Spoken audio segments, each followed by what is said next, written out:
No matter how much they say, the future is electric. Soul can never be replaced.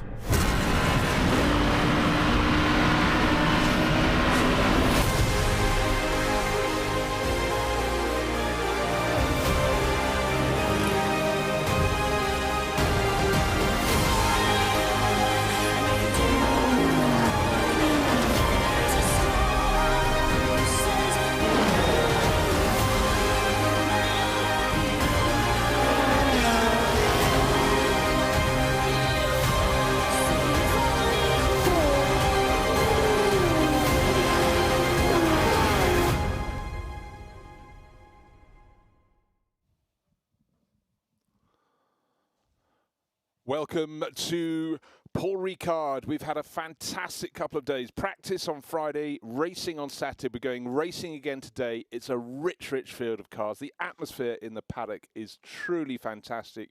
The machinery mouth-watering and so much to see and do. My name's Bruce Jones and delighted that Andrew Marriott's alongside me again. And we've had a cracking weekend so far, Andrew. We absolutely have. I'm really looking forward to the first race of today because it is the Classic Endurance Racing Category 2, and this is for sports cars and prototypes from the 70s and the early 80s, and that embraces such cars as the most fabulous ex-factory Ferrari 312 sports car that won back in the day, a genuine factory car.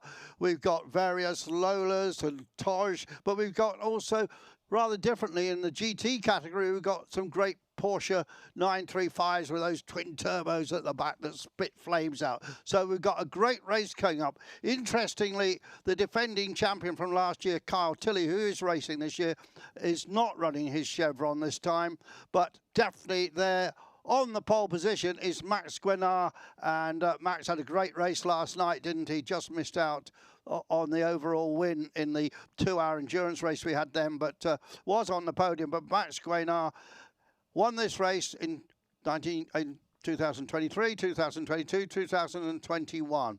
But on the front row of the grid is a car we haven't seen this season, but has raced regularly. It is a rather rare Lola with the T600, and that is a GT car that was built specifically for Brian Redman. And Philip Shamama, the one-time Illinois-based Swiss driver, he won this race back in 19 with that car, but then he had Nigel Greensaw alongside him. And we mentioned Max Guenard back in 18. His father, Dominic, won the race. So it's been quite a family affair from them. So we're looking for a cracking event, and well, Maxi Guenard has been the standout driver in this category most of the season. His normal rival, Yves Shamama, a brother of Philippe, well, he's not here this weekend with the Toj, or Toy, as we sometimes call it. The Toy, as I call it. Now, just to confuse you, there are a Lola on pole position, the T286, with the colours of the Otford Group. That was Jim Wallace, who raced successfully in the UK. There is another one further back, a slightly older one, also in the Otford Group livery, so we make sure we don't get those two confused. But for fans of Porsche 935s, and they're legion around the world, they're the backbone of racing for a long time, they represent the GT2 class against the prototypes, and looking for some great performances. But Mikkel Mack arrived, stuck it third on the grid, so it shows he's lost none of his class. But it depends what you like the most. I like the Paul Ricard circuit. I love the Paul Ricard circuit. This is the run of cars going down through the sweepers, the exit of turn 2 in the background of the shot, all the way down to the chicane, which really can sort things out in the opening lap. And of course, loads of space off the side of the circuit if you do get things wrong. But the banded colours of paint, the further away from the edge of the circuit you go, the more abrasive the paint is to slow the cars down if it's sort of travelled that far from the racing line. And Bruce, we should explain that this circuit, which is very long and thin, it's got perhaps the longest straight, one of the longest straights in any race circuit in the world, the Mistral Straight. For some races, we're running the full straight. Other times, we've got a chicane in it. We must check which. I think yeah, this one is a no chicane run. So the performance of these cars, as we said, sports prototypes from 1966 to 81, and the GTs from 75 to 81. So none of the earlier GTs in there. But what an amazing array of cars to have. And also, you got to point out that the cars on the front row, they're in the over 2 litre class of prototypes, and the best of the under 2 litres is Tony Sinclair, who's starting 6th in car number 85. Yet another Lola. What a mark Lola was back through the 70s in particular into the 80s. Absolutely. You mentioned Mikkel Mack because he is a driver, Danish, now 37 actually, that some people thought was going all the way to Formula One. Had a lot of success in Junior Formula and Formula 2, but then converted into GT racing, won the European Le Mans Series GT category. He won the GT Open Championship, which is a Spanish-based but European series. And more recently, I think he's been racing last season in the Italian GT Championship, in which he did very well. So Mikkel Mack is still a current driver, and I think only this year has converted into racing in historics. Now, I'm particularly looking forward to seeing the Ferrari. It's car number 69, being driven by the ubiquitous Mr. John B, Jean-Remy Guittard, and that is a genuine factory car. That was for the 3-litre Formula sports cars, and it is a little Formula 1 car. It's got a flat 12 Formula 1 engine and gearbox. Just slightly concerned as you were saying that. I'm not sure I see it. It should be around about 10th. Yes. Was it 12th position on the grid, 11th position on the grid? It doesn't appear to be there. Maybe it'll have a pit lane start, because it is, as we were walking down through the paddock and down the pit lane on Friday afternoon, people were just stopping to stare at it, because it is a piece of automotive beauty. And it was a car that was raced in period by the great Ronnie Peterson, together with Tim Schenken, the Australian, went on to be the race director of the Australian Grand Prix and raced in Formula 1. And it won its very first race in period in Buenos Aires 1,000-kilometre race, and then had a second subsequent at Silverstone. But anyway, we're about to go. So Saturday morning, Sunday morning now, fires off with the start of this. And is it Guenard or Shimama? See the GT car on the inside. It's a 600 car of Philip Shimama, but it's definitely Guenard has got into the front there. I think it's Dave Guenard 1 and 2. I think Dominique maybe have got up to. No, yes, he has. The BP liveried toy has got ahead of the big bulky-looking Lola T600. In behind, the best start in the GT class is Dennis Bush. That the pale blue car in the background, the best of the 935s. Mikkel Mack, conversely, has tumbled. I'm looking down the order. I can't even see him. He's down. Maybe he didn't get to take the start of the race. Actually, Mikkel Mack, I'm sure he was there at the start. And I'm sure the Ferrari's not there. Well, there's a Ferrari going they're doing a Ferrari. That's Alex Wittweger's car. He shares with Sam Hancock from time to time. That immensely gorgeous 512, super long. Well, it is Wittweger. It has got a boxer engine in, like the car we were hoping to see. So, well, what a shame.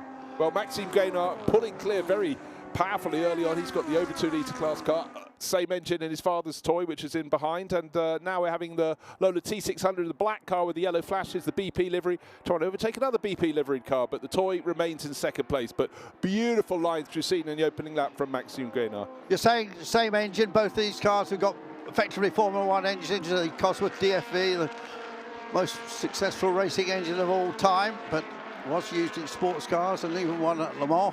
Yeah, of course, when it got transferred into sports cars, they didn't like it very much because it had a lot of vibration. With the longer races, it was known as the, what was it called? The DF, when they went to the DFR, it was called the Rattler, wasn't it? Yeah, right, they did do the DFL version subsequently for sports car racing. That was the famous Cosworth company, still going strong to this day. And Dennis Bush, one of twins, they call it Twin Bush Racing in the 935. And then we've got to get our Vietnamese into gear, haven't we? Because in fifth place is Stefan Nguyen. Stefan Nguyen. Yeah. And Nguyen is actually like Smith in Vietnamese. It's the most popular name. There was a Formula 2 driver of that, or Formula 3000 driver of that name, remember. But he was Vietnamese. This guy is French, obviously with Vietnamese heritage. And he always goes well, and we're talking about him because he is leading the under 2-litre class from Tony Sinclair. And that car that Tony Sinclair just made a little bit of mistake going to the chicane there, lost a bit of momentum. That's the Crown Racing car that Chris Craft did such great things in the European 2-litre series. I think these cars look brilliant. I saw that car racing here in period with the wonderful Chris Craft at the wheel, and he will hand that car over to Nick Padmore. at the pit stop. Okay, worth explaining. This is a 1 hour race, so plenty of time for the drivers to stretch their legs. Conditions absolutely perfect. First handful of cars getting cleared, then this wonderful little two-little battle. We talk about Stefan Newen in behind. After that slight mistake, Tony Sinclair and Michael Cantillon right under the rear wing of that T92. The March BMW has come into the pits. That's the 82 car of Chateau, Paul Chateau. Yeah, looks absolutely beautiful. One of a couple of sellers, actually, the PA8. Oh, was that the seller? Not the the little white. Yeah, sorry, yeah. Yeah, so it's, you know, what I love when you come to historic racing is seeing cars that weren't always running in front, but actually Seller were running very strongly in the under 2 litre the 2 litre championship. Back in the early 70s. Alas, it didn't go too far. Alpine came to the top and absolutely wiped the floor with the competition, but that was as Alpine was working its way up through the championship divisions. Yeah, I think there is a March that runs in very similar colour scheme. But Maxime Guenard, 2:02.791. I would expect him to break the 2-minute barrier fairly soon. Just getting warm. Mike Cantillon going quite well, as also a former historic Formula 1 champion in that Lola T296 from 1975. Another man to watch for in 8th position, Emanuele Brigand. He's been very successful with that Porsche 935. I think he might have won this championship in the past, certainly in the GT category, former French GT driver. And that's a car that's come from America that was raced in period by a marvellous man called Milt Milner. Yeah, so a fantastic combination of GTs and prototypes. In Altera is the car number 8 in the background behind the Ferrari. It's Alexander Vega pulling off. It looks like he just slowed his pace. No, it was just his turning point.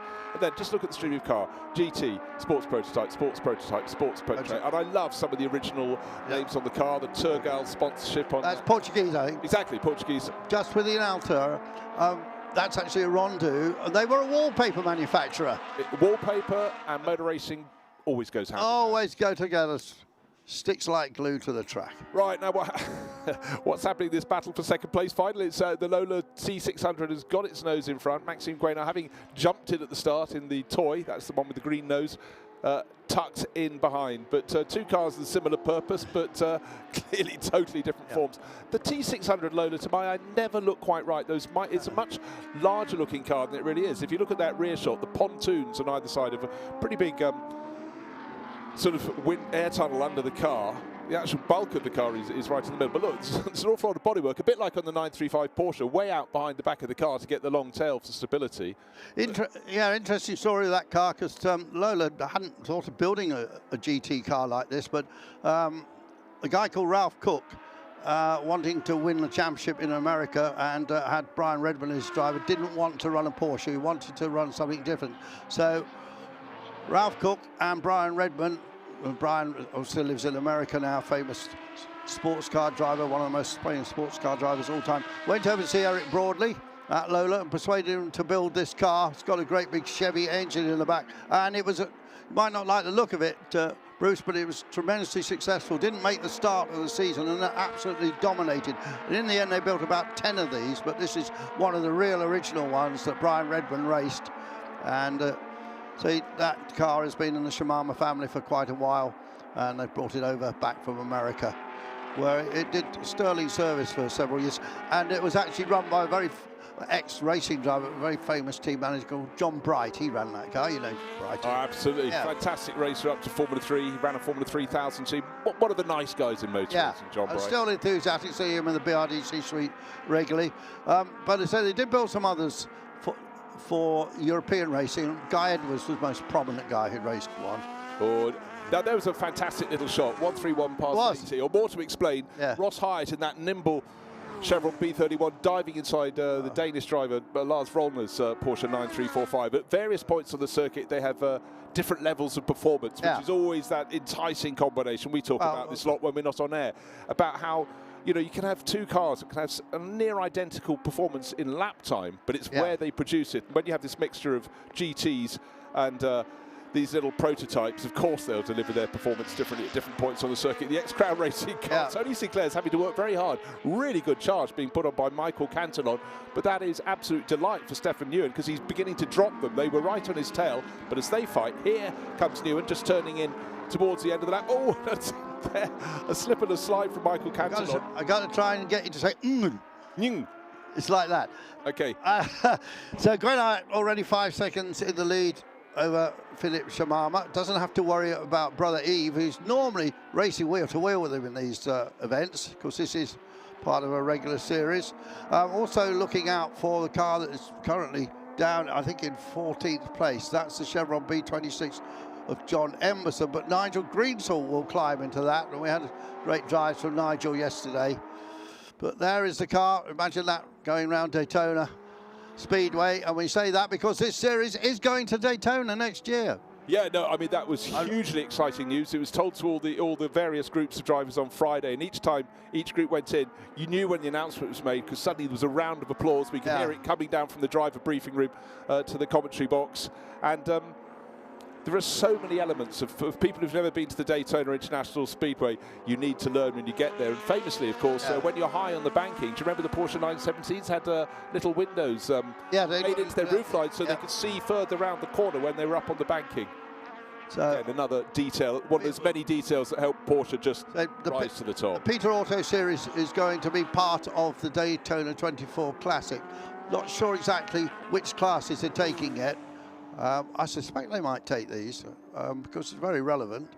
Well, maybe what they can do is each year, if they carry on year, is take a different sets of cars over there, because you know, all of us who love historic racing, who love all sorts of racing, we just like to see cars we haven't seen before. And then you look at it from the other way around, and anyone in motor racing, of course, would always give their right arm to go onto the Daytona International Speedway. So if they can spread that love, is good. So Michael Cantillon has now finally got past Tony Sinclair. He hunted for a long time. It was Tony was being absolutely fair, but clearly Michael had a little bit more pace. And now let's see if he can set off after Newen. Did I Newen? Yeah, something like that. Oh, so Mike, different every time I tried, I'm afraid. Mike Cantillon, a lot of success in historic Formula One cars. Had a very successful business at one time in the can we call it the deconstruction industry, taking down buildings and so on. He's out of that now. Like the Collard family, Rob Collard and the gang, they're knock 'em down people, aren't they? Yeah, I think he was knock 'em down at a very high level. You know, there it is. There's that marvellous ex-Tim Schenken, ex-Ronnie Peterson Ferrari. 312 PB, one of the most beautiful cars. And just look at that livery. Simplicity, that rich Ferrari red, matched with the yellow for Shell at the time. It really was a two-seater Formula One car with bodywork. That same running gear as the Formula One car of the same era, with that flat 12 engine. I had dinner with Tim Schenken a couple of years ago in Australia, and he reminisced about driving that particular car. And the team was done by a guy Swiss called Peter Shetty at the time, the best team manager he ever worked for, he said. I absolutely loved that. Loved driving with Ronnie Peterson. He said, Ronnie just got in the car, drove it quicker than I could drive it, didn't want anything changed. If you want to change anything, Tim, you change it. And he went off and did a bit of sunbathing and let Tim get on with it. Sometimes I think in motor racing, you know, someone like Tim Schenken is a details man, isn't he? I mean, no wonder he was so successful in team management, and I got to work with him quite a lot in the days travelling around with the A1GP single-seater series.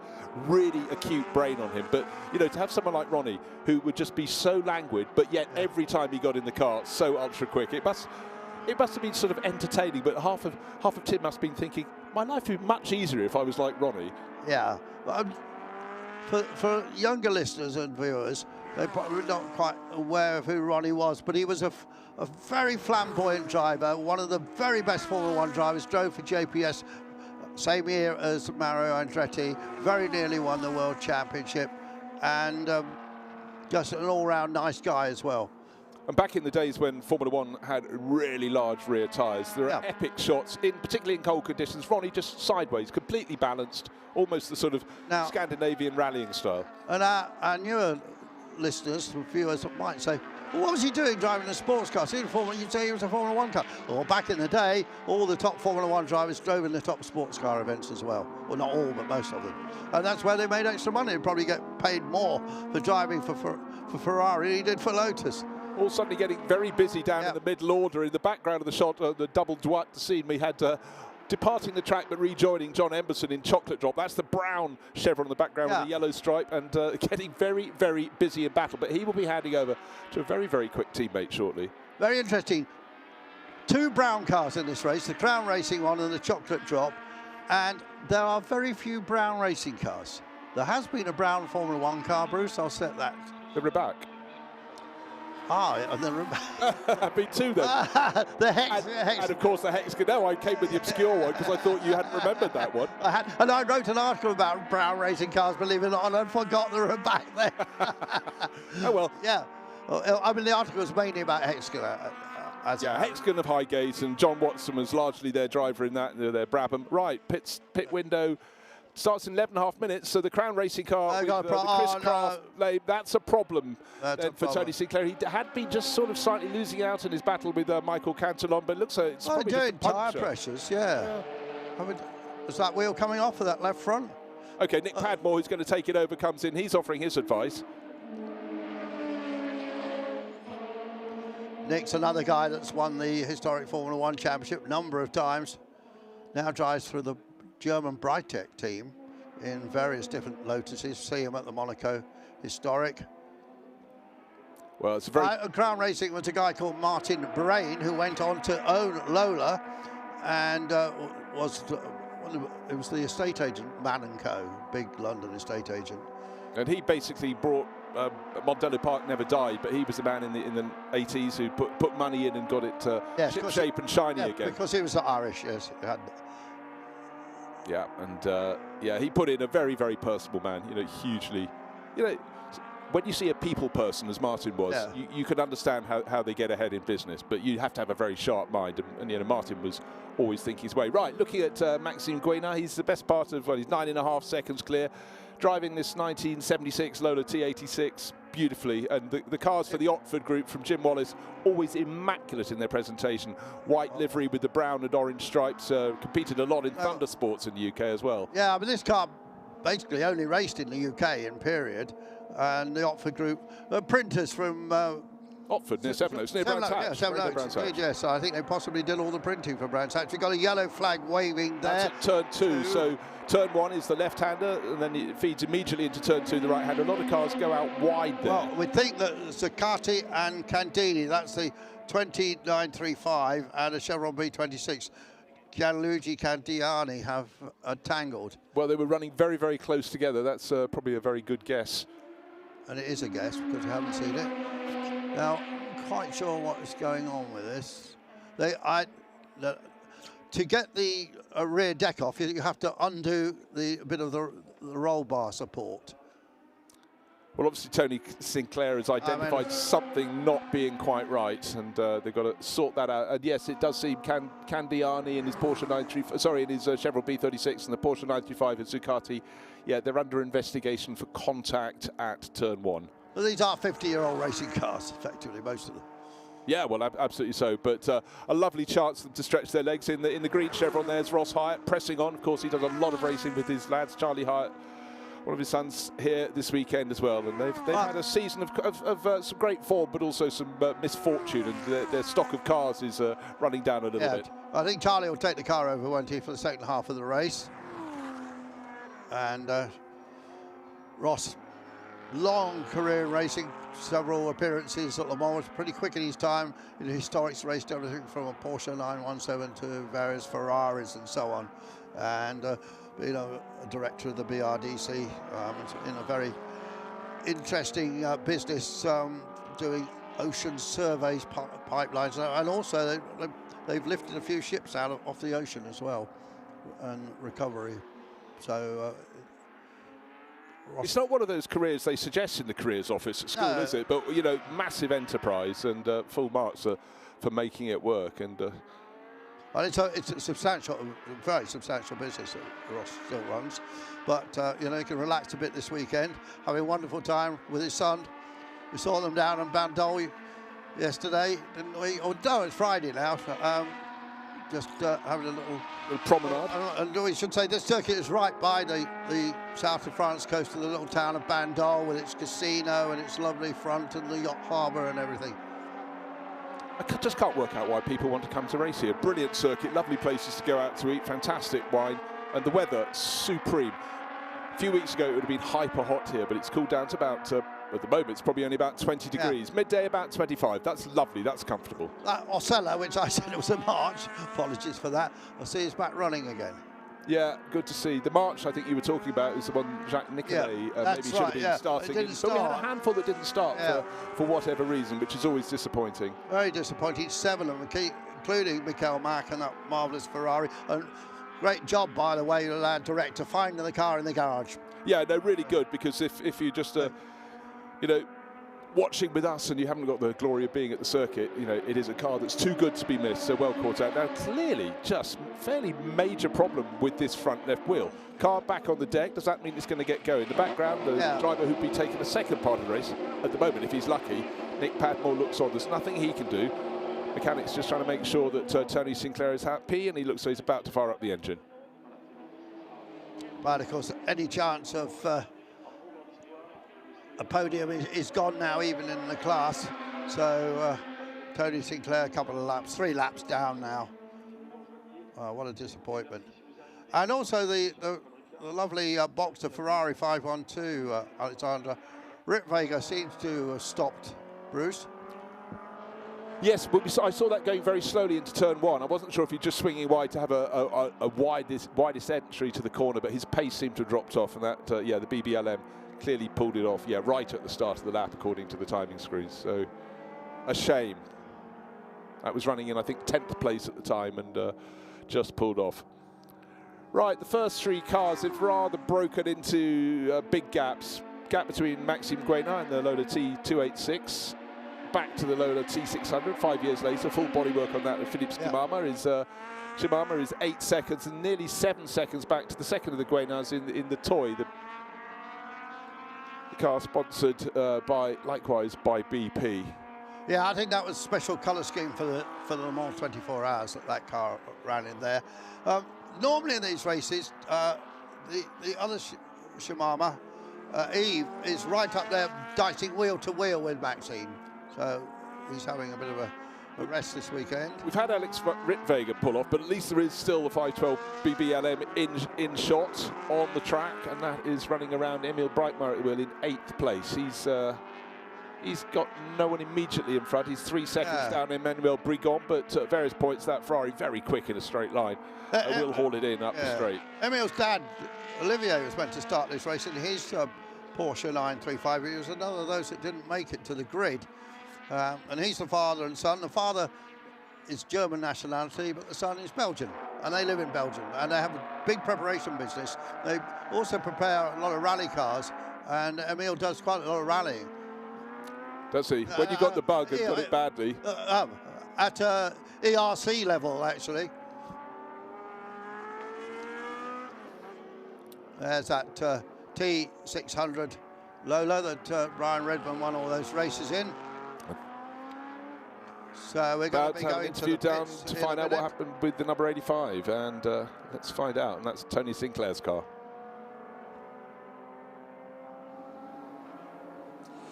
Et on se retrouve dans la pit lane avec malheureusement un concurrent malheureux, cette fameuse Lola T290 numéro 85, la voiture de Tony Sinclair et Nick Padmore. Tony, there is some oil on the ground there. What's happening? Oh, unfortunately, the gearbox seems to have died, and we've got a massive oil leak. I noticed it before I came in. I was down the end going through the tight hairpin before the long straight, and there was this horrible vibration, and I thought I had a puncture or something. That's what it felt like.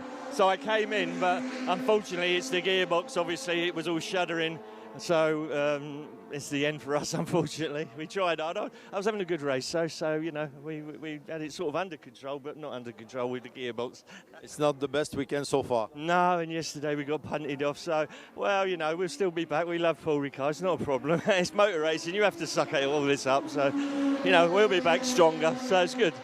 Thank you, Tony. Voilà, Tony Sinclair qui nous disait que c'est au niveau de la boîte de vitesse que malheureusement les problèmes ont débuté avec de grosses vibrations dans la ligne droite.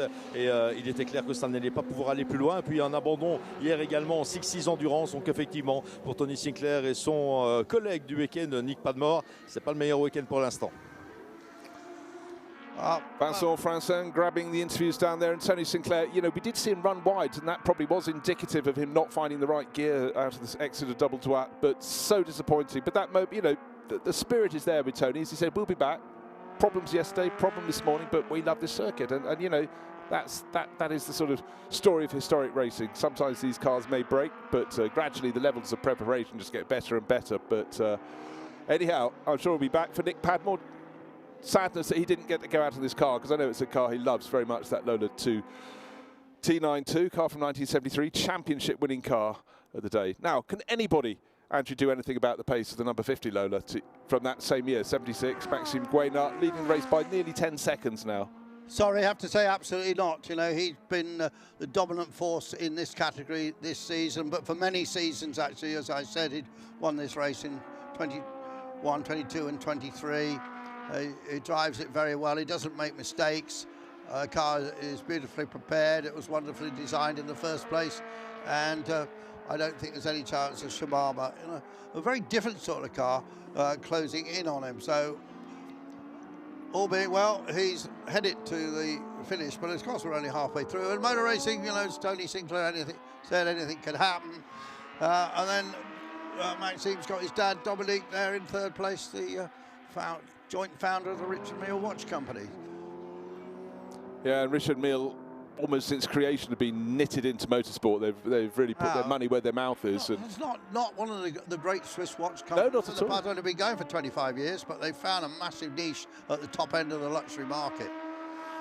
I noticed you've got 3 on either wrist, which is showing off a little bit, but... Well, I do wonder what Lewis Hamilton has done with his watches, because he's now sponsored by Ferrari. Well, he does Ferrari, Richard Mille sponsor them, but of course all the time he's at Mercedes is with another big luxury watch company, IWC, and he must have a few of theirs. Maybe Nicholas Hamilton's wearing an IWC. Yeah, well maybe. The IWC Schaffhausen watches, we see a lot of those around. But right, leading car in GT2, haven't seen too much of this. This is sponsored by Mambo, a grapefruit vodka drink, but it's a Porsche 935 shape. And there's another one being where it oughtn't be. Yeah. I think that has just gone pop.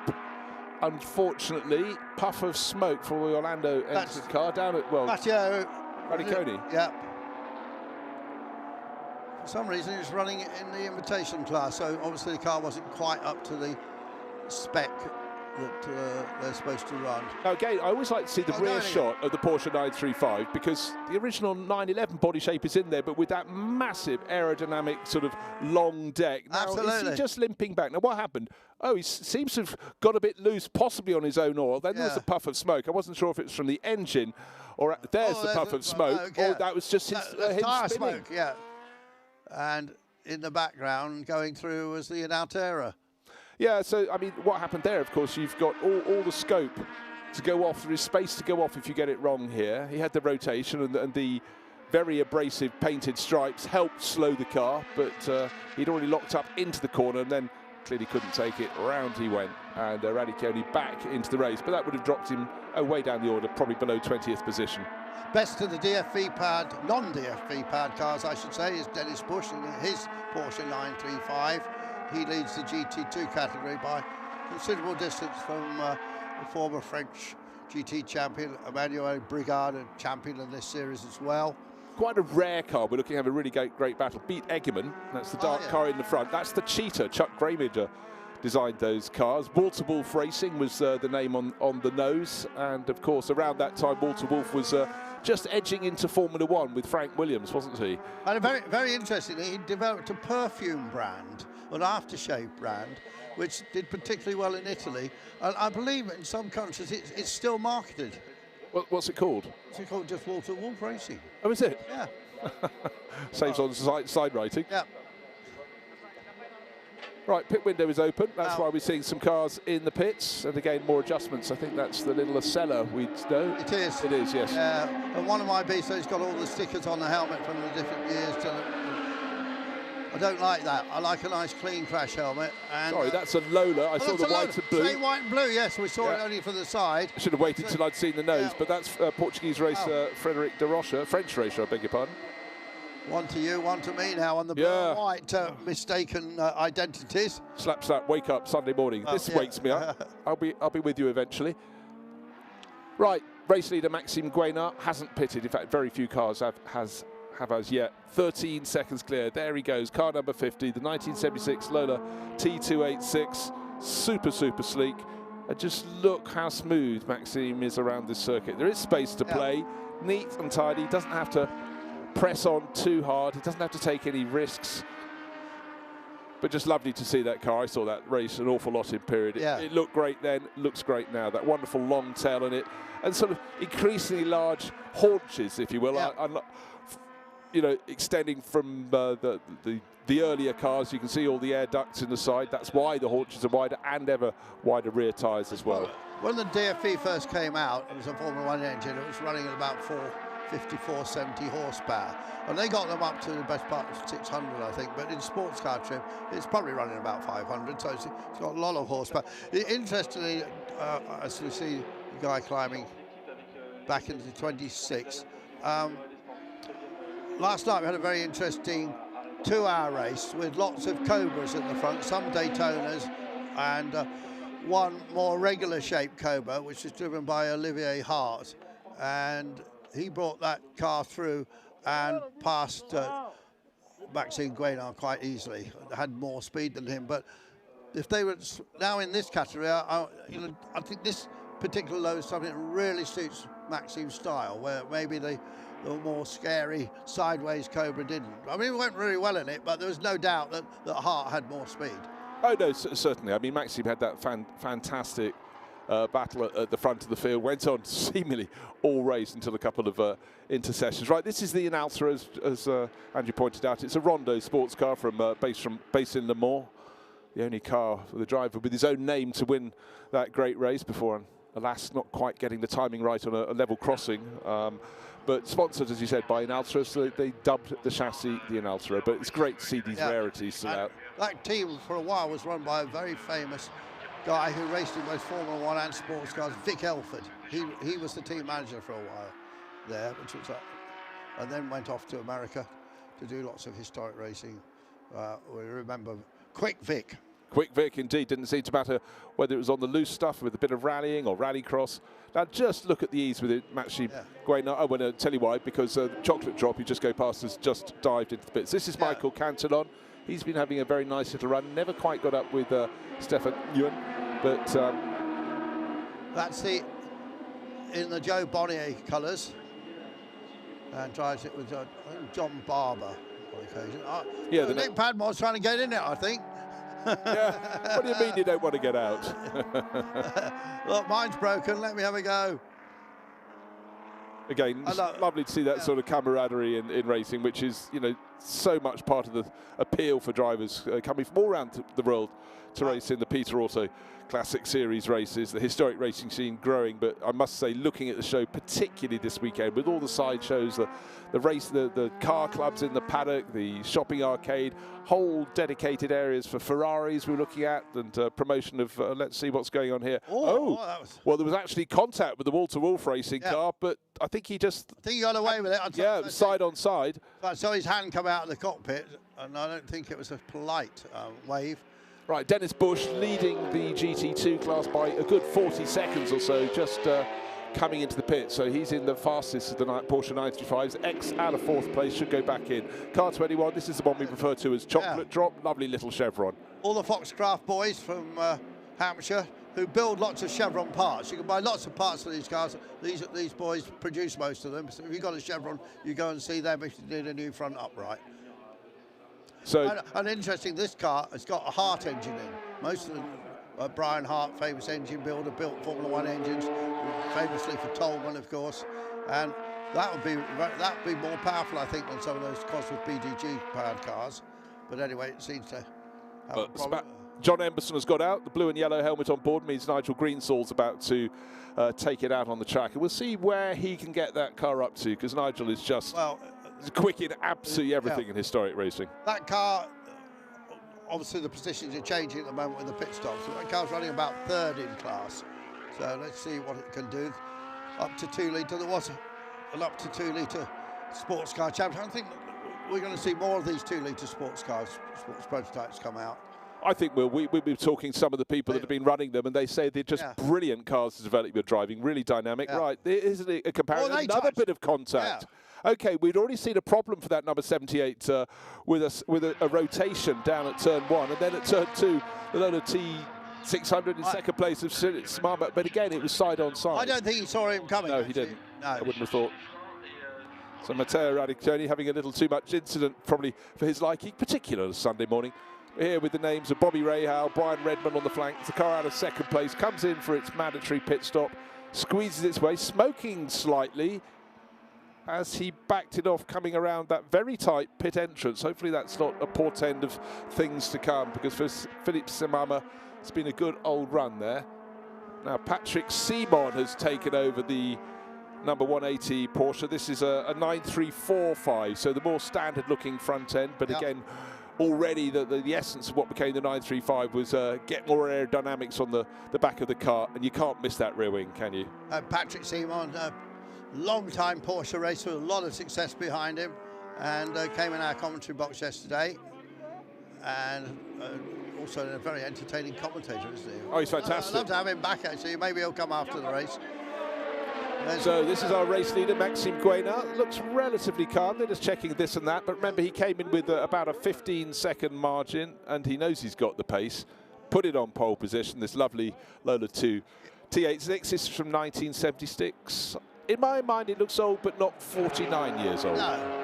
And that team is Cura Europe. It's a massive racing team run by the Mar family just south of Paris. And they're probably preparing about 20 cars here. There's a bit of... well, that was the damage we saw when he had a side-on-side. Absolutely, yes. With the Walter Wolf racing car. Car number 1, not the one we're looking at now. That's the one with the Lambretta sponsorship. I love, you know, we've got a wallpaper company, we've got a scooter company as period sponsors, but he got away with that. Could have been any further back, and he could have been a punctured tyre. You're not really likely to wallpaper your pit. Oh, I don't know if they did. You definitely need a Lambretta to scoot around the paddock. Yeah, it's quite a big paddock, but certainly just such a luxurious place to come racing. Brilliant pit building, fantastic dining room overlooking the circuit. And you know, if you're watching somewhere in the world, you think the circuit looks good, it's an even better place to bring your friends and family and VIPs who you might want to bring along, because it's when you go into the back of the main building, it feels like you're going to the foyer of a luxury hotel. Indeed, yes, and. No, very trendy these days in London is the look-in kitchen. You dine, you see the people cooking your food. Well, that's what you do here. Yeah, I look forward to it enormously. Lunchtime is already featuring heavily in my mind. So at the moment, because of the pit stops, we've got the son and father, first and second now. Yeah, so Dominic in the toy, the SC303 with that 3-litre engine, car from 1978, so it's like a couple of years newer. Sort of Anglo-German car, really. It started as a British chassis, and then is it Jörg Obermoser? Yeah, Jörg Obermoser, correct. We've had this decision about whether it's a Toj or a toy, and interestingly, Yves Shimama, who isn't here racing his ones, he says, well, I'm definitely Swiss, and I call it a Toj, but we think it's probably toy in German. I'm happy to go either way, but for decades in my mind it's been a toy, so it'd be quite hard to shift me away from that. And I've been the other way around, and they did build some decent Formula 2 cars. Even Keke Rosberg raced one at one stage. It was a good little company, built nice race cars, but from original British designs. I think maybe it was an Argo chassis. GRD. GRD, that's right, GRD, yes. They're all sort of north. Right, well, here is the toy Toj. Yeah, with it's double-barrelled now, one of each. Yeah, with the air scoop. They changed the aero as they were.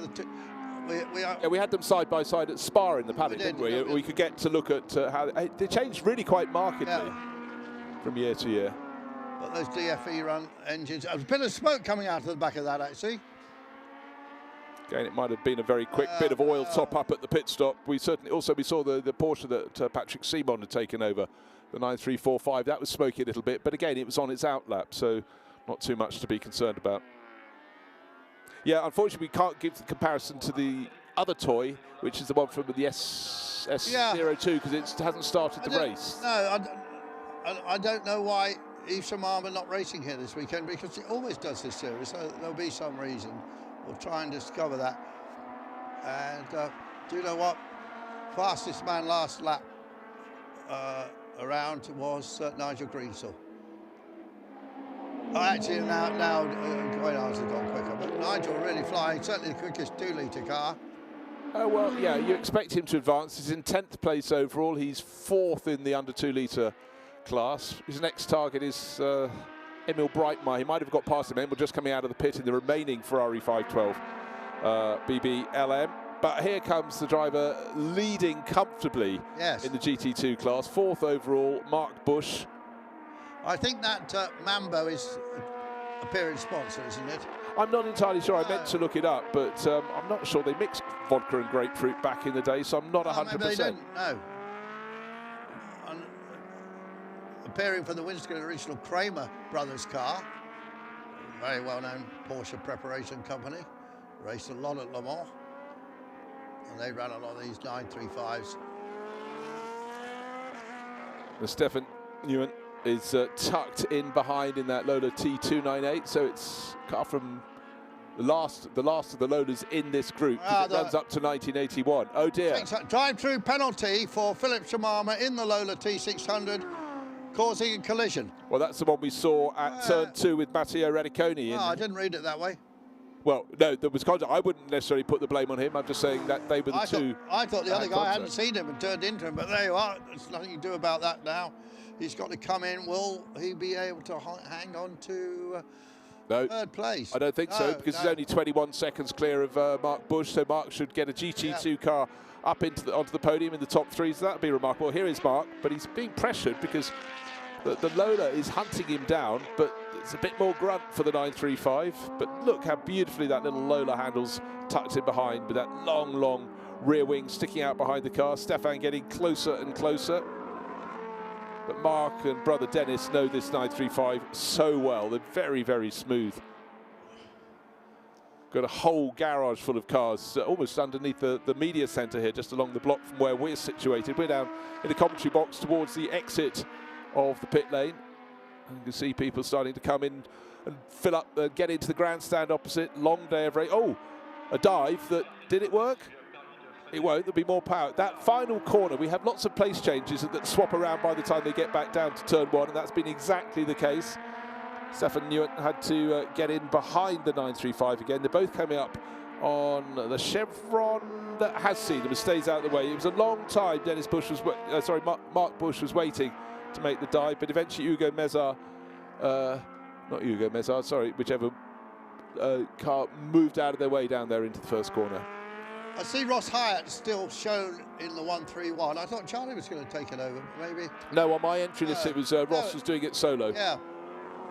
Great little scrap. And again, this is the diversity. A GT car fighting with a prototype. And where will they prevail? Around the bottom end of the circuit before they get to the Mistral Straight, where they're just going around now. There'll be the flick. The little Lola giving chase has the advantage, but up the straight, even with the slipstream, the 935 should pull away. Mind you, Stefan Nguyen is doing his best to hang in there, and if you're looking from the opposite end, you almost wouldn't be able to see the car. Right, up the straight they go.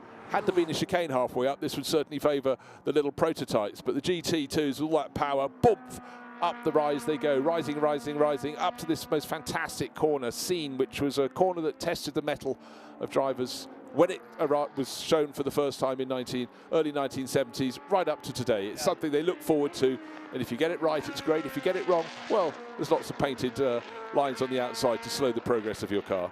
There are different configurations here. We're running on the full Grand Prix configuration with the chicane, but there's a shorter configuration. They use a lot for the French motorcycle Grand Prix. In fact, I came to a few motorcycle Grand Prix here when I was involved with the management of Barry Sheehan and had a great time. I remember on one particular occasion, George Harrison turned up to support Barry. That shows what an enthusiast the Beatle was.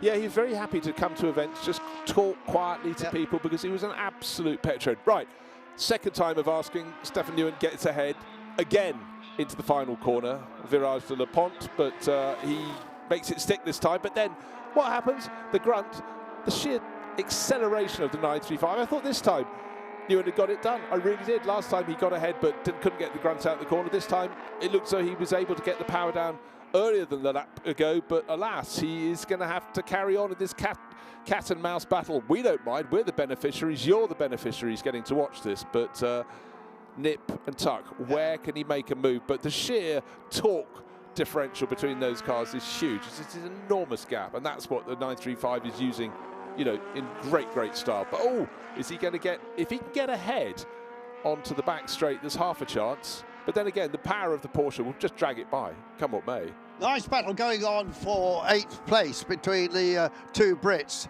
Now Ross Hyatt and 7th and 8th place, Ross Hyatt and Nigel Greensall. And I see with Greensall charging down on Hyatt, he's suddenly upped his pace quite a bit.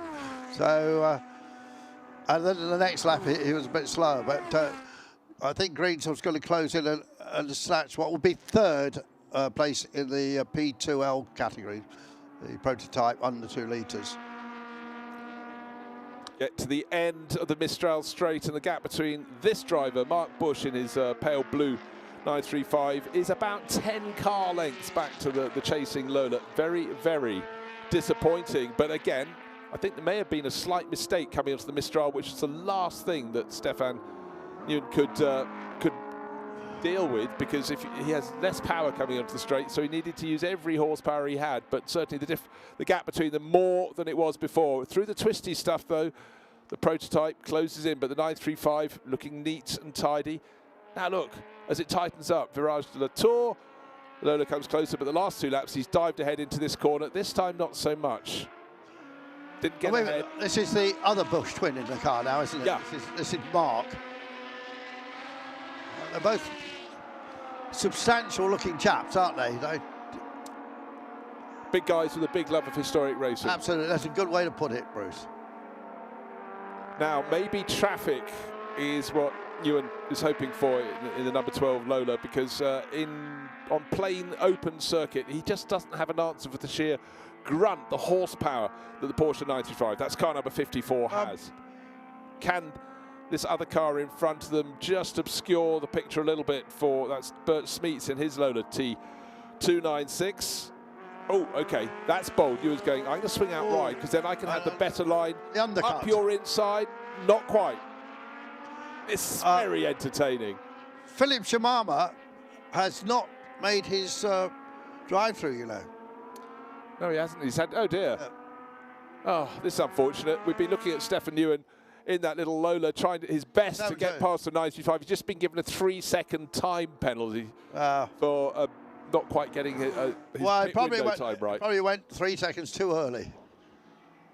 Yeah, he's got a 3-second penalty. That's how, by and large, how they do it. But he, unfortunately, has not been able to pick off the other little Lola, the red Lola, which he's about to put a lap on, and that's cost him. But he's 17 seconds in front of Cantillon, which is his nearest rival in that category, so the 3 seconds is immaterial at the moment. That's a less... Nigel Greensall has passed Ross Hyatt. His next target is Emmanuel Brigon, 7th place overall, the second car in the what do you call the GT class, but we call the Porsche 935 class. And Emmanuel Brigon hanging on there, but their lap differential is 3 seconds a lap. So within a lap, Nigel Greensall should have got the Chevron B26. That's car number 21 up into 6th place. Not there yet, though. But Cantillon hasn't driven this Lola 296 very much. It's quite a new acquisition, I think.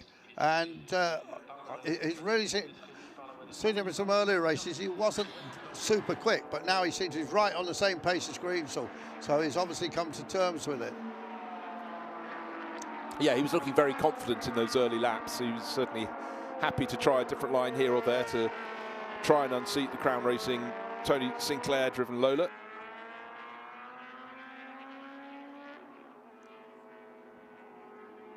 So going on now with a half a minute lead over his dad, with Shamama 3rd, then Mark Bush, Stefan Ungen, Mike Cantillon, Emmanuel Brigard, Nigel Greensall, Ross Hyatt and Emil Breitmeier are your top 10. And that little cheetah who beat Egerman from Switzerland, the Swiss built car, is 11th. So I think we'll be able to go down to the pits now and catch up with another interview. And let's get down there and hear the latest from the pits.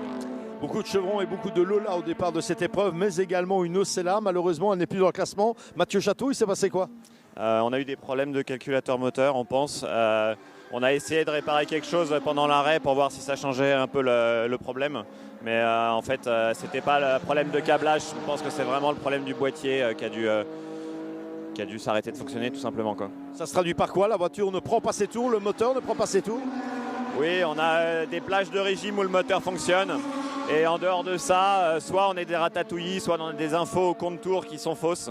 Et du coup, c'est difficile de continuer comme ça avec le risque de faire plus de dégâts que ça, quoi. Voilà, malheureusement, c'est terminé pour cette Ocella qu'on aimait bien dans cette épreuve. Peut-être rendez-vous pour la finale d'Estoril. Yeah, so Matthew Chateau there saying had a problem with the engine, the BMW engine in the Ocella. So that's the end of his day, sadly. And while that interview was going on, Nigel Greensell did indeed get up ahead of, no, not quite yet ahead of Emmanuel Brigon, but he will, but that will move him up to 6th place. Hasn't quite got there yet, but certainly on a fairly major charge as expected. I think he'll be passing him just now, won't he, out on the track? Yeah, the gap between them at 1 point. Oh, interestingly, it is now saying Charlie Hyatt. Okay. And I didn't see why Charlie come down here just to watch his dad, because he normally drives that car. So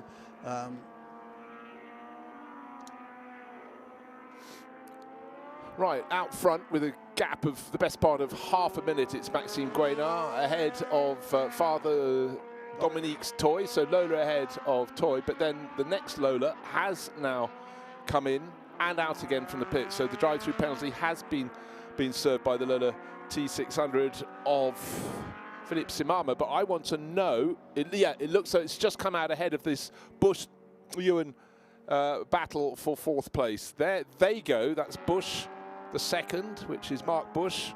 Yeah, and they're about 10 seconds behind that Lola T600. We just saw the Lola of Philippe Simama turning into Scene at the end of the Mistral Straight, and then here come the next two. And again, yet again, up the Mistral Straight, Mark Bush just leaves Stefan Nguyen just so far behind. Oh dear, this is bodywork rub, I think. No, but a lot of smoke coming out of Litardi's car. The Porsche 9, sorry, Matteo Radiccioni. This is the car that's had a couple of spins and it's had the body contact. You can see it's been repaired at the front, and that was why the Lola T600. Oh, Cantillon's in with a problem. Okay. Just to finish that thought while we look at what's happening with Cantillon's car, hopefully it's just a puncture, front left puncture. But clearly that contact with the Lola T600 has damaged the bodywork of Matteo Radiccioni's 935, so that's why it's smoking away. But looks like it's had a subsequent puncture as well. So Radiccioni's had a little too much incident for a Sunday morning run, but he'll be back in. He's had 2 visits to the pits already. He's coming in for number 3. The bodywork repair was done after his pit stop. That was pit visit number 2. And now an awful lot of, is it bodywork rub or is it engine sort of blowing? Hopefully not, because that would mean oil everywhere. But now I'm sure it's bodywork rub.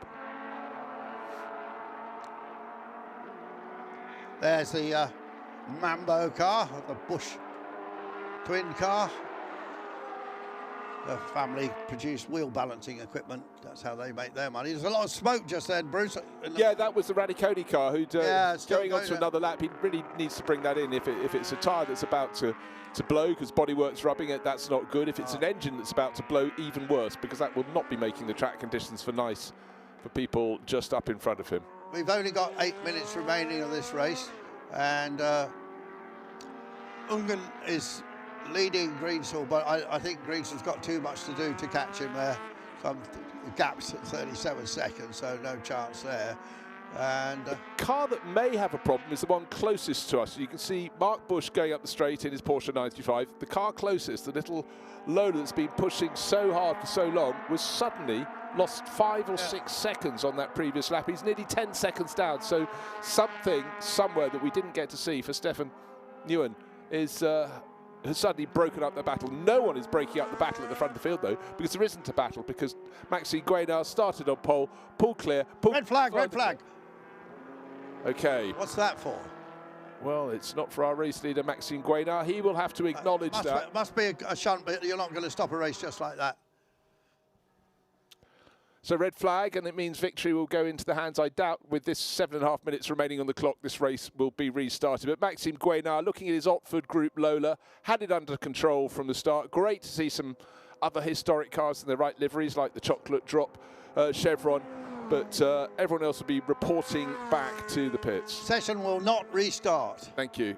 I didn't think it would, but there is the red flag, and as it stands, overall victory will go to Maxime Guénard in his Lola from Father Dominique in his toy, and Philippe Simama, including that visit drive through to the pits, came out 10 seconds clear of Mark Bush. Mark in 4th place will win the GT2 class. The under 2 litre prototype class will be won by the driver who was giving chase, but did have his problems right at the end there, Stefan Nguyen, who really entertained us absolutely royally.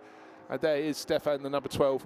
Lola coming in behind. He drove that really well, but he could do nothing about the sheer grunt. We need to get him in the commentary box to tell us the correct Vietnamese pronunciation of that name. I did actually go on the web. You can find it on the web, you know, how to pronounce these names. I can't remember exactly what it was. We probably neither got it right. I feel you were closer to it than I was, so I stuck with the wrong one. Doesn't matter, you know. And probably the French say that now. But...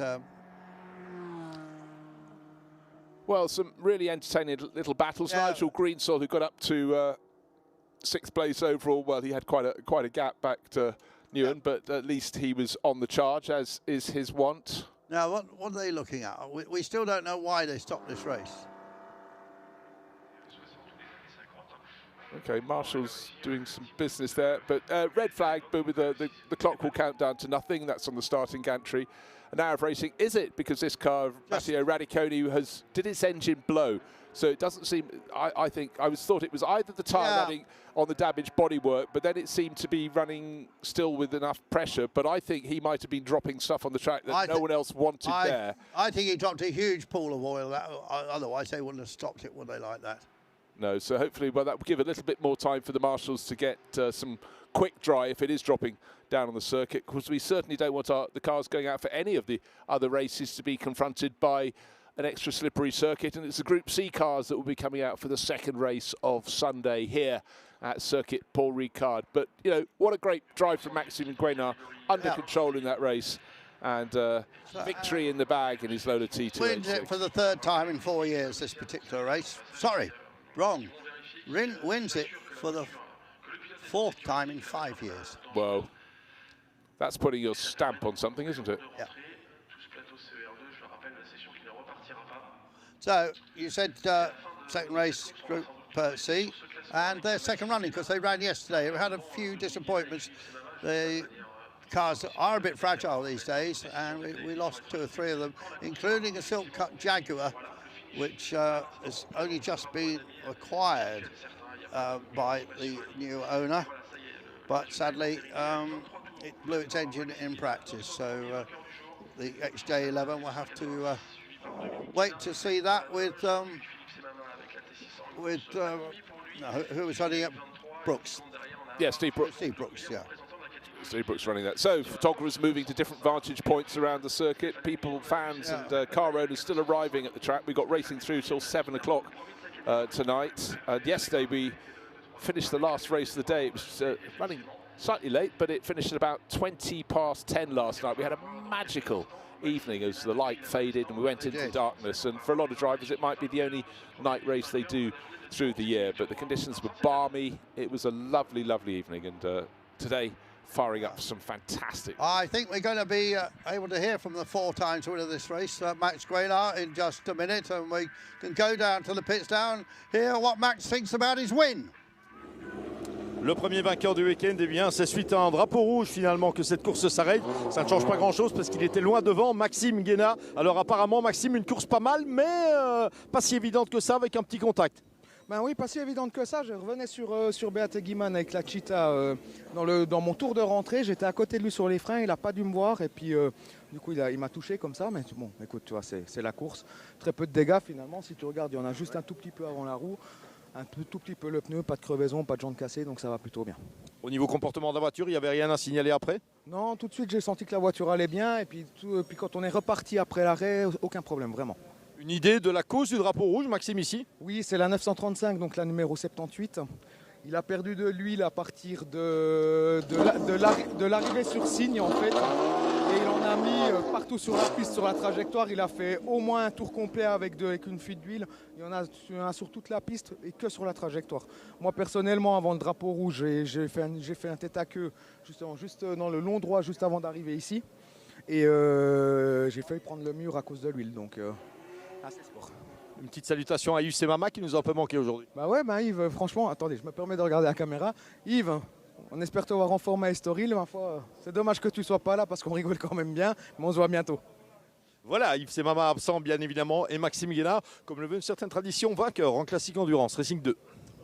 Well, Bruce, Max there was talking about that close incident he had, and then he was talking about the red flag. Your French is a lot better than mine, so I'm not sure exactly what he was saying. Well, a lot of what he was saying. Well, let's go and take a look at the highlights. This is Maxime Guénard leading away at the start. Father Dominique moved up into second place in the toy, demoting Philippe Simama in the long-bodied Lola T 600, but behind the GT2 cars were in the mix as well. We lost Mikkel Mack before the start. He was the best place on the grid, but it really was the Bush brothers who hit the front. But then this is Father Dominique giving chase, but losing the battle to the Lola of son Maxime. In behind, the Hyatt family in the mix. Lovely little chevrons and Lolas fighting in the 2 litre, under 2 litre class. And there were problems, and most of them seem to be for poor Matteo Raniccioni. This is him and moving around the circuit. The Paul Chateau Orcella ran, and then unfortunately that too came to a halt. The race was eventually brought to a halt with a red flag, but some lovely drives going on in these exquisite cars. And there is a moment in which there was a clash with the Cheetah with the race leader, for which afterwards we just heard in the interview there, apologies, going both ways really, but it didn't stop the progress of Maxime Guénard. He went on to win the race very comfortably indeed. A fantastic chase. Mark Bush trying to keep Stefan Neuen behind his GT2 Porsche, managed it, and then an awful lot of smoke billowing out of the back of Raniccioni's car, so he brought it and the race to a conclusion, and victory to Maxime Guénard comfortably in the end by 29 seconds. So that is race one of the day out of the way, and we're probably going to get another interview after that, and then we'll head to the world of Group C, a grid that sort of draws the field in and the crowds in big time. So let's go down and hear the very latest in interviews from the pits. Retour dans la pit lane ici avec Serge Kriknoff. Serge, avec une Inaltera, ici le début de l'aventure Rondo, une voiture qui vous tient à cœur particulièrement. Ah oui, voilà une histoire incroyable. C'est la première Rondo construite, même si elle s'appelle Inaltera. En plus, elle a une histoire, c'est le premier proto, donc 001. Elle a fait qu'une course. Enfin, à l'époque, c'était les 24 heures du Mans en 1977. Et quelle course, parce qu'ils finissent 4e au général alors qu'ils étaient en GTP. Donc premier en GTP et 4e au général, avec 2 gens au volant, Jean Rondeau et Jean Ragnotti. Donc ouais, elle me tient à cœur, et merci à la famille Richaud et à Edgar Richaud qui l'a conservée juste après Le Mans et jusqu'à sa mort. J'ai pu la récupérer, donc merci à la famille Richaud aussi. Comment s'est passée votre course, Serge? Mieux que prévu. Mieux que prévu parce que déjà il y a des freins, elle a freiné. Donc on a trouvé quelques petites astuces pour améliorer le freinage. On freine plus sur l'arrière par exemple. Et un grand plaisir, la météo magnifique. Il n'y a pas trop de voitures, donc je ne suis pas trop obligé de regarder dans les rétros. Donc c'était parfait. Donc, franchement la voiture est magnifique. Et merci à Burgol aussi pour la préparation de cette voiture. Merci Serge, voilà, c'est un pan du patrimoine de l'endurance qui a défilé devant nous, cette fameuse Inaltera qui est de retour derrière nous à l'instant. Thank you very much. There is a driver absolutely in love of life at the moment. Serge Kriknoff, he's racing a handful of cars, but he really enjoyed that Rondo-based Inaltera, 4th in his class. But as he said, the weather is beautiful, the car is fantastic, and he's moving across the paddock. He's got more stuff to race. We'll be back in a few minutes with the next grid of cars. That will be for the Group C racing category, and it was hugely popular in time. Everyone loves still seeing them, but they had their first race last night, but they get a double dose this weekend. A lot of the championships get their turn to have 2 races. Paul Ricard is looking like a very happy hunting ground, and you can certainly say that Andrew and I enjoying the racing, because it is a circuit that does open the door for cars to really get close to each other, a scope to overtake at the start of the lap, the middle of the lap, and then you've got that wonderful run through Seine at the end of the Mistral Straight and the double droite pit lane is about to open in just about 10 minutes time or 9 minutes time now, and the Group C cars will be able to go out. Looking out of our vantage point, people are already starting to move towards the edge of the grid and the pit wall, getting ready to see these fantastic cars come out onto the track. But I enjoyed that first race. It would be lovely if Maxime had someone to play with at the front, but he's welcoming Yves Semama back for Estoril. I heard him throwing down the gauntlet because he's a friend and such a fierce rival over the years. You want to have a good tussle. Well, I think he'll get stuck in the next race because he's climbing out of that Lola into a wonderful Peugeot Le Mans car that he raced yesterday. One of the cars from that huge campaign that Peugeot had back in the early 1992, 1993, won the Sports Car World Championship. Well, it was in a bit of a low ebb, actually, and had a dominant 1, 2, 3. I think the car he drives is the one that actually finished third at Le Mans. Yeah, the thing about those Peugeots, the 905s, the Evo 1 and the BIS, etc., is the fact if they'd had real competition, they still would have won. They were fantastic cars, but at that point, Peugeot was the only manufacturer still putting proper money into the World Sports Car Championship at the time. But they were, as we discussed yesterday, and when you see them, these were Formula One cars with bodywork. Yeah, it was a Formula One engine, 3.5 litre engine. I think Jordan possibly used that engine subsequently. Would that be right? Not a Formula One expert. No, not really. No. Well, he did use Peugeot engines, didn't they, Jordan, at some stage? Unless my memory's gone completely. The team, I remember them that was reluctant so was much McLaren. to remember. Yes. But they didn't go well in McLaren, that's true. But I thought they had a... Anyway, doesn't really matter. What we're going to see is a most marvellous example of a 30-year-old Le Mans car that looks as if it would be in place today. Yeah, it is. I mean, it was a... And the technology still. I mean, it's just amazing, the technology they put into that.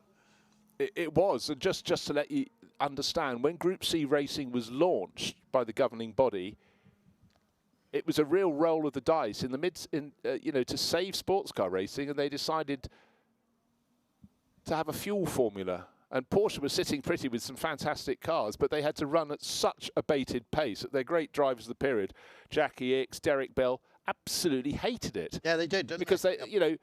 They're professional drivers having to go around at about 80% of the pace they felt they could have in the cars. But in time, they got the engine management systems, and the Group C leapt forward. Porsche absolutely at the helm to start with. The Porsche 956 was a model that was enormously successful for Porsche because they sold them by the shed load, by the trailer load to privateers, and dominated. But gradually, other manufacturers came into play, and most famously, the first one to really challenge them and trouble them was Jaguar, and that gave Motorsport and Le Mans a massive boost. That's why so many tens of thousands of British fans, one of the reasons they go down every year, because people go to Le Mans for 24 hours and it gets under their skin. And there's many a person you'll meet in the paddock at the Sarthe who've been there 30 times. They go down with their mates. And then, of course, Sauber and Mercedes came into play, et al. And then by the end of, as we mentioned, Peugeot very much top of the tree. Bruce, I kind of got it right. Jordan did run Peugeot engines, but 4 years later, and there were 3 litres. These are 3.5.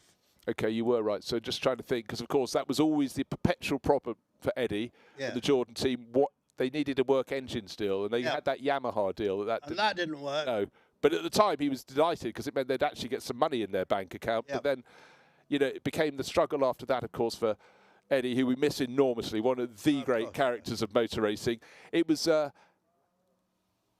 Pay for an engine to be competitive, or be paid to run an engine and not. But so he was torn. And not go broke. Exactly, not go broke. I mean, talk about clever footwork. He could have been a fantastic dancer, Eddie Jordan, because he was... Well, oh, hold on, here comes the story.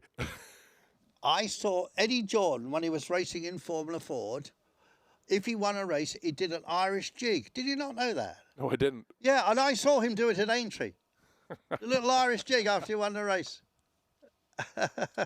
Yeah, sorry, I'm now just suddenly picturing a Jordan with a Peugeot in the back. No, dearie me. But it's a long time ago, and it was a long night last night. We're talking about 30 years, aren't we? Yeah, we are.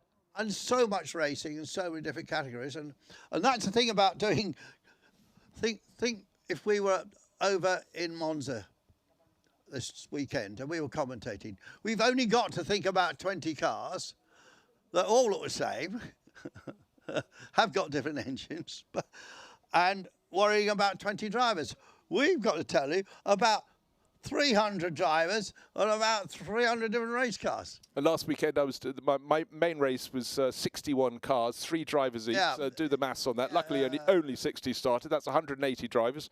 And then GT, support categories, etc. But no excuses. History and long days. But also, you associate teams with engines. A lot of Eddie's running with Mugen Honda. Yeah. He was desperate to get Honda to join him full time, and they lasted for several years. But these one-year engine deals, you do sort of forget them. He ran with Hearts, of course, early on, but just going back to the thought about Monza, Bruce, we've both done Formula One, and it is still the absolute pinnacle of motor racing. But nostalgia rules, doesn't it now? And so many successful race meetings in Britain. Most of the big race meetings in Britain are classic and historic meetings. Okay, the British Grand Prix has the biggest crowd of all, but after that, the next 3 or 4 race meetings, as far as crowd is concerned, are all historic. Where you're going next week to Goodwood, where I've just been at Silverstone a couple of weeks ago.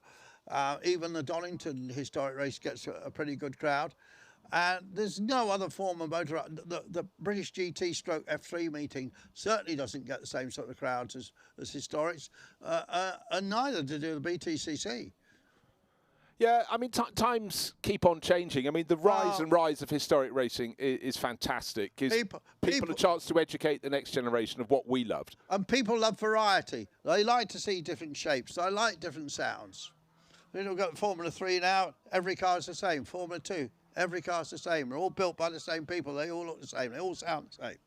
And the hardest thing, actually, in junior single-seater racing, particularly the further down the ladder you go, you get a lot of teams that run half a dozen cars, but they're all in the same livery. So you've got 30 cars coming down towards you. Great. But if you've got 2 teams with 6 cars each filling the top half of the grid, trying to identify the cars, absolute nightmare. But however, diversity has always been good.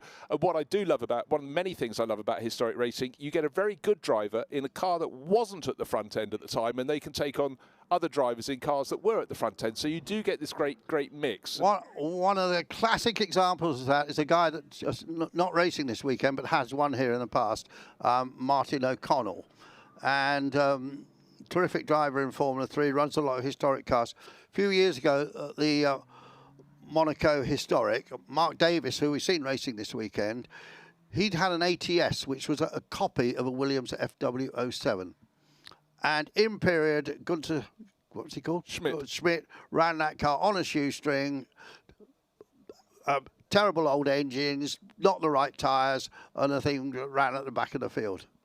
But actually, because it was a copy of Williams, it wasn't a bad copy. And I think Simon Hadfield, was involved with it as another historic racer. But Martin took over the car because Davis couldn't make it at the last minute. Never driven it before. Won the race. Now, it was wet, but there was a car that was a complete nothing, was able to win it. Absolutely, shows indicates what you were saying. That these people can shine in cars that weren't great because it's the drivers that shine. Yeah, I mean, ATS was in that strange position that one year they actually had 2 different chassis designs because Gunther Schmidt just would get very frustrated. And the only other team I can think of that had 2 before was the Techno team in the in about 1973. And, when you got split development, but also with Gunther, if he decided something wasn't right, even if it was, unfortunately, he paid the bills. German wheel magnate, very enthusiastic guy, but it was not a calm working environment, or one that led to clear line of development. There's a revolving door of personnel as well, probably because they didn't get paid. Well, we'll go back further. Another team that did that was Honda. Yeah. Honda did run 2 completely different developments.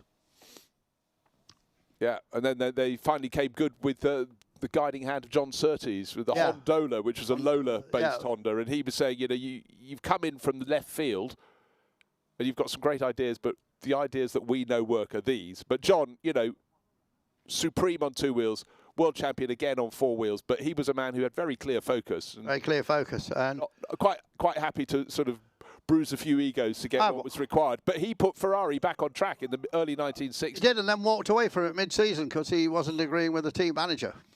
Yeah, well, John was always a very, very interesting interview, very trenchant in his ideas. But, you know, if it wasn't for him, I'm sure Ferrari would still be in Formula One. But there have been periods, and going into the early 70s, where the team was all over the place with management interfering with the real running of the team. But you have to take, and the next person who grabbed the helm in the way that John did was Niki Lauda, and he converted that team with Luca Di Montezemolo and put them on the winning track in the mid-70s from a low point in the early 70s. And you have to have a few hard-nosed drivers who just demand excellence and are prepared to be unpopular to get it. And, you know, that is what, in many ways, Niki Lauda was to start with. Huge humour, but he was the person that sort of insisted they got on with their work rather than taking a long lunch break at Grand Prix and other things you can imagine at the time would have been really unpopular with the Ferrari mechanics. But, you know, the result was there. 2 World Championships in 3 years. Could have been 3 if it hadn't been for that fiery accident at the Nürburgring. I still have a vivid memory of being at Silverstone International Trophy meeting. Ferrari brought a car, we're talking about the 60s here, and they unloaded the cars and the spares, and out came the crates of Lambrusco, the sparkling, but is low alcohol. Wine. Lunchtime wine, yeah. So we've got the grid shown up on our timing screen here, which does include, I see Steve Brooks in the Jaguar, but I know that's not starting. It does include David Hart, the great Dutch driver, and a team owner in his very interesting Lola T9210, which should be a front runner in this and did not start yesterday. Now, not sure the status of that. I would have thought they could have fixed that car. Yeah, quite possibly. If they could, they would have done. But that's a car that ran at Le Mans in period.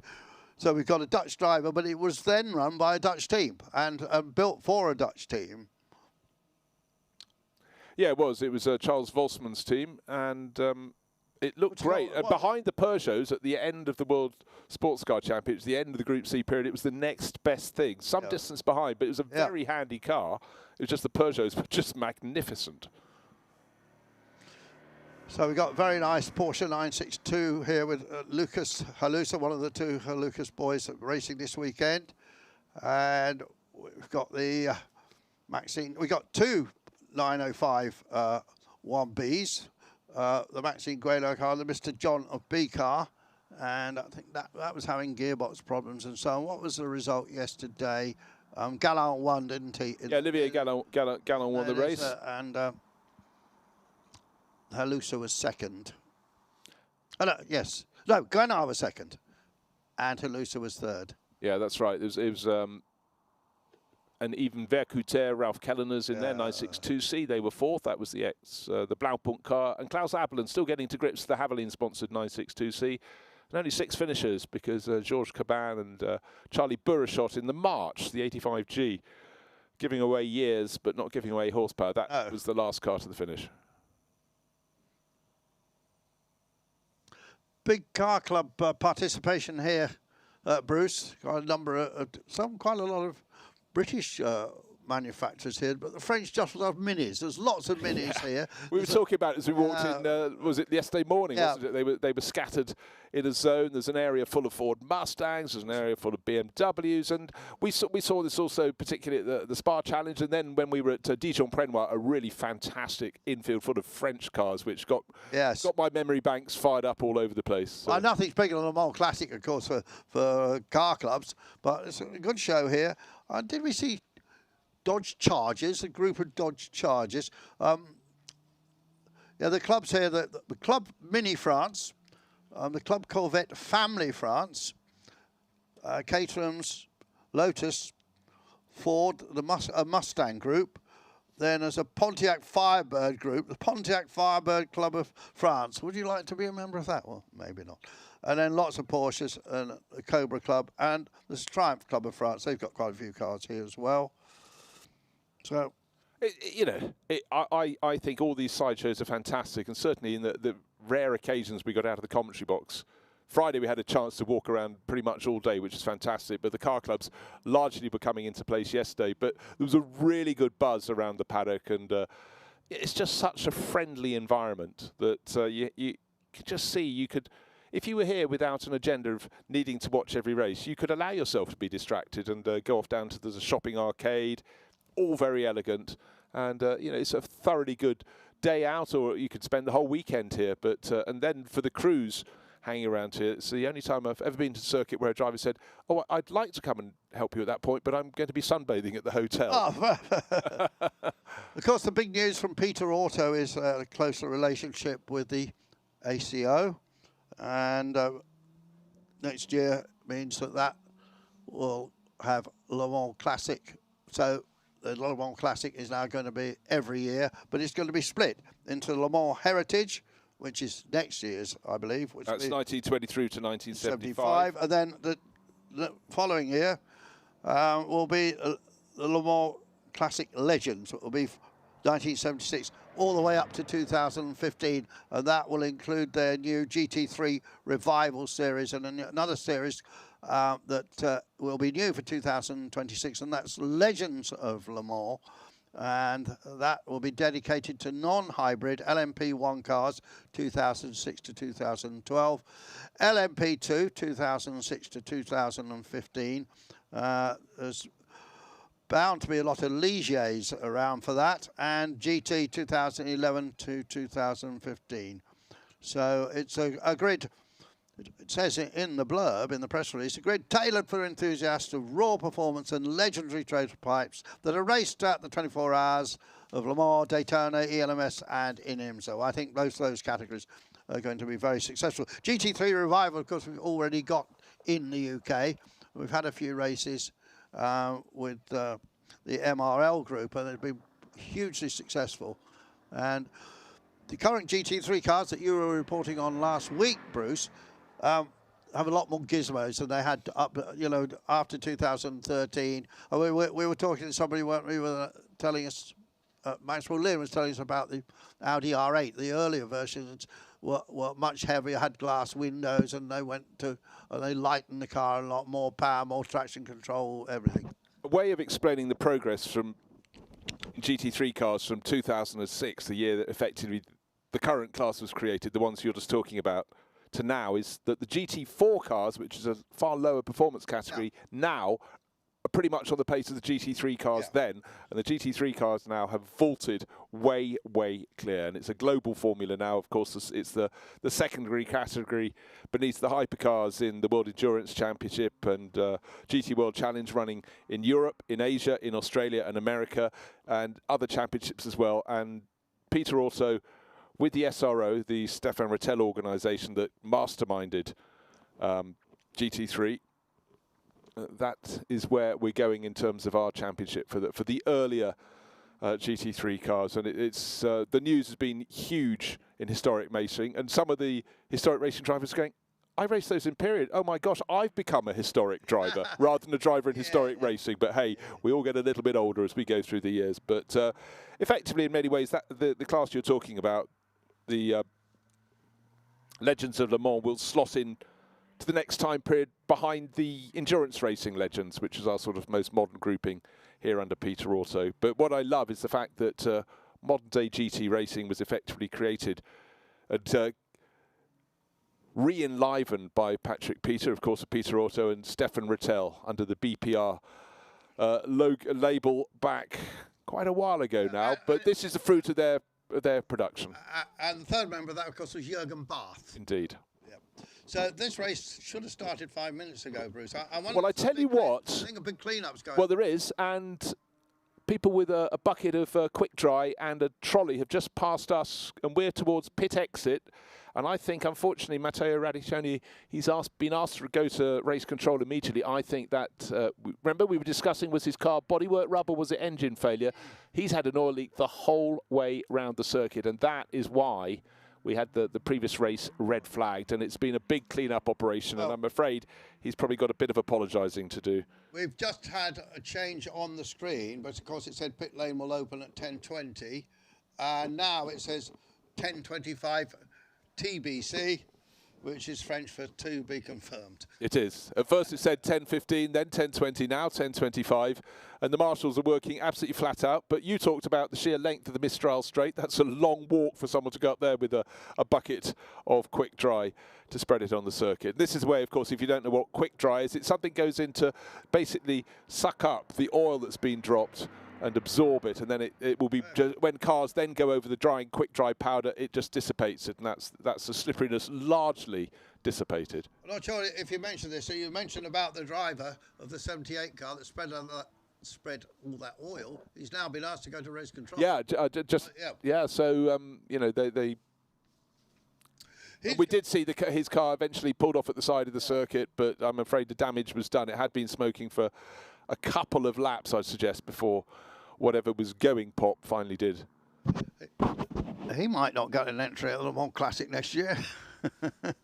That'd be an even bigger if you did a couple of laps there. That's an awful lot of oil and a lot of quick dry. Anyhow, we're maybe jumping to conclusions, but I feel we're probably not too far from the situation. I must say, yesterday ran absolutely bang on time. Very slight delay before the final race, the 2 hours that brought yesterday to a conclusion under cover of darkness, but there was a fantastic race. In fact, yesterday was a brilliant day from start to finish, must be said. So for the Group C cars, they're waiting until they're allowed out of the pit lane. That can't be for another 3 minutes as yet, but then they'll come round and they're due to go out and, again, entertain us royally. And it's Lucas Alusa in the Momo livery, the Giampiero Moretti 962C Porsche that will start from pole position with the works Nissan, the R90 CK of yesterday's winner, Olivier Gallon. In the programme, an excellent programme here with photographs of almost every car that's racing. It says Group C, introduced in 1982, the category imposed a regulation based on fuel consumption, as you were saying, Bruce, in order to prevent manufacturers' excesses and the development of ever more powerful turbocharged cars. So they were just trying to rein back the power to a degree. Well, if you think, you know, in motor racing terminology, if you're just focusing on Formula One, turbocharging didn't arrive till 1977, partway through the season. I think it was the French Grand Prix. They made their debut, and that was Renault. And people just didn't know what to expect. They understood about the increased power. The maximum engine size at the time was 3 litres, but if you went turbocharged, it was just 1.5 litres. Those little engines with those fast spooling turbos had a habit of not reaching the end of the race. So for the first year and a half, it was pretty ropey. By 1979, that first win came in that incredible race. First win for a turbo engine came in that incredible French Grand Prix at Dijon-Prenois, Jean-Puy-Jabouille. But then the other teams realised that if they could develop their own turbo engines, the horsepower potential was gargantuan. So you then factor that into sports car racing, and the arms battle was on. So it was an eminently sensible decision to delimit it, because if you end up with one manufacturer in motor racing, that's no good at all. They wanted multiple manufacturers, particularly it's the essence of sports car racing. We're hanging on to now. Next update will be 10:28. We're hoping to open the pit lane at 10:30. How do you take your coffee? Yeah, I can get one for you. So you just mentioned Dijon. Of course, we had a great time reporting that race, and I did tell that story there, but as we got a moment, I'll tell it again. I was working for the big American CBS television corporation who were actually televising that race live, and I was there as the lap charter. Remember, there was no electronic timing, and I was the lap charter for the commentators, and a wonderful man called Ken Squire, and I can't remember who was with him, but anyway, Ken Squire was the lead commentator, and he'd taken a bit of flack from various people who said he couldn't pronounce the French names properly. He was saying like René Arnoux. So the evening before the race, over a glass of wine, I was summoned to go through all the pronunciations, the phonetic pronunciations of all these drivers, so Ken would get them right. Start of the race, roll the titles, cue Ken. Ken said, good evening, or good afternoon, and welcome to Dijon, France. The one thing I hadn't gone through with him, how to pronounce Dijon. He got Arnoux right, though. Good. But when you've clipped that first hurdle, it's an uphill battle after that. But yeah, no, it's, you know, gradually, bit by bit, gradually, we hope as we go to places, you learn things. But, you know, a lot of drivers' names in the early days, I hadn't heard them on television because there wasn't a lot of motor racing then. I just read them in Autosport magazine or Motorsport magazine, and I just decided that's how it was pronounced. The one that caught me out, he wasn't called Carlos Pace. Carlos Pace, of course. But if you're only reading it without an accent on it in a magazine, P-A-C-E, that's Pace. But you learn these things, and then gradually you move along. And a wonderful man. I was quite friendly with Carlos Pace. I was devastated. I remember, remember when Diana died. I remember when I was told that Carlos Pace had been killed in the light aircraft accident in Brazil because he was on the way to that Race of Champions. I was in the pit lane at Race of Champions. So, terrific guy, but had a rather strange nickname. Do you know about that? Moko. Exactly. Do you know what it means? You're about to tell me. Nose picking. Oh, okay. So, Everyone has to have a hobby. allegedly, he picked his nose, and some Brazilian nicknamed him Moko, and it stuck. He didn't seem to care. Actually, Brazilian drivers often like a bit of a nickname because Ayrton Senna was Beco. Yes. Because of his ears sticking out when he was a child. Yeah. But, you know, a lot of people do outgrow their nicknames. Of course, Ayrton is just Ayrton to everyone around the world. And in a way, that wasn't because he was Ayrton Senna da Silva. Da Silva's like Smith, that's why he dropped it. And of course, Nelson Piquet didn't use his proper name. Sotomayor. Yes. Yeah, I mean, it's a lot of sign writing on the side of a car. But a lot of people need to... if you start life as Jyrki Ravileto, that's quite a long name. He became JJ Leto. A lot of people in the history of the sport... Keke Rosberg, another one. So, yeah, a lot of interesting names like that. But the one I prefer the most was a driver who did race in Formula One. It was called Ricky von Opel, racing Ensign. You know the answer to this, don't you? Bronco. Anthony Bronco. Do you know why? Because his family didn't want him racing. They were owning effectively the Opel, weren't they? They were, the Opel family. Yeah. But why did he come up with Bronco? He liked American pickups? He sat on a toilet and saw Bronco toilet paper. Ah! And that is a true story. He told me that. He didn't see in Altera wallpaper in the bowl. There you go. It's going to be. It's absolutely. He was a guy that I. Remember, he had the Ensign, and then he sort of fell out with Ensign, and he was then went to Brabham briefly, and I'm talking to him about I don't know which circuit it was, but I think it might have been. Could even have been here. And I said, "Oh, you know, how are you feeling about it?" He said, "I'm going to raise my mind onto the astral planes." But I think, I think he qualified 17th. It was a nice chap, and I believe he's still alive, and but hasn't been seen at a racer meeting for 30 years, 40 years. It's occasionally, sometimes, just occasionally, drivers who did race in period suddenly come out of the woodwork. You see them many years later. One of them was Richard Robarts. You remember Richard Robarts? He also drove a Brabham back in the... He was one of the pay drivers in the Brabham because he had a very good sponsor. And suddenly appeared at Silverstone, and I find out he's still one of the heroes of sporting trials. You know, when you take those little cannon cars up slippery hills. It is extraordinary that, some people are prepared just to walk away. They have other interests in their life. Yeah. Others would never go away because they just love it so much. But when someone comes back in, you think, has everyone else seen them in the intervening years? Am I being the only one that missed them or not? But that's really interesting that someone comes back after so many years, and often they're dragged back by someone else. One of their friends says, I want to go racing. You used to race. Where's a good place to go? And in they come. And this would be a fantastic meeting for people to come to reminisce. Another person like that came out of the woodwork, hadn't seen for ages, Bob Evans, who raced for Lotus briefly and BRM and people. And I saw him. I haven't seen you for years, Bob, and he was telling me, he said, I'm thinking of doing about a book about all those days. So I couldn't quite know how to do it and who to go to. And I put him together with a publisher, a brand new publisher actually, BHP. And their very first book was a Bob Evans autobiography. I mean, he wrote it all himself, and I tweaked it just a little bit, and so did BHP. And it came out, and it won an award last year for best new author or something like that. Yeah, and it was a nice book. It's great. I mean, Bob was one of those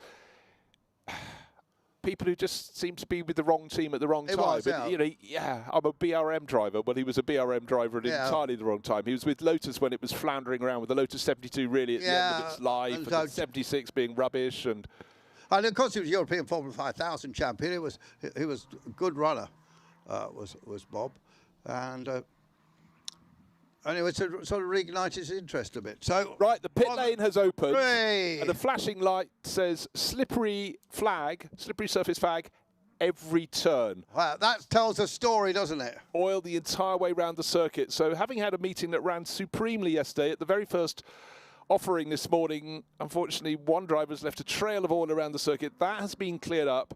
Slippery flag at every turn. So the marshals will be hanging out the slippery flag at every corner of the circuit. The drivers will see the trail of quick dry dust, but it's had probably 15 to 20 minutes of not just being applied, but drying out in the sunshine here. They'll drive over it, dissipate it, because of course, where does a driver tend to leave oil? On the racing line around the circuit. It's not like he was largely off to the side of the circuit. He might have been just towards the very end before the engine failed. But right, we're going to go racing again. Race 2 on the Sunday, Group C racing, sports prototypes, 1982 to 1993. And for a lot of people, these will be their favourite cars here. We're on French soil, so certainly the 2 Peugeot 905 Evos will be ones that really stand out. They're starting 3rd in the hands of Maxime Guénard and 6th in the hands of Mr. John of B. Slightly concerned, Bruce, that this lunch break will be yes, I'm starting to think I should have made a little snack. Yes, always thinking about our stomachs, but it was a long day yesterday. Nothing open when we came out of the box at 10:30 at night. My dinner was a packet of crisps.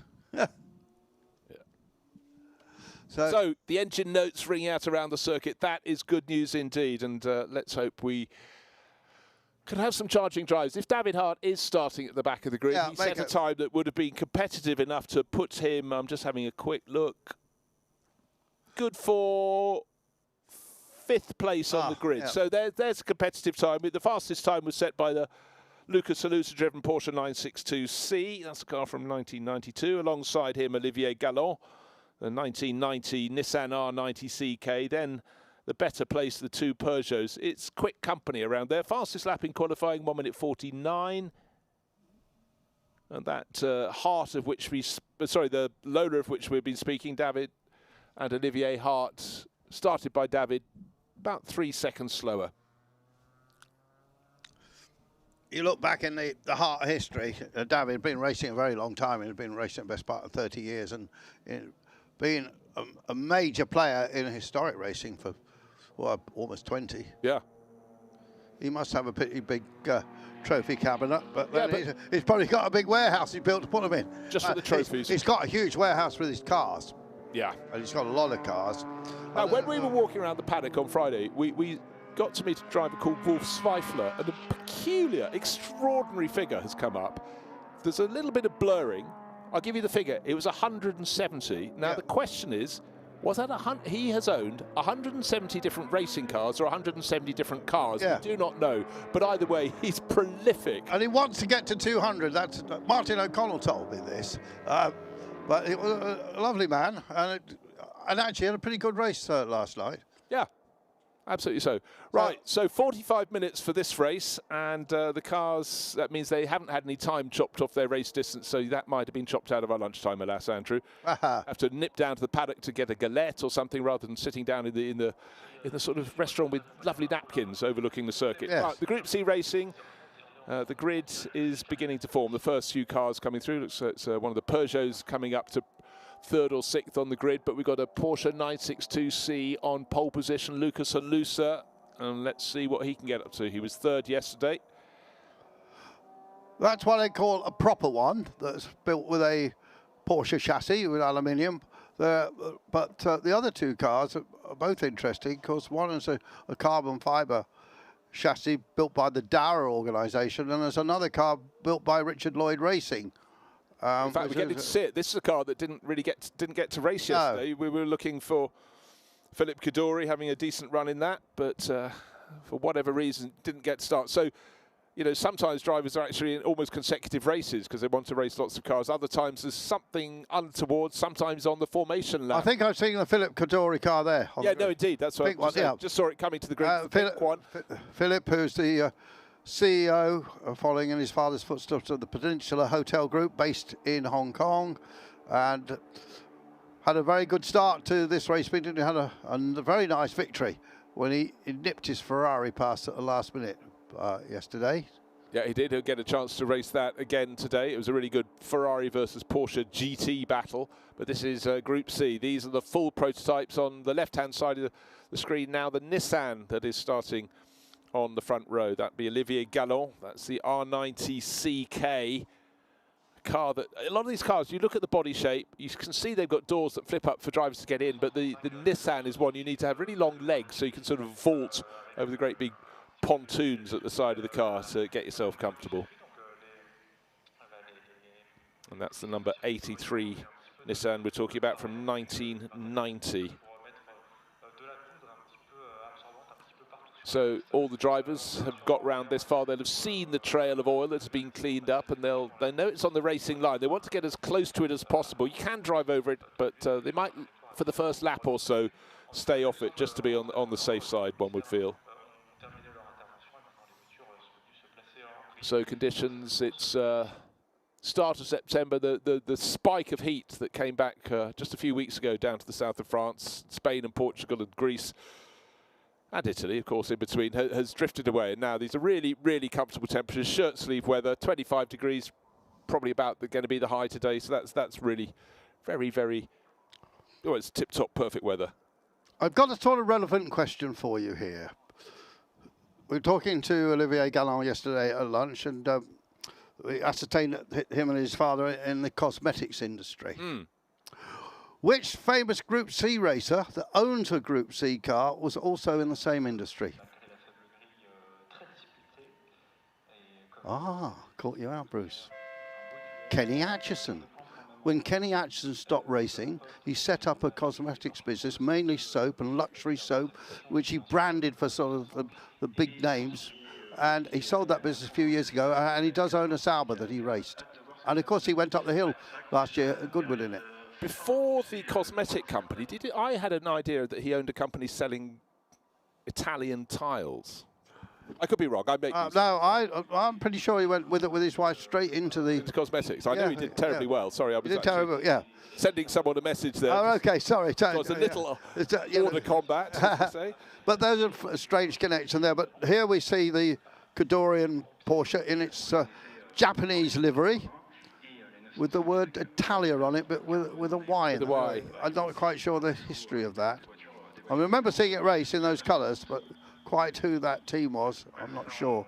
Yeah, so looking up and down the grid, we've got on the front row, we've got Porsche ahead of Nissan. The second row, we've got the better placed of the Peugeots. But down at the back, we've got cars that were running in the sort of lesser class in period. Here's our pole-sitting car coming through, the number 30, Lucas Alusa. But we've got the ADA at the back of the grid, alongside the oldest car in this field, the 1985 March. But then really coming up from the back, we're looking to see the progress of David Hart. Can we see him on the grid? Can't see him yet. I'm just waiting for another camera angle. I'd also need to see if everybody starts, including the Jaguar, that should be 8th on the grid. I don't think I've seen that. That will be on the pit wall side, so I've seen the cars at the front two positions on the pit wall side, which is Olivier Galland's Nissan and Philippe Cadori in the pink and white Porsche 962C in behind. That didn't get started yesterday, so Philippe will be champing at the bit. That pink Porsche, not the darker pink, but the pink Porsche, which is behind it, is another non-factory chassis car. It's a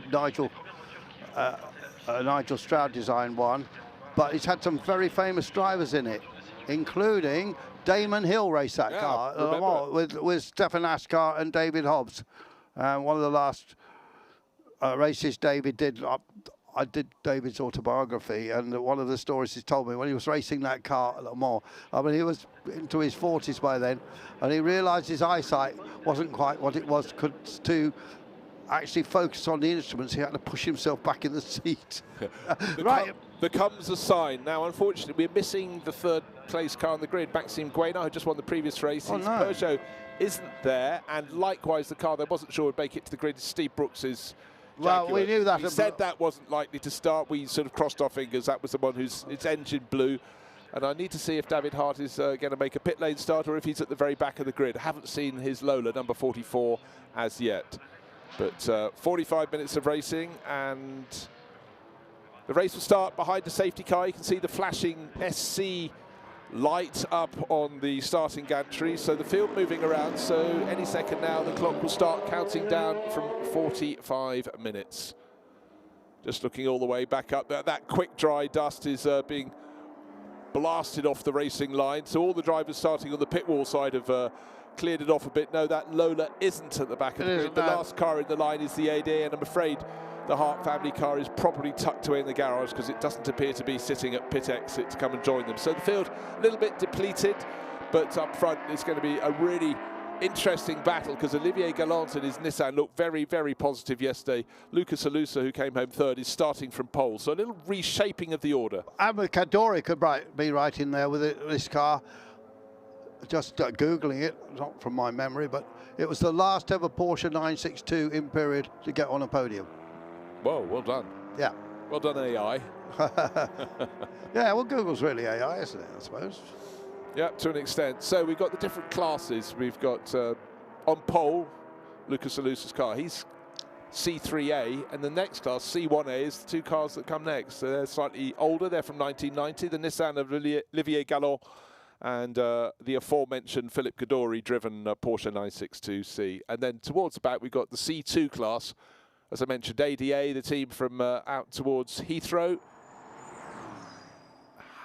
Ian Harrow's team, along with Chris Crawford, they designed that car, built it out there. That, you know, gives away an awful lot in terms of horsepower. It was in the secondary category at the time. It's the orange car at the back of the field.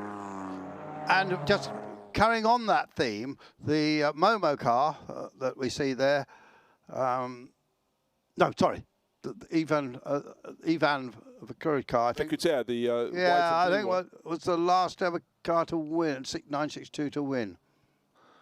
Right, if you're looking at these cars, you just join us. We're getting ready for the Group C race. The clock has already started counting down.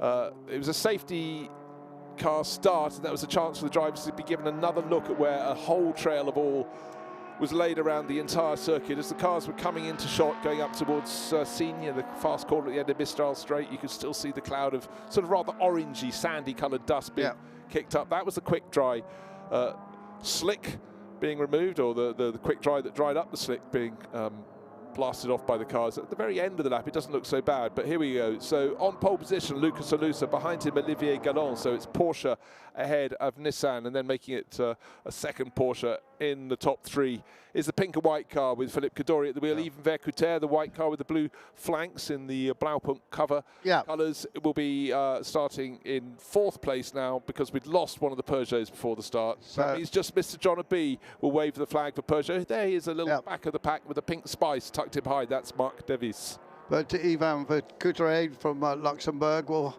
hand that car over to Ralph Kellernes later. To Ralph in the second half of this 45-minute race. Underway now, the safety car has released. And look how much quick dry dust is being blasted into the air. But Olivier Galant is not waiting for a second opportunity. No, not quite close enough. Philippe Gadori very close. And then Mr. John B having a look up the inside of Ivan Vercuter, but you don't want to go out of the race at the opening corner of the first real racing lap. The first three made their break, and then behind the second two cars, a bit of a gap back to Marc Devis in the pink spice, who'll be coming down the hill towards this, the first chicane. More of an S really than a chicane, this one, but it then tightens up, and this is the lowest point of the circuit, and certainly Olivier Galant getting very, very close. I've noticed he's very happy to attack very hard on coolish tyres, and he sometimes makes a real advantage on the opening lap, but so far Lucas Alusa has been wise to his ways, not using any chicanes for these high-performance cars running up the Mistral Straight. But those first three have really made their break. Not quite close enough for Philippe Gadori to get the toe, but he's not really losing out in that pink Porsche in third place. And I think we just saw Galant starting to make a move down to the outside there. We might pick it up in a moment on the next camera shot. And there we go. And no, Alusa has hung on. Well, that was good racing, but there must have been something in Olivier Galant's mind going, I'm on the particularly oily part of the circuit, and again, a bit more quick dry being kicked up, and he had to back it out. But we saw yesterday he's happy to attack on the outside line at Scene. It's very tricky indeed, but I must say, Philippe Gadori's keeping them honest too. And talk about honest. There wasn't even a quarter of a gap, but as I said, Galant's happy to just have trust in his tyres. And right over the curve, that was brave. That was brave, but he still had two tyres on the circuit, so it counts. His windscreen looks like you can't see through it. It might just be the light, or has he got just so much quick dry dust on his screen? I think it's probably just the way the light's hitting the car at the moment, but that could be a factor. Doesn't appear, you can't see the windscreen wipers there at all. That was a mega move, was it? Move of the day for me. Yeah. Well, I still think that Kadori's looking pretty racy. He's wanting to have his second win of the meeting. The Hong Kong-based businessman, and there is just looking to go around the outside of Haluso. Don't see him in the picture yet, but we will in just a moment. But there's the Nissan in the lead. No, Kadori stays in third. Oh, yeah, the Spice. That's Mark Devis. He had a bit of a problem yesterday. He's had another one today. So the Pink Spice out of the race. So the number's dwindling now. We have 8 cars left. So let's see how he can go. This scrap should go the whole way through this 45-minute race because Philip Kadori in the pink and white 962C chasing the Marriott car up in front. But take a look at the rear wings when you get a chance. Totally different. Much more wing on the Momo car in front. Just a single rear wing, the high-mounted rear wing on the back of Kadori's car. Under the rear wing he goes, chasing him down. And the Lucas Alusa car, a couple of years younger, but Richard Lloyd Racing, the pink and white car, they did their things differerently. At certain circuits, they would run spats over the rear wheels for any aerodynamic advantage they could have. Good little battle. Klaus Abelin getting right on the tail of Yves Vercouter, and the Peugeot of Mr. John of B tucked in behind them. Yeah, so we've got 2 nice little battles in this race. Yeah, several. We'll take those every time. Well, Klaus Abelin, we saw him sitting down with Franz Conrad. Yeah. Conrad, so much experience of all forms of Group C racing, just giving him some advice the other day. And a handful of years ago, I mean, Klaus wasn't racing prototypes. He had GT cars, but you know, he's really knuckled down in that Havilland livery car and going well. They're starting to drop Mr. John of B. Mr. John of B, in terms of car performance, wants to be right up with them. Yeah, but Couture went very wide then and had all 4 wheels off the track. And at the front, Gallon pulling away a little bit actually.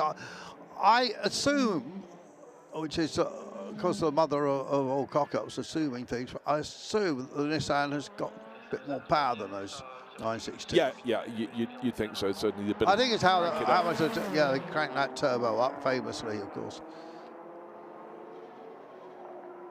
Still some great sounding engine notes going past. And different engine notes because you got the flat engine in the Porsche, and you got the V8 twin turbo of the Nissan, and then that Spice that came in basically had a Formula 1 engine in it.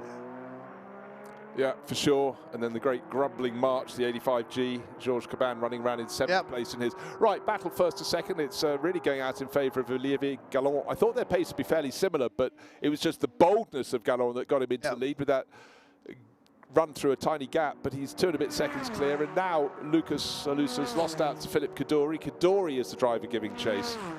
But the gap between first and second, 2.2 seconds, similar margin. Well, back to 3rd place. First infringement for car 69, track limits. Car 69 is Philip Kadori. Oh. He's the driver in 2nd. This battle we're looking at there, Abelin has now dropped even Vercouter, and Mr. John of B is the driver closing in. I think it's really been that mistake you spotted from Ivan, lost him a bit of time on the previous lap. This is 1st, 2nd and 3rd. A short while ago they were very close together, but Olivier Gallon is just having a phenomenal meeting so far here at Paul Ricard. And then talking about engine notes still, obviously the Peugeot is running that V10 with no turbos, of course, V10 Grand Prix engine effectively. Yeah, there was a sort of a bit of a campaign to try and get Formula 1 to have more interesting engines. A lot of people saying, let's go back to V10s. They made a brilliant, brilliant sound, and sound is massively important in motor racing. It's very, very evocative. But it obviously didn't get anywhere. But still, the Formula 1's flopping a little bit about. There was further talk that they'd change the engines again in 2029, but no can do. It had that Hart car been running because it's got the V10 Judd in it, which is a real screamer. All the vegetation around here up on the plain. Bruce, you particularly like the paddock as well. So yeah, I do. I mean, it's beautifully planted, and if this circuit hadn't been wise enough to plant trees on the infield for an awful lot of the year, it'd be really a bit too hot. No shade. A few weeks ago, it was enormously hot down here, but it makes it attractive as well as providing welcome shelter. It also demarcates the area. Good little battle. The ADA being driven beautifully here by Francois Bourdin. Georges Caban, 2nd race running we've seen flames spitting him out of the back of that number 21 March. And there he's just decided he could see that the C2 class car from ADA was driving better or being driven faster than his, so he's been very polite and let Francois Bourdin go through. Still so much dust, and you can see the wheel tracks on the dissipated dust as they go over the crest down towards the first corner of the circuit. So move done, place positions swapped over. No swapping at the front though. Olivier Gallon now 3.7 seconds clear in his Nissan from the Porsche of Philippe Kaddouri, and Lucas Halusa has fallen an equivalent distance back in third place overall. Here is Olivier Gallon, that Nissan looking fantastic. Very, very crisp livery on that ex-Derek Daly car, Jeff Brabham and Chip Robinson. And of course, great success in IMSA 2. It was almost like the IMSA Championship was almost like a parallel one with the World Championship. Yes, very successful series. Very successful in time. Jaguar had a huge time of success just before these Nissans sort of came up to rule the roost in the late 80s into the 90s. That ADA, we talked about yesterday about ADA having run a Gebhardt. That they ran that before they built the ADA, Chris Crawford. They were in Brentford. Brentford, yes. Yeah, but near Heathrow. On the Great West Road. Yeah.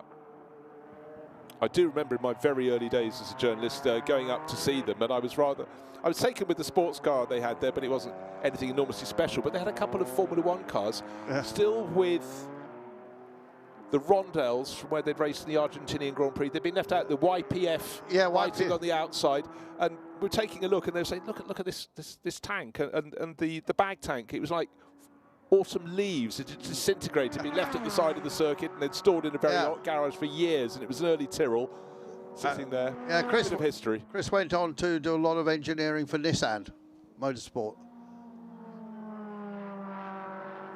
Still quite a lot of dust in the air from the... Right, Mr. John B has just had a little run through the pits. I didn't identify what the problem was. I could hear an engine note, and then I just saw the roof going past us. But there have been 2 pit visits from Mark Devis. The second one has kept him there in that pink spice. No such problems and no pit stops required. Therefore, oh dear, under investigation for overtaking before the start line on the rolling start was George Cabad in the March. I mean, it won't change the result of the race because he's a effective last place, bearing in mind the Peugeot is behind him now after a pit stop, but that ought to be able to pick him off as it advances. Talking of advancing, here we are, 30 plus minutes this race to go, and already 6 seconds clear. Olivier Gallon, second car in the line, should just about come into the background of the shot. There, another car coming into view. That's second place, Philippe Kaddouri. He too's got a bit of a buffer, but you know what, the last 2 laps he's been hauled in a little bit by Lucas Halusa in the Momo-sponsored Porsche. So if we get a longer shot, we should get the Porsche in second place in pink. That's Philippe Kaddouri, and then behind the red and yellow one of Lucas Halusa, who's just sort of settling down. What you don't know, Andrew, in this race is how much they've been cautious because of the oil that had been left all around the circuit. That oil dry, yes. I think would have worked out where the grip is and where it's a bit slippery, I think, by now. But the pit window is going to be open in just 3 minutes, and going very slowly is Mr. John B on track. Oh, okay, he's just emerged from the pits. Right, this is second and third. Second place, the pink and white car, the ex-Richard Lloyd Racing 962C. That's Philippe Kaddouri, his car from 1990. 2 years later is the Momo one. Again, we were comparing the different options on the rear wings they had, but the gap between them, it came down, it's gone out again. So the first part of the lap has been better for Philippe Kaddouri, who really attacks that downhill run out of turn 2 through the S's down to chicane. That is the first timing sector, and he does that very nicely indeed. That's how he stretches his margin. See all that oil dry there on the left-hand side on the right-hand side of the circuit as we look at it. Be interesting to see the cars when they come in. You can see the track on the run down to turn 1, where you could see the wheel tracks of the cars, the tyre tracks of where they've gone through the dissipated dust of the quick drive. But when the cars come in, I think most of the drivers would like a bit of a wipe of the screen because they're all looking really as though they've done a bit of a dusty day's work. But also, if you think about it, You think about dust on the screen of your road car, that's a fairly flat device, but look at the curvature on the screens of these cars, and most particularly the Peugeot, where it's a tiny little Absolutely, cockpit. it's almost like a fighter plane cockpit. So you've got that sort of distortion of image as well. Well, here they were watching the Porsche that was raced at Le Mans by Damon Hill before he made the big time. Only time he raced at Le Mans.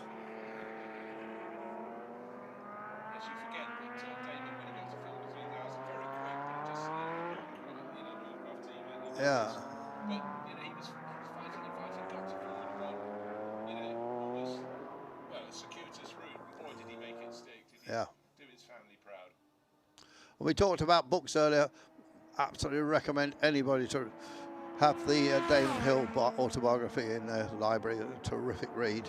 Very honest book too. And a thinking man's driver, most definitely. He Absolutely. Everything in life with great seriousness and lots of intellectual power there. So. Right, so George Caban has just been picked off his march. Put a lap down by a race leader. Perez in front of the race, 7 and a bit seconds clear. He can be cautious, but he's just super confident there. And this is a bit unusual, Bruce, but I just looked out of the window. There's a plane taking off right in front of us, because along the front pit straight there is a parallel airstrip, a little aerodrome there. I don't think there's any scheduled flights, but lots of biz jets and pleasure flights from there. For a lot of well-heeled people who are coming here, team bosses, we have to. Oh, the Peugeot stopped. Look, they just have to cross the road, and they can get their plane to take them very quick escape. So yeah, Mr. Johnamy made a pit. The sister car didn't even get to start the race. The sister Peugeot, which is such a shame, because look at these cars. Yeah. You can imagine a Formula 1 car that plays bodywork over it. The driver's in a central driving position. Well, I think. Fantastic when they're around and they get it's about to be hooked up. So we'll be back to that point right if possible. Okay, pit window will open too late to save Mr. John and B. He'll be back to fight another day in that glorious Peugeot 905. But today he is out of the race. Look at that down. Numbers falling a little bit here. I'm afraid so, yeah.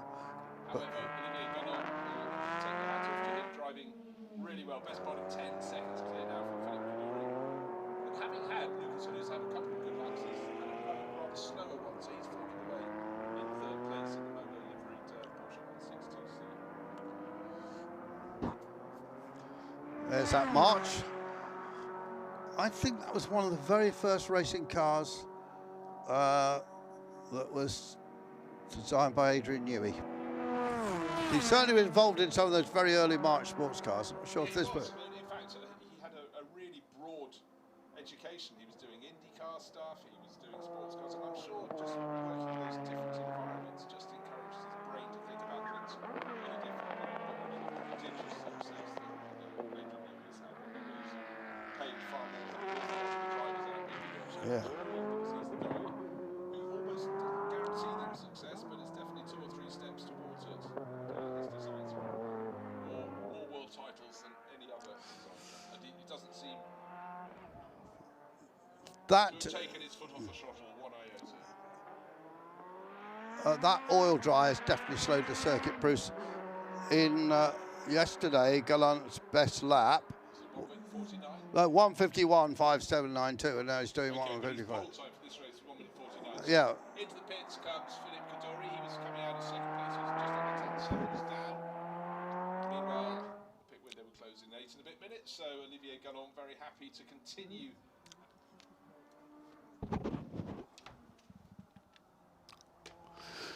Bruce, just a slight technical issue there. Yeah, driven badly by me there on the deck. I had a cough coming up. So Olivier Gallon just stretching his way clear, and Philippe Cadore's come in from second place, just under 10 seconds down. Yeah, that Nissan still looks, they threw a lot at it, Nissan, trying to win Le Mans. Never did it. Never did it. Toyota took a long time to do it, and in between, little Mazda popped up, far smaller in terms of global stature or Japanese manufacturer stature, and nailed it in 1991. Didn't really feel the need to come back and try and defend it, because they knew their budget was probably not going to do it again. But those Mazda rotaries, really interesting sound, but when covering any long-distance race with the rotary, particularly one through the night, you're never too tired when they retire. Certain tracks, Spa with the touring cars, Van der Beek and Coronel, I remember for years thinking, lovely people, but could you please shut up? Because the noise is ear-splitting. And it's been brought out, oh, that's not so good for Philippe Kaddouri. Why is that engine cover off? This car didn't get to race yesterday. It might just be caution. They might have taken it off to investigating something, and certainly you can see the windscreen being cleaned, because all these drivers very concerned by...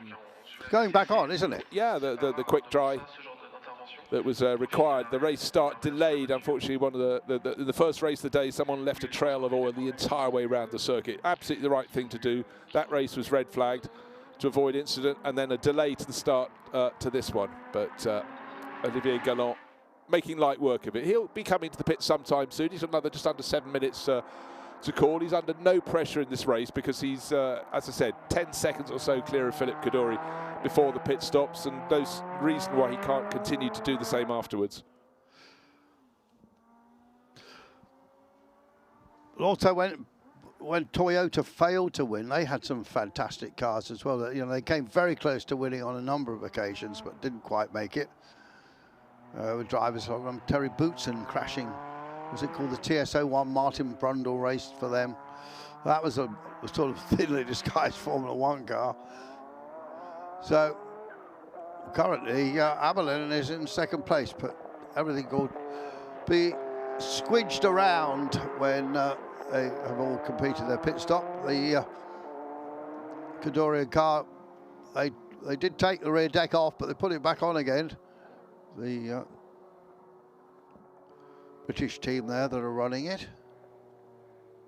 Very crisp livery, isn't it, that? Pale pink, not a natural colour to put on a car. And at that time, the Group C scene in Japan was immensely strong, so a lot of the teams had a big interest in Le Mans. The Japanese have always had a fascination with Le Mans, but the Italia liveried car, yeah, one of the crisp ones that stands out. Yeah, except that Honda never had a go at winning Le Mans. No. There must have been some good reason. I suppose at that time they were really concentrating on Formula One, putting a huge effort into their engines there, running, you know, fantastic success with Alain Prost and Ayrton Senna at McLaren, and then wonderful stuff with Williams in the years to follow. But yeah, interesting. They never did take a tilt, and they're not taking a tilt now. I mean, the World Endurance Championship is almost turning manufacturers away because they like you to compete in the hypercar class and in GT3. Yes. And Honda has had cars in GT3, but not at the sharp end since the NSX was a good thing to have. So it'd be quite good for them to come back. Right. Well, of course, an Acura have got a car in America, not. They have, but in terms of the World Championship, they're staying away for now. But it does seem that it's a very bright light that's attracting a lot of moths at the moment, the World Endurance Championship. I don't think any championship has ever had so many manufacturers. And then you think of the World Rally Championship, it's only got 2. I know.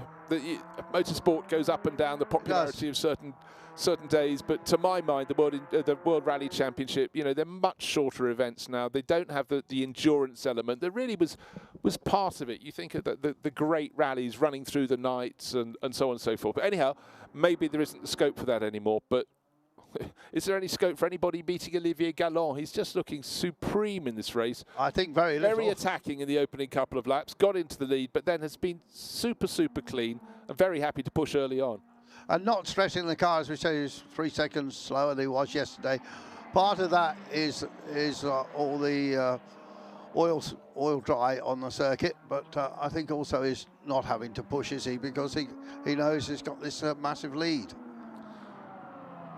That said, you know, what an enjoyable run to have in a brilliant car on a Sunday morning on this circuit, where you can get some really good flow, and then you can relax when you've got the blast going up the Mistral straight all the way to that very quick corner that does focus the mind up at the senior. Super fast top gear corner to the right, and then just as you're getting the car balanced again, you've got to do the double right-hander. Here he is, into the pits now. Perfect timing, 3 minutes until the pit window closes. And yeah, dusty looking car when it comes in. That will be cleaned off for him. 20 minutes will remain or so by the time he comes back out. Philippe Kaddouri, we'll see how big or small the gap is between them when the pit stop's completed. Just remember though, for the lap or so before Philippe Kaddouri came in from second place, he was around 10 seconds in arrears. So here we are, the second block of pits. The pits are in 2 blocks, a longer one with the bigger garages and the extra ones they added on there. And he was stopping just in front of the Scott Sport team who run that car. Here's the...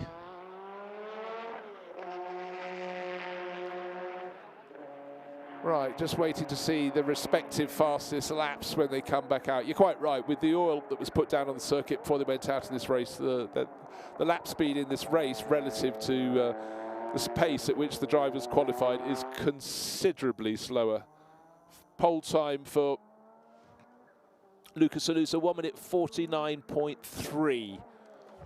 And at the moment, Lucas Alusa, his last lap, 1 minute 56.7, 1 minute 56.1 for this driver, Philip Kaddouri in second place, who really was cutting the final corner, not the final corner, beg your pardon, a slight mistake. That was the exit of the chicane, so effectively turns 3 and 4. Now he's going to go through the left flick onto the Mistral straight. Out to the edge, nobody immediately in front, so it must feel almost like he's in a sprint, a one-at-a-time sprint event at the moment. In the background of the shot, Lucas Alusa is dropping further back. He's about 20 seconds in arrears now. This is, the track is on the left, the driver is on the right, I think we can say. The painted area is blue. When you have all 4 wheels over the white line at the edge, that's off the circuit. Second infringement, of course, it comes up immediately. Track limits at turn 4. And he's going to have to watch it now. Yes, I don't know what the reason was. Was he unsighted? Did he find an attack a little hard and find the track is still a little bit slippery? Loss of concentration, or just went slightly deeper, experimenting to see how deep he could go into turns 3 and 4, the chicane. Anyhow, he got it back onto the track, but at some circuits you couldn't do that. You'd run off and hit something, but Paul Ricard, there isn't too much to hit. And the bad news for, well, we'll wait to see what pace Olivier Gallon can do. He came in from the lead. He's going to go back out surely into the lead, because at the moment I wouldn't have thought Philip Kaddouri is, well, he's not. Is that him in sight? Okay. Yes. There it is. Oh, well, it was 10 seconds before. It looks like it might be somewhat less after the pit stops. And bear in mind, we were concerned when Philip Kaddouri had the engine cover off the rear of his 962C. We'll wait for the next timing interval. 8.9 seconds is the gap listed between them now. So it's 7 seconds. I needed to get to the next timing interval. They've got there. So 7 seconds, 3 seconds gained. So the fact that the very corner that Kaddouri's at now, that he cut last time around, shows he fancies his chances. That's why he's attacking so hard. He's now really got to watch it, because as Andrew pointed out, there have been 2 warnings to him for exceeding track limits. Can't afford another. They'll start to come with penalties. Right, into the background comes the chasing Philip Kaddouri. His tail is up, 6.2 seconds in arrears. So Olivier Gallon being a little bit cautious after the pit stop. But and now I can see him, of course, which always gives you an incentive. Yeah, absolutely. Better than a strong coffee on a Sunday morning is having a hunt. And he is the hunter, and the hunted is Olivier Gallon. Can it be done? Well, I tell you what, it's not for want of trying from Philip Kaddouri. 16 minutes remaining in this Group C second race of the Peter Auto weekend here at the marvellous Le Castellet Paul Ricard circuit. Always used to call it Le Castellet originally, because that's the nearest town. There's a little mountain top village that overlooks the circuit. There are so many circuits in the world where they have an official name, like Road America, but everyone calls it Elkhart Lake, and so on and so forth. What I don't like is when, tough luck to the sponsors, but when someone sponsors a circuit and it insists it's called after their company rather than the name with which it was founded. And then we had the funny business of the Red Bull Ring, which was named after one village, and then they changed to a different village. Because it was Spielberg. It's Nittelfeld or something, isn't it? Something like that, yeah. Bear in mind that started life as the Oostenrijk Ring. It was got back, then took the name of a mobile phone company, the A1 Ring, and then the name of its sponsors, Red Bull Ring. I must say, though, if you have a chance to go there, the facilities are phenomenal. Yeah. Again, that's when you go into the main building, it's like going to a luxury hotel. And that's another magnificent circuit overlooked by mountains. Yeah. Give me a circuit with gradient change and I'm there. Right, this is the ADA, and you can see the funny little cut-off windows for ventilation in the cockpit. You see the slightly diagonal cut on them. Those aren't windows that roll down into the side of the car, quite clearly. Now, yesterday you told us about their sponsor, which gave us a little bit of a giggle. Yeah, well, Mysil on the side of the car, that's foot powder to stop you getting athlete's foot. And there's a really rare one on the nose of the car, Arcati. That was a picture framing company brought into the sport by a British touring car racer, Jerry Marney. Indeed, the very first meeting I saw his name on the list, it was Jenny Marney. Oh. So I went off to find Jenny, a female racing driver and found quite a large butch bloke called Jerry. That was back when the British Touring Car Championship was packed out with Sierra Cosworths and very spectacular days. Yeah. I had a business cleaning boats in marinas or something, did Marnie. But similar vein, there was a very successful Formula 3 driver called Bev Bond. You remember Bev Bond? And he was racing at Crystal Palace, and the local authority were involved. So they sent a press release, and they said the lady driver, Bev Bond, would be one of the leading runners in the race. I said assumption is the mother of all screw-ups. Absolutely too. Right. Unfortunately, car 69, the chasing Philip Kaddouri, he's 6.5 seconds down, so he's staying level pegging with the front-running car of Olivier Galland, the leading car, under investigation for pit window infringement. So there's nothing more Philip Kaddouri can do. If he gets a penalty, he gets a penalty. All he has to do is get his ears pinned back and chase after Olivier Galland. But Galland's not going to be an easy man to beat. 6.5 seconds. It's staying absolutely stable. 6.6 seconds. But Philip Kaddouri clearly, I mean, he did gain through his pit stop, because remember, they were 10 seconds apart before the pit stop, 7 seconds apart afterwards. This corner here in the background was where he ran off entirely off the circuit, and there may be a penalty coming from that if he goes off the circuit again. Oh, interesting. Fastest lap of the race, Ralph Kellers, because we haven't mentioned that he's in the Vacutra car now, and he's put in the fastest lap of the race. He's down in 5th position overall. That's in the white and blue Blaupunkt livery car. Even's got out, and he's chasing off after Klaus Abelin. See if he can catch him. He's certainly, with his pace, will gain. Kaddouri got a 3-second penalty, must have left the pits. Despite them taking the rear deck off the car, they left the pits 3 seconds early. Okay, so effectively, add that to his deficit now, and that puts him back to nigh on 10 seconds behind race leader Olivier Galland. And that's where he is now. Now, this corner seems a great place to go off in a 9.62. This is Lucas Alusa doing pretty much the same as Philip Kaddouri did about 3 or 4 laps ago. Gets back on the circuit, but that will be another warning for exceeding track limits. Kellenis can definitely slick 4th place off Ralph Abelin, who's only 4 seconds behind. He's lapping 6 seconds a lap quicker. 6 seconds a lap quicker. Right. Very, very quick meeting out of justice. That was the 3rd offence for track limits for our 3rd place driver, Lucas Alusa, slapped with a 5-second time penalty. So that's dropped him back a little bit further. But he's half a minute down off Philip Kaddouri, so he's not going to challenge him in the remaining 12 minutes. But really the story of this race will be whether Olivier Galland will rediscover his mojo. They're all going faster than they were before the pit stops. I guess they're more confident with their tyres, the fuel load's coming down.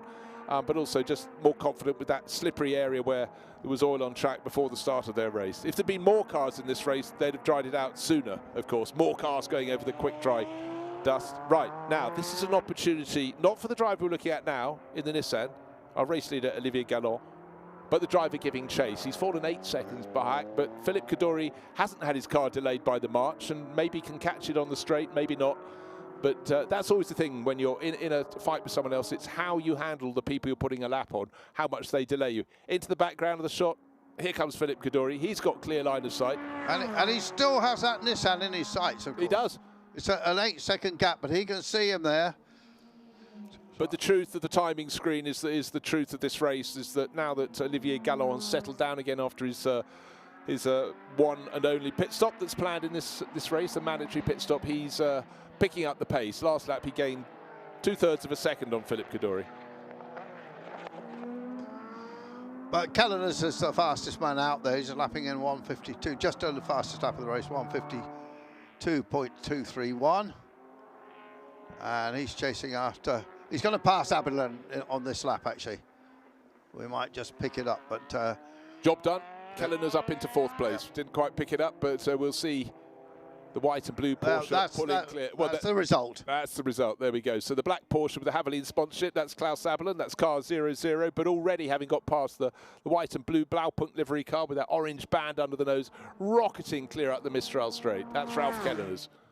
Yeah, Ralph Kellerner's a long-time professional sports car driver, drove for some big teams, and Toyota, Porsche,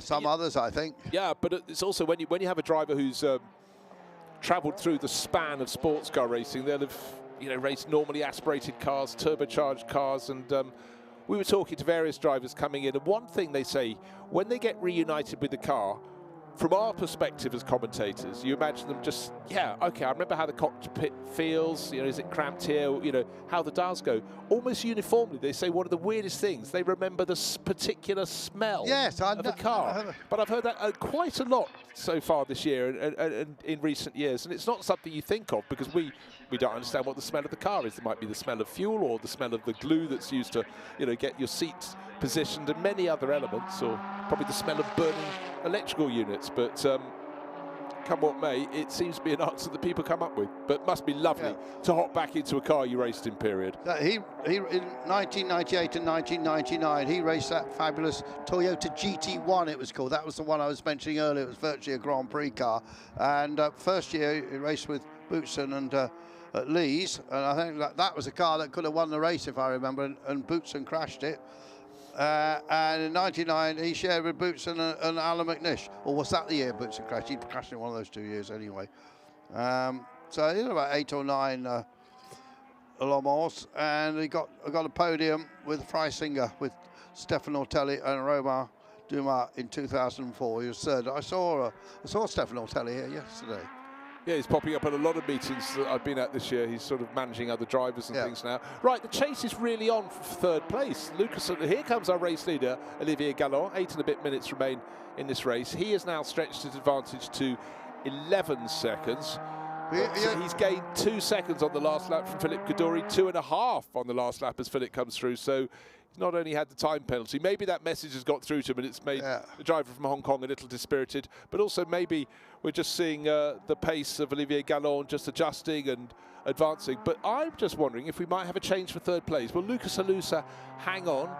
He's now 18 seconds clear of Ralph Kellerner's, but Kellerner's is taking 3 and a bit seconds off per lap. I think by my reckon, no, he won't get close enough. He'll get close, but not close enough. It's been around a long time, as Ralph Kellerner. I think he's 57, 58 years old. But he's always raced. He's always continued racing, earning money, obviously coaching in Germany and so on. And also we've seen him racing in De Tomaso, haven't we, in this? Yeah, we have, and he's very proudly wearing a De Tomaso T-shirt. Right, second place, Philippe Kaddouri going past the ADA, putting another lap on that. In the background, the march in the race, powering its way around Georges Caban, but he's also 2 laps down. But for Philippe Kaddouri, turning into scene, he's lost, I think, line of sight. He's nearly 12 seconds down on the race leader. Smoke in the air. Is that barbecue time? No, someone was just locking. No, it is coming from Lucas Alusa. His pace had been falling off a little bit, so it does mean, I thought, I've just been saying, Ralph Kellerner surely can't catch him. I thought he was going to get within 5 or 6 seconds, but that's not a good sign, is it? Here comes Kellerner's background of the shot, so he may be close enough to see the smoke coming out, probably close enough to smell it. But at this point, with, 6.5 minutes, you wouldn't think the car in the background would be able to gain. Now, was that just a... Well, at first you thought it was a big lock-up, but absolutely not, because there is so much smoke coming out. That's not your tyre smoke. That is blown up. Full-on blow. That's over. Now, we need Lucas Alusa to pull off to the side of the circuit if he possibly can, because that won't be kind for anybody else who's following him at all. But at this point, 12 and a bit seconds clear. Philippe Kaddouri's got this under control. Lucas Alusa smoking his way. He's now pulled off the circuit. I don't think towards the end of the lap. I don't think he's dropping any oil. The oil's all just burning. I would say that something like a collapsed piston or something like that. So it's just coming out of one bank. So yeah. So unfortunately, third place for him is not going to be yesterday. It's not going to be followed by third today. For Olivier Galland, well, going to be followed by a very large bill. Yeah, so Ralph Kellerner's there, car number 7, now up into third position.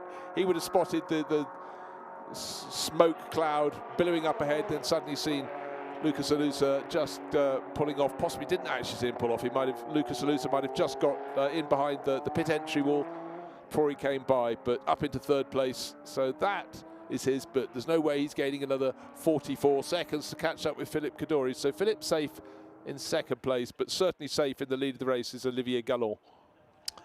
Sad sight there.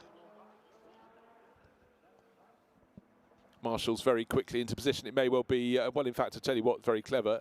It's called the fire zone. That was really intelligent from Lucas Alusa to be on the safe side. Nearly got into the pits. He just pulled up where he could see fire marshals. That is intelligent parking. So red flag, a bit like in the first race of the day. And again, with a clear advantage at the head of this race. You know, no challenge for victory there. Olivier Gallon had this in his bag, so nobody can say, oh, the flag came out too early, it thwarted my charge. So very sensible control there. There are only 4 minutes or so left on the clock. So victory to Olivier Gallon, car number 83, the Nissan. Neat and tidy run from him. A good chase from Philippe Kaddouri. And there's Lucas Alusa. Well, he'll be very disappointed with that. He'd been picking up the pace, but gradually the pace was falling away. And then Ralph Kelleners was starting to close in, but he should, if he continued at the pace he was running, have come home third. But alas, with engine failure there, he is over and out. The race, the Group C race, the second race for the Group C cars here at Paul Ricard, belongs to one person alone, and that is Olivier Gallon, who's having a phenomenal weekend here at Circuit Paul Ricard. He's raced other Group C cars. I've seen him racing in the Jaguar in the past, so he's used to the different types of Group C cars. Good to see fans on this glorious early autumn day standing on the roof of the fabulous pit building. And you came here when the circuit opened in, was it 71? 71, the first French one. There were no circuits in the world built to this level. It was something amazing. Drinks magnate Paul Ricard made all his money with almost a French national drink after wine, with pastis, and he put his money where his mouth was. And there were 2 pastis manufacturers, weren't there? And they took the other one over. What was it called? Pernod. Yeah. So he took over Pernod. I'm not sure who owns it these days. But no, me neither. One could Google, one could look. But right now, always enjoyable seeing the Group C cars coming out to play. And the Nissan, for a lot of people, one of their favourite cars. But most people, it's the Porsche 962 that they lust after when they think of Group C racing. And they came home in 2nd, 3rd, 4th and 5th positions. Yeah. Interesting in that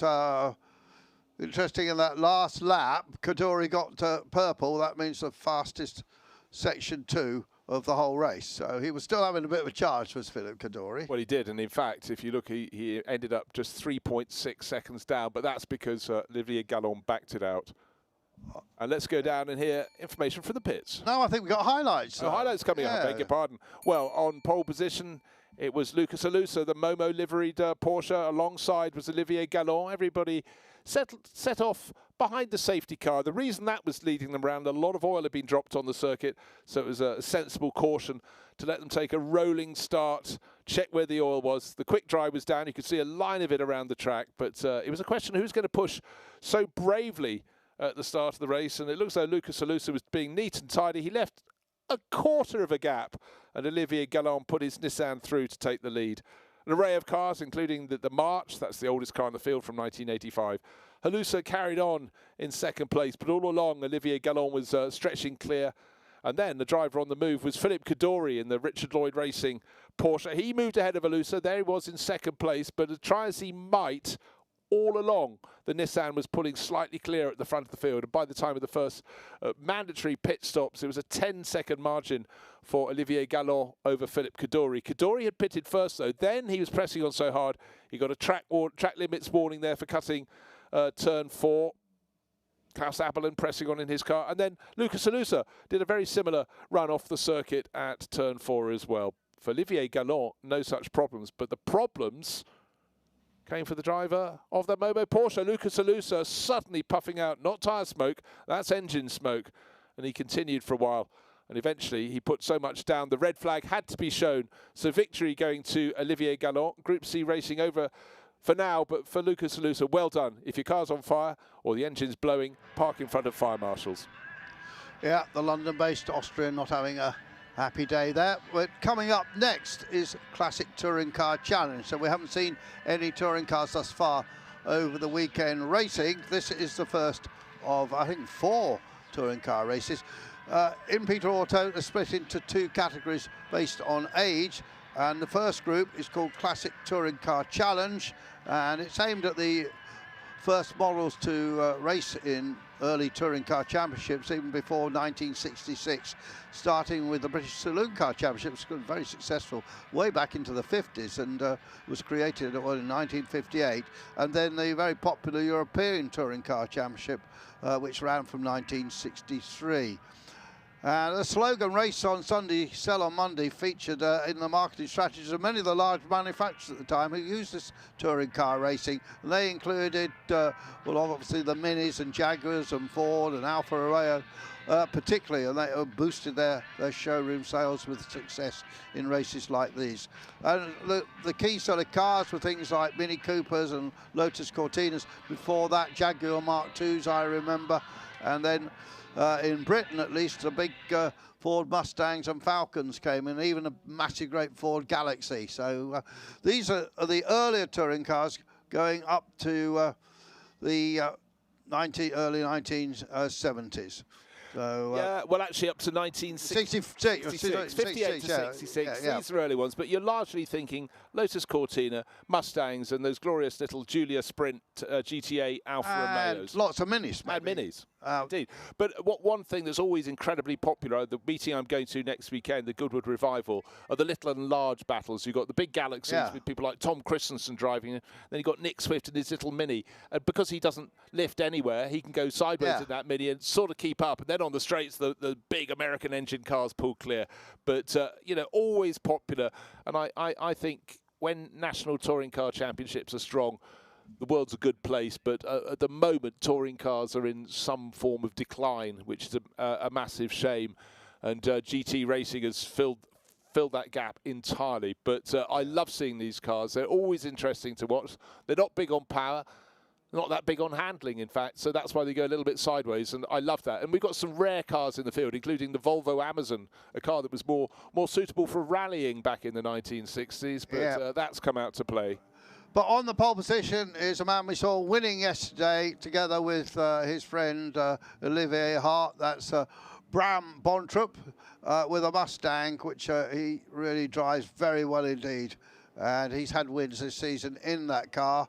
And then another guy who's been one of the stalwarts of this series, Francois Riva, in an Alfa Romeo. Then the best of Lotus Cortina. So we've got a very famous touring car racer in this, in Tom Chilton, and Bruce will talk about him in a minute. But a bit of a surprise, qualifying in 3rd place, Ian Thompson, ahead of Michael Ehrlich and another Alfa. And then we've got another Mustang of Christoph Van Riet and Tom Chilton, who's also won this series in that Lotus Cortina. So he must have had a few problems, Tom. Maybe he was too busy heading towards the swimming pool, but he is only qualified 6th. I suspect that Chilton will come up through the field a bit.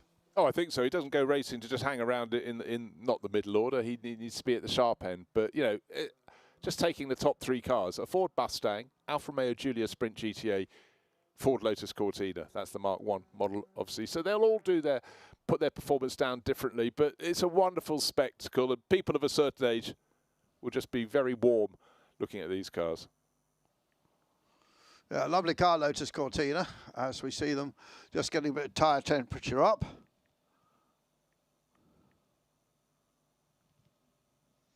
Yeah, so they too would have been warned about the oil on the circuit. Brought both of the races so far this morning that lead up towards the lunch break to slightly early conclusion, but very much the sensible choice. But really, pick your car according to what you like. The Mustang, much more nimble than people thought when it came over to Europe, because we weren't really used to American cars. We thought they were very, very large indeed and couldn't possibly handle. But I tell you, if you speak to anyone who even did race one of those mighty Ford Galaxies, they went, yeah, well, it handles far better than you think according to its size. But yeah, we've still, within this race, got the little Minis as well, going to the small end of the scale. And they handle. What they don't have, though, is lots of grunt. Ian Thompson has raced his Lotus Cortina at Goodwood in the Whitmore Cup usually called, isn't it? The touring car race there. So he's a regular of that. And oh yeah, no, we see him. But there's another name I just need to bring into the mix. The Alfa Romeo that's starting second on the grid, Francois Rivaz. It's the red one with the 3 white stripes. Second half of this race, he's got Frank Stippler. right, okay. And Frank is one of the leading ancient and modern drivers, and he's still a contemporary driver in GT3, still particularly successful at the Nürburgring long distance races, but he's also a dab hand. His Goodwood trophy cabinet must be pretty large now. Yeah, I think he started in historics through his father, even in an Alfa, I think, and then got into modern cars. He was the architect and the main development driver for the Audi R8, an Audi factory driver. And I think he'd won the Nürburgring 24 hours by memory 3 times, hasn't he, Frank? Yeah, I believe that. I believe you're right. That's the right figure. Still super competitive. Yeah. But this wonderful mix coming out to play. A full hour of racing lies ahead to take us up to the lunch break here at Paul Ricard. Day 3 of the 15th running of the Les 10 Mille Tours, 10,000 laps by Peter Auto. Really, I can see that. I've not been to this meeting before. I can see why it's got to its 15th running, and I can see why it will go on for decades to come. Super popular meeting, brilliant array of cars. And the circuit, really almost the smaller, the lesser level of horsepower you have in your car, it makes it even more fun. It gives you more scope for overtaking. We're going to see who's going to be brave on this opening lap. Don't forget, these cars aren't big on a lot of traction. They don't have wide tyres like a lot of the prototypes we've seen, the GTs we've seen out. But for that, I thank them because it provides brilliant racing. Yep. So Rivaz, a Belgian driver. He's another that's raced at Goodwood in recent years. So the revs go up down to the first corner. Will it be the Mustang that leads? They're waiting for the lights on the starting gantry to go out. And we've seen some great runs from Bram Bontrapp this year. The Alfa pretty much keeping up. It looks like there's some overtaking from about row 3. Was that Tom Chilton making a move in if the number 4 Cortina? And the other Mustang goes down the inside as well. So down in the first corner is going to be a bit of a funnel, but the 2 Mustangs using their grunt with Christophe Van Riet going in behind Bram Bontrapp. In behind the little Alfa of Francois Rivaz, and then I think the best of the rest is another little Julia has got up into 4th place. Then the 1, 2, 3 Fords together, and it's 2 Cortinas and a Mustang fighting over 5th place. But up front, it's definitely almost a push, a physical push. Yeah. They're on Bram Bontrapp. There wasn't contact, but it was very close. Christophe Van Riet really tucking in behind him. In his interview after winning yesterday in the 2-hour race, he said, I'm still learning. So I'm not sure how long he's been around a little while, but you know, I think that's a good thing to say that. I think so too, because I mean, you might be around for a long time, but you might use lots of different cars. One of the Mustangs going very wide indeed. I think that was Phil Mullerchek. You might have to watch that for exceeding track limits onto Mistral Straight. But the front 2 Mustangs, as you would expect, will be pulling clear. But when you get to the slower end of the circuit, the Alfa Romeo's behind, and it looks like Tom Chilton is making his move early on. Will certainly close back in, but every time they get to the Mistral Straight, the power of those Mustangs will be a real problem for their rivals. And as you can see, this time we've gone back to using the circuit with the chicane. Oh, there's still a lot of dust and grit and oil dry on the circuit, isn't there? Yeah, I think we're about to have a place change for 3rd place. The 2 Alphas, I think, will both have been picked off by Tom Chilton, working his way forward on pole for one of the rounds of the British Touring Car Championship last weekend. So good to have him back at the sweet spot, especially as his previous pole in the championship was 2011. Yeah, I was reading. He had a win, didn't he? Yeah. But just, you know, wins can come your way, but so can poles. But it's a real mark that he's back at the very sharp end. And look, he's picked his way from 6th on the grid. There he is now 3rd place. So it's Ford, 1st, 2nd and 3rd. But it's the 2 Mustangs up front, Bram Bontrapp and Christophe Van Riet, just a 1/4 of a second down behind him. And the Minis started to gain. As I said, the end of the lap is where the Minis and the cars with less power to play with can pick their way through this hairpin here, through the S's, and then the very tight final couple of corners, they close right in. But time and time again, if a Mustang's in the mix, out of the final corner, the power will go down and they will pull clear. Early track infringement warnings car number 172. That's the third of the Mustangs. Jean-Francois Coget, he's picking up a little bit of a penalty. Not a penalty, a warning so far. He won't be the last one to go off the track. We talked about the Halusa brothers, and of course just seen the disappointment with the Porsche in the previous race. But the third of the brothers, Andreas, is in this race. He's in 12th place, and I've just moved up actually in a lovely Julia Sprint from 1965. So first to second, slight gain there from our race leader Bram Bontrup, the Dutch racer, but Christophe van Riet just 7/10 of a second down behind him. Tom Chilton, though, having moved clear of Rivaz, so Yep. Cortina ahead of Alpha, has not got totally clear. Rivaz in the early part of the lap fighting back, but Chilton is showing very, very tiny pace. You'd expect a driver of his experience, 40 years old now, but pressing on very nicely indeed. And how many years has he done in the British Touring Car Championship? I did look it up the other day. It's 2 digits, put it that way. It's definitely 2 digits, as you say. With some good teams. The little minis, they can just hang their tails out of that short wheelbase formation.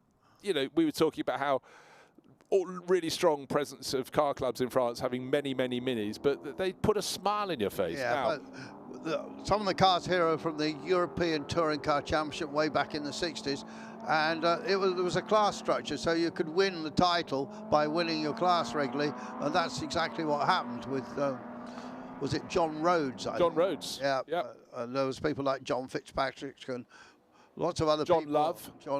Even John Love. He won the title outright in 1962. So there you go. 2 years later, Warwick Banks in a Mini Cooper S. Yeah, Warwick's still around. He was a great shock absorber expert, of course.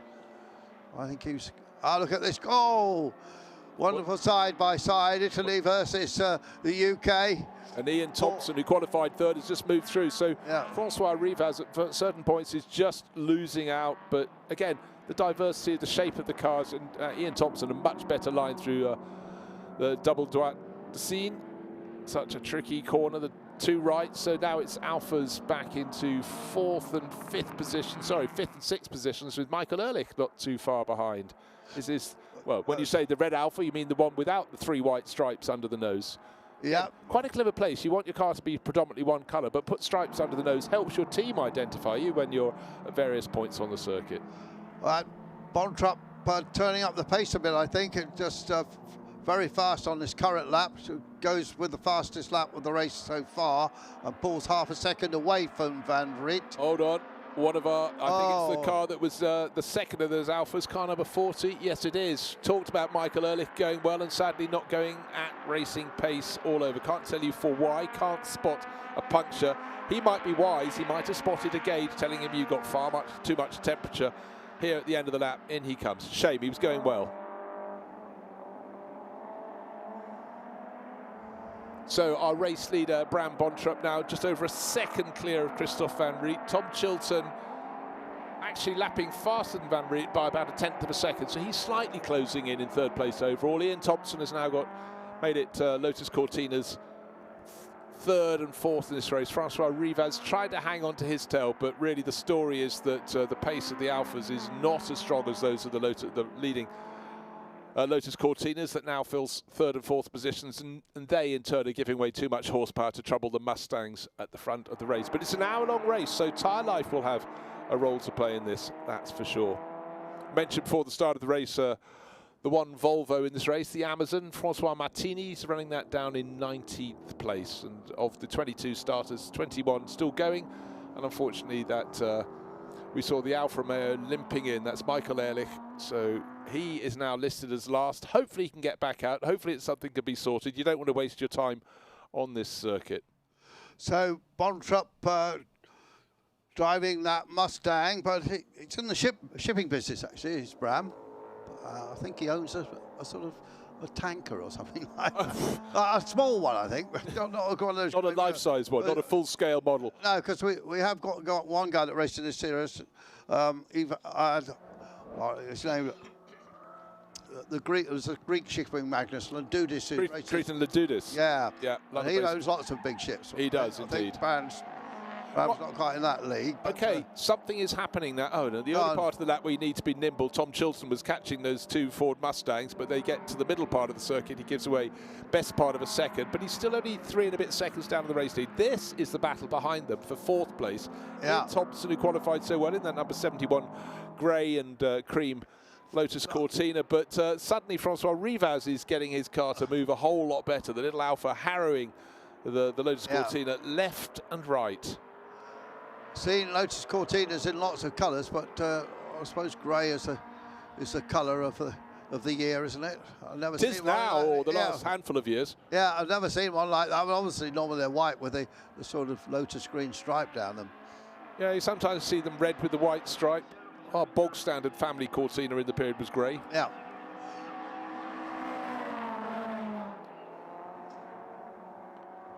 There's a lot of racing at Goodwood on Lotus Cortinas now. I think they had a Lotus Cortina race a couple of years ago. Yeah, they did. Yeah. I can't remember which anniversary it was, but yeah, they're very popular, and you put modern British touring car races in. Yeah, and you get some electrifying racing, yes. Bontrop. Right, Christophe Van Riet in 2nd place, just picked up his first warning for exceeding track limits. Again, he's got to watch. That's a little bit of a dark cloud coming over him, but he's pushing hard because he's started to close in a bit on Bram Bontrap for the lead of the race. But this mini gaggle is fantastic. Fabrice Quenel, Dominique Jouvin, Simon Nobili, covered by about 1.5 seconds between the three of them. So really, they know that's their battle. They've got a couple of Alphas up ahead of them. Can they trouble? We've got Xavier Gallant and Sandra Ubar. They're the ones immediately in front. There we are, quintet of cars. Yeah. Different shapes, different ways of going around a circuit, but just thoroughly entertaining. And when you get a rear shot on some of these cars, you get the little, particularly on the minis, you get a wheel cocked in the air. But of course, the most famous person for putting a car up on 3 wheels, almost 2, with the Lotus Cortina was Jim Clark. Yeah. That was don't do them now. That was a front wheel. It was a front wheel, exactly, not a rear wheel like a mini. Oh dear. That Lotus Cortina has spun. So the lead 3 are in a different league really to the rest, because they're lapping at 241s, 242s, and the rest of the field is lapping in 45s, 46 or slower.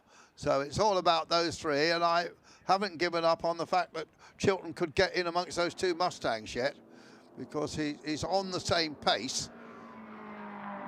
Yeah, another pit visitor, unfortunately. The good news is Michael Ehrlich, after losing quite a long time in the pits, has rejoined in his Alpha. But the bad news is Jerome Mastelotto has brought his Mini Cooper in just now. Hopefully it's something they can fix and get him back into this race. One thing you cannot fix is what's happening at the front of the race is that Christophe Van Riet's clearly got the message he has to stay within the white line. So he's dropped back off the tail of Bram Bontrap.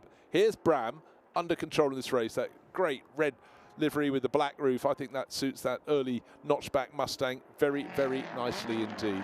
This is a car from 1965. Christophe Van Riet now 2 and a bit seconds back and lost another second in the middle of the circuit. And he's coming under a lot of pressure now. Tom Chilton in the best of the Lotus Cortinas is there. But this mini battle, they lost one of the 2 Alphas they were playing with. That we saw just come into the pits. Oh, there's another one. But he's finding a way off the circuit. He's trying to. He's trying. Yeah, well, they can push him back through that gap, I think. Yeah, so again, intelligent. So really disappointing. The Alphas, well, their best hope is now Francois Rivaz, and he's got 12-second gap to the chasing Mustang of Phil Millerchek, but disappointing, because I love those little Alpha Sprint GTAs. Yeah, we've had some great driving standards here, Bruce. I mean, we're 2/3 of the way through the meeting, and I'm touching wood here, but we've had no big shunts, have we? Hardly any body damage. No, I mean, in fairness, the Paul Ricard circuit is... yeah, it's lots of space. But you've got an awful lot of space. You've got the bands of painted tarmac that are extra abrasive to help slow any spinning cars. But here we're having a lovely little scrap between the Alphas being chased by the Minis. So Andreas Halusa just a little further back. There's Xavier Gallant. Now this is Tom Chilton closing right onto the tail of Christophe Van Riet. But this is the point on the circuit. He loses out. Doesn't have the grunt. Up the Mistral straight they go. They've got the chicane coming up. Oh, big bit of a swing entry there. Scandinavian flick, wasn't it? Yeah, that was Bram Bontrap leading the race. 3 and a bit seconds clear. But in the middle sector, that really is where the Ford has to sing for its supper. The last sector of the circuit, where more cornering is required, it certainly hauls in the Mustangs. But Tom Chilton driving that very, very well indeed. And Montrop just set the fastest lap of the race, 2:41.3, so he's got the message, hasn't he? Yeah, change of position for fourth place. Francois Rivaz, who's picking up the pace, has caught and passed Ian Thompson into the chicane. Out of the chicane he goes up the final climb up to Scene. Not a great deal between them, but he has gained the position. The Mustang in behind in orange is Phil Mullerchek, and he's got the 2-second advantage over another Mustang driven by Jean-François Coget. Beautiful, beautiful. The drift of both the Alfa Romeo in front and the Lotus Cortina behind. That is why historic racing is just so appealing, not just to the fans, but also the photographers. We love cars going sideways. Modern racing, they don't like it because the efficiency goes, you're wasting your tyres. But in this, that's how it should be handled. Yeah, Ian Thompson certainly hasn't given up, though, has he? No, I don't know if he could come back at him, I think. I think he could, because I think he might have made a mistake. There was certainly sudden change of position, whereas they'd been running with Thompson looking as though he had it just sort of under control. So maybe one little slip on a corner. Didn't see it happen, but fighting back. Unfortunately for Mastelotto, Jerome Mastelotto, his car engine up on his little Mini Cooper S. He's staying on board, looking cool, calm and collected, but certainly he's fear something has gone wrong, and it's better to come and have it sorted than to lead to any engine failure. Spanner, no, wrong size spanner. Screwdriver, tick.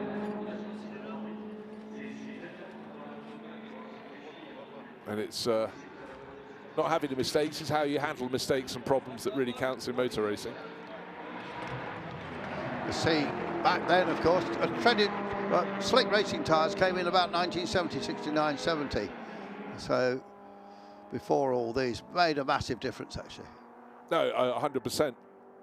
Again, temperature critical too. Yeah, we'd seen them in drag racing before that, but I'm not sure quite who came up with the idea first, but it might have been Goodyear or Firestone.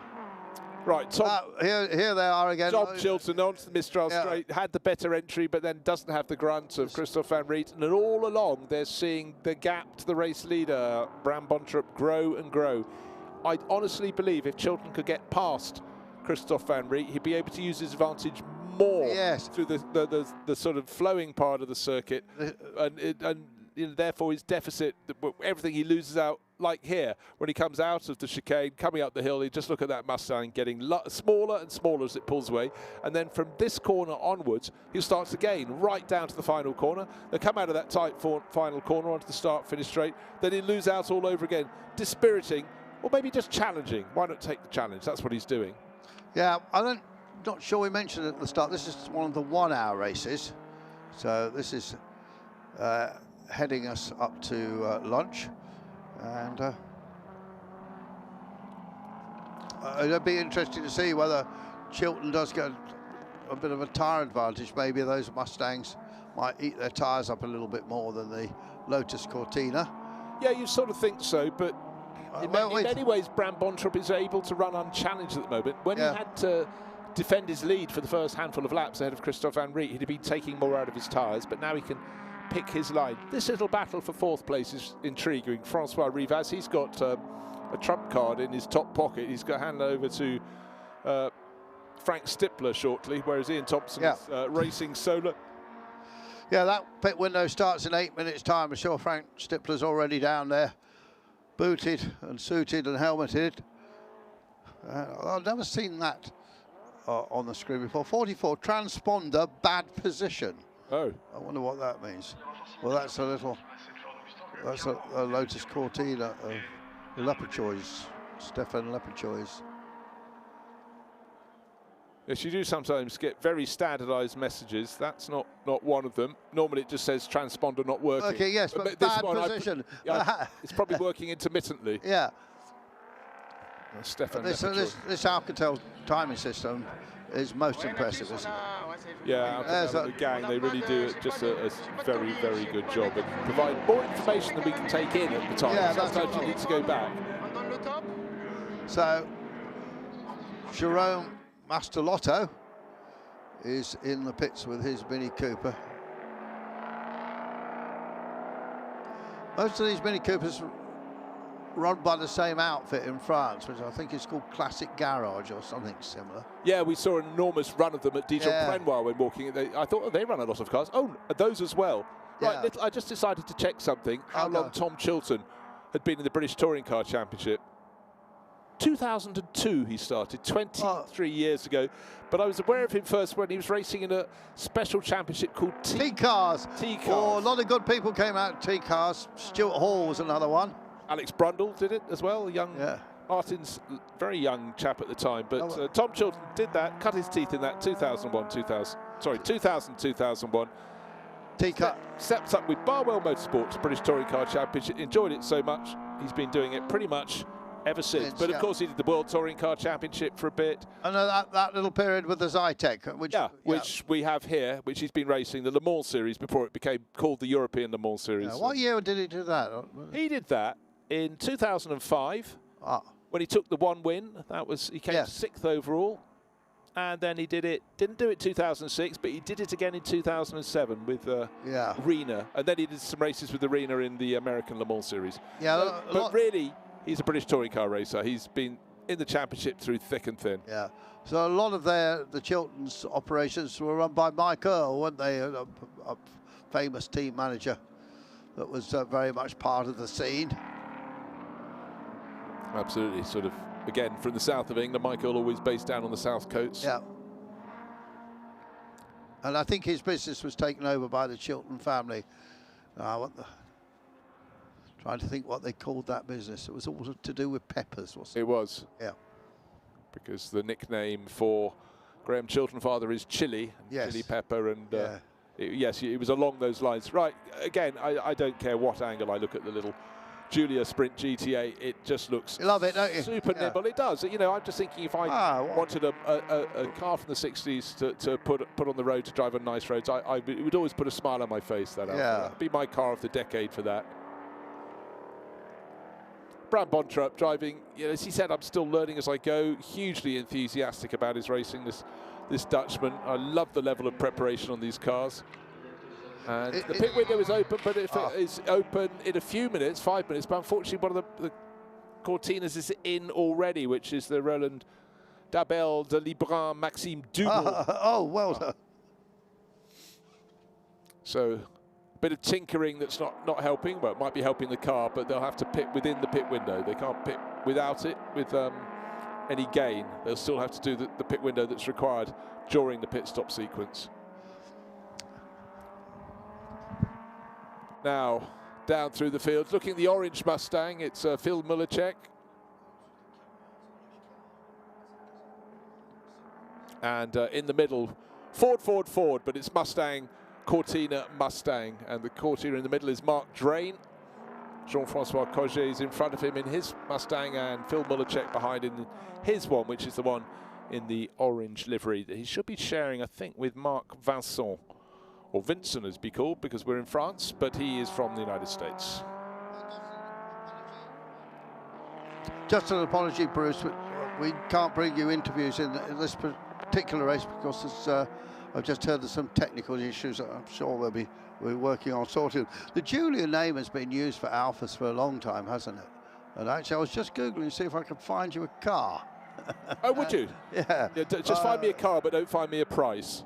Well, that's why I was going to try and find you a price. No, I just think they're really sweet little cars. I've got a bee in my bonnet at the moment that sports cars should be smaller, lighter, more dynamic. You think about the horsepower or the lack thereof that most of these cars that people loved in the 60s had, tiny. And you look at the evolution of even a model, let's say like the BMW M5, it's certainly made, fast saloon, and they've got heavier and heavier. Their horsepower has gone through the roof, but their performance is probably no more exciting than it was when the initial iteration began in the 1980s. No offense to people who own the very latest BMW M5s, but again, but then you look at the Porsche 911, it started as small and nimble. Let's have a look at a replay. How many flanks are we going to see on this Volvo Amazon? Just the one to start with, but the tail is coming around. Good save. Beautiful save. Back over the curbing. Low speed point on the circuit. Got it pointing in a straight line. So that gets the heart rate up. Oh, also going very, very wide off the circuit and rejoining is 127. Don't worry, it's not Yeah. the leading Alpha or the best of the Alphas. That's Sandra Ubar, who's just gone off.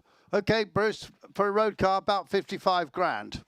£1,000. that Moving is. on, I'll get the TVR And fixed. yeah, get the TVR fixed. But the racer, about 100. Yeah, but they're just no. I think you're spot on with those prices, but I'll say no for now. Mini World Centre. Well, I thought the Mini World Centre must be in Abingdon, Oxfordshire. But they're obviously some preparer. Of course, we talked about the likes of Jim Clarkson racing these Lotus Cortinas, but top Italian drivers, Formula One drivers, used to race these Alphas in between Formula One events. And Andrea De Animich was a great exponent, the bespectacled racer, one that was involved in that huge accident that was started by Jody Scheckter at Silverstone, that everybody remembers. But, one of the dozen unfortunate people that followed in the incident at the end of the opening lap in 1973. Yeah, it was 73, and Andrea broke his leg, I think, in that accident. He was in a Brabham at that time. But yes, he was mega in one of these. Yeah. No. But also, you know, we've seen the Hesselmans family racing here. Twan Hesselmans was quicker than out. The dad was one of the star drivers. Of course, Alpha Saloons raced through many decades.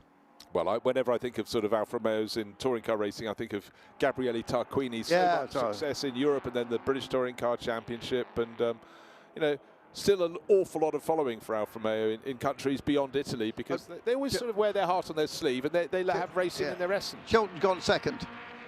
Oh wow! Okay, been hunting down for a while. The pit window hasn't opened yet. It's just about to open. It hasn't, so that must have been a good move by Chilton, just chipping away at it. He'd had to choose his point on the circuit because he didn't have the grunt to get past the Mustang. He was going to have to do it on building momentum and not having it interrupted. There's a bollard on the track on the exit of turn 2, just spotted sitting there, well picked up by the camera crews. Van Vliet's dropping down the field. Oh, he is, because he's fallen. He's gone behind the 5th place car as well. The Francois Rivel's gone through. Ian Thompson there, the pair of those. Instead of being 4th and 5th, they're 3rd and 4th. So we've got Ford Mustang, Ford Lotus Cortina, Alfa Romeo, 3 different makes in the top 3, but well clear is Bram Bontrapp. But what has been the problem for Christophe Van Riet? I think the number 20 car has actually stopped out on circuit, Bruce. Yeah, listed with an S next to it on our timing screen, which means P means pits, O means O, out.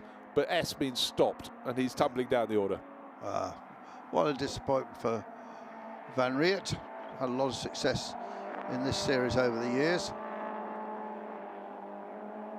So that makes it an easier job for Bontrapp. It does, but remember he'd already made his break, was 10 seconds clear. Tom Chilton is now taking up the cudgels and giving chase, but alas, he just will not have the pace of that Mustang, particularly at a circuit like this one at Paul Ricard.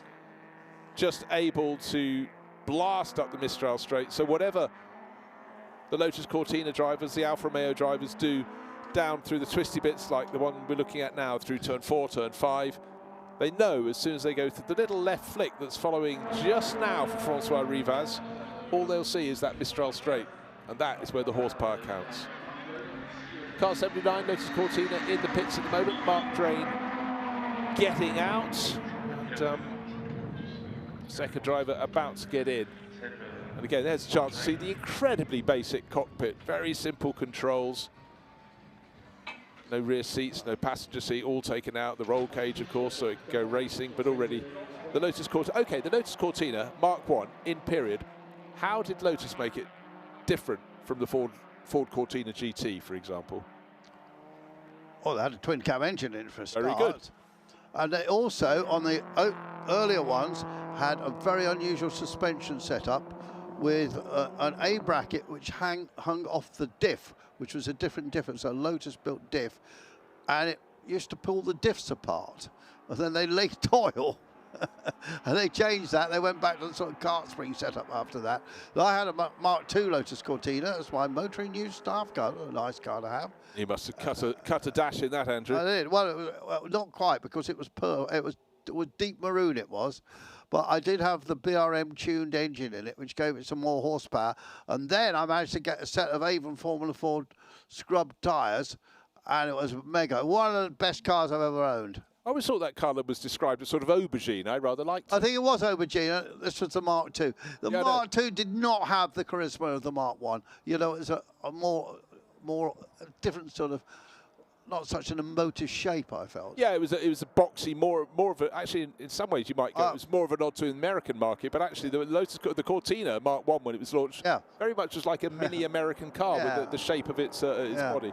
Well, when I went to Motoring News and got the job, I'd only driven a Triumph Herald, which I passed my test in, and a Mini, and suddenly I was in a Cortina GT. It did my head in a little bit to start with. You've never recovered. That was, yeah, thanks very much. Well, there's that attempt. No, in a good way, Andrew. Yeah, right. But the Lotus Cortina was just a fabulous beast. And a fabulous beast racing, and Tom Chilton's in second place in his 1962 example. Big problem he has is the lack of grunt, and as hard as he's pushing. Other circuits, he could possibly give Bontrop a very hard time. Yeah, you get someone like Estoril, there's more twisty stuff than there is here, so you know the Alfa Romeos and the Lotus Cortinas will be able to keep the Mustangs in more of a degree of check, but really it's an uphill struggle for, well, literally, as you go up the Mistral Straight for Tom Chilton. Every time, the first of the three timing sectors, he's marginally quicker than the race leader, Bram Bontrop. Second one, not a bit of it, and in fact, he's just lost another 2 seconds in that middle sector. Right, very unusual livery on the little Mini. On the roof, yes. What was that one? That's the best of the Minis now, Dominique Jauvin.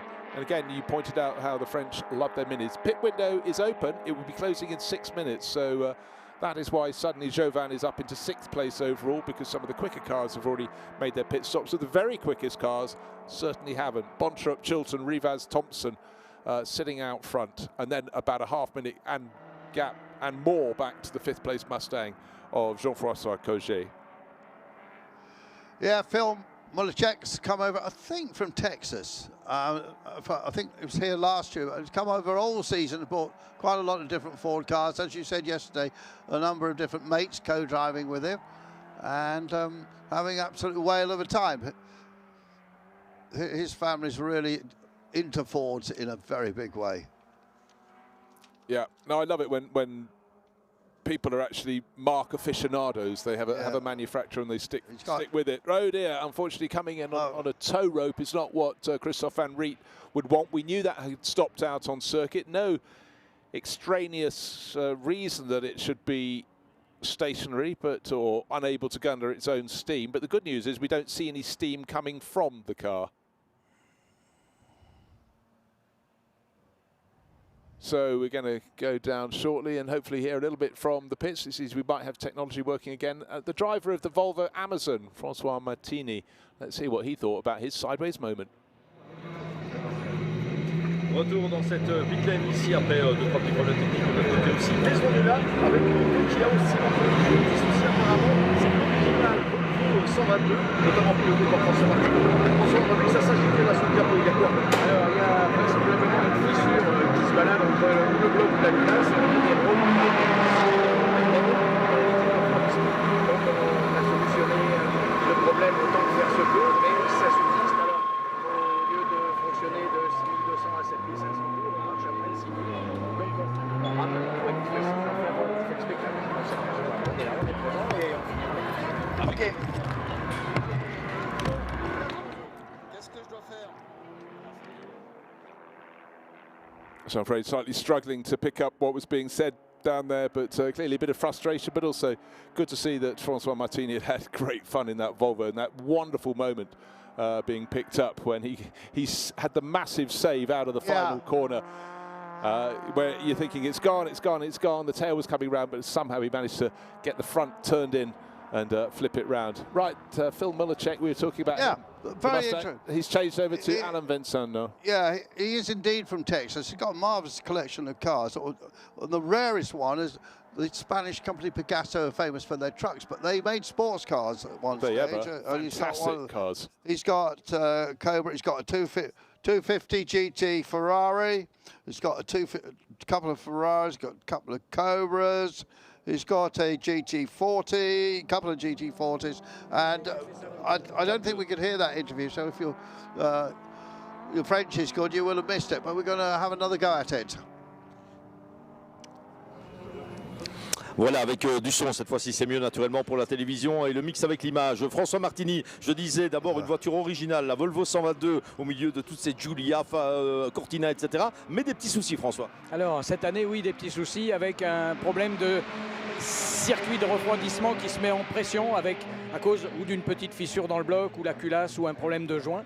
On n'a pas pu solutionner ça, donc on fait très attention et on ne prend pas de gros régimes avec cette voiture. Voilà, on est précautionneux, on veut être à l'arrivée. Voilà. Alors ça vous tient à cœur de rouler avec une voiture différente des autres, cette fameuse suédoise? Alors cette fameuse suédoise, elle a un capital sympathie incroyable. Le nombre de gens qui viennent nous voir parce qu'ils imaginent plutôt ça au bord du fjord avec les cannes à pêche sur le toit. Et ils adorent, en plus le comportement est plutôt glissant, c'est les voitures faites pour rouler sur la neige et je ne crois pas qu'elles fassent trop la différence avec le bitume. Donc c'est très mobile et on a beaucoup de photographes qui passent en nous tapant sur l'épaule en disant « c'est bien que vous soyez là ». Voilà. Voilà la preuve au niveau de l'Historic Racing by Peter Otto, futur Le Mans Classic Series, eh bien que le panel des voitures est extrêmement large. Thank you very much. So we got to hear there from Francois Martini and talking about the Volvo Amazon, just pointing out they are quite good at going sideways because, of course, they were largely used for rallying and being driven around on the snowy roads of Sweden. And it put a smile on his face. Absolutely classic design, isn't it? And that Volvo engine, of course, as we mentioned yesterday, used in Marcus's. I don't think any other manufacturers. No, not that I can think of off the top of my head. How Jen Marsh came to do a deal with a Swedish car manufacturer to obtain the engines, I have no idea. I'm sure it's written somewhere. I'm sure it would be. Now, interestingly, Jeff Smith, well-known touring car racer, has gone into the 71 car. And so Jeff is the guy that used to race with the Jordans, didn't he? Their Eurotech team, and then bought it. And had quite a lot of success in touring car racing.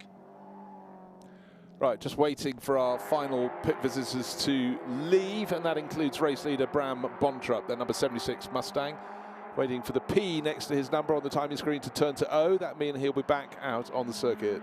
Likewise, Tom Chilton's car in the pits. And it seems to have fallen a long way down the order. But again, when you're the very last ones to pit, you rise high. He was already up in second place with his Lotus Cortina. Yeah. And then you seem to fall low, but then should slot back in. But certainly you'd expect Bram Bontrup to go back into the lead of the race. Everyone else scurrying around trying to make up time. The number 111 Mini in the thick of its own little class battle. And the other thing to watch for, of course, is, you mentioned it earlier, the 22 car of Frank Stippler. Very quick in that Alpha, all that experience at the Nürburgring, success with Audi. And his partner Eve is a TV presenter, and I worked with her on the DTM. She was in the pits. Yeah, right. Yeah. Yeah. So here we go, out into the lead, Bram Bontrup, but I'm concerned that the Chilton Lotus Cortina that's it. has not come out of the pits, and I fear has got a problem that's taken it out of the race, which would be a real shame because Tom was pressing on very hard indeed, possibly in vain, but there's nothing all you can do as a racing driver is keep pressing on because the car we're looking at now was leading by about 10 seconds, had got clear using that extra horsepower, and now has no one to play with, so it seems. Look into the background of the shot. Up the straight he comes. About to brake now for the chicane again, sort of swings it quite aggressively to the right and the left. You're quite right, it's sort of the old Scandinavian flick used on snowy surfaces in rallying, but it works to get the Mustang, to get the nose to turn in. You have to push the tail out. Gravel surfaces, actually, yeah. Exactly. So Francois has got his kit working again. Hopefully he'll go and find Tom Chilton and find out a sorry story. He got a nice interview with him yesterday, so maybe he can get interview number 2 with the touring car veteran Tom Chilton. Yeah, I was certainly concerned that he was falling down the order, waiting for him to say the O next to his car's number to go out on the track, but it hasn't come. He's still in the pit, So first, and now with a margin, well, we'll have to see where Frank Stippler or Jeff Smith will be in the chase. How close, or more to the point, how far away will they be with 23 minutes remaining? And also in the mix, the Mark Drain Lotus Cortina has been taken over by Andrew Haddon. I think Andrew's a little bit quicker than that car than Mark, and I see he's putting in some good time. So we'll watch for Andrew Haddon.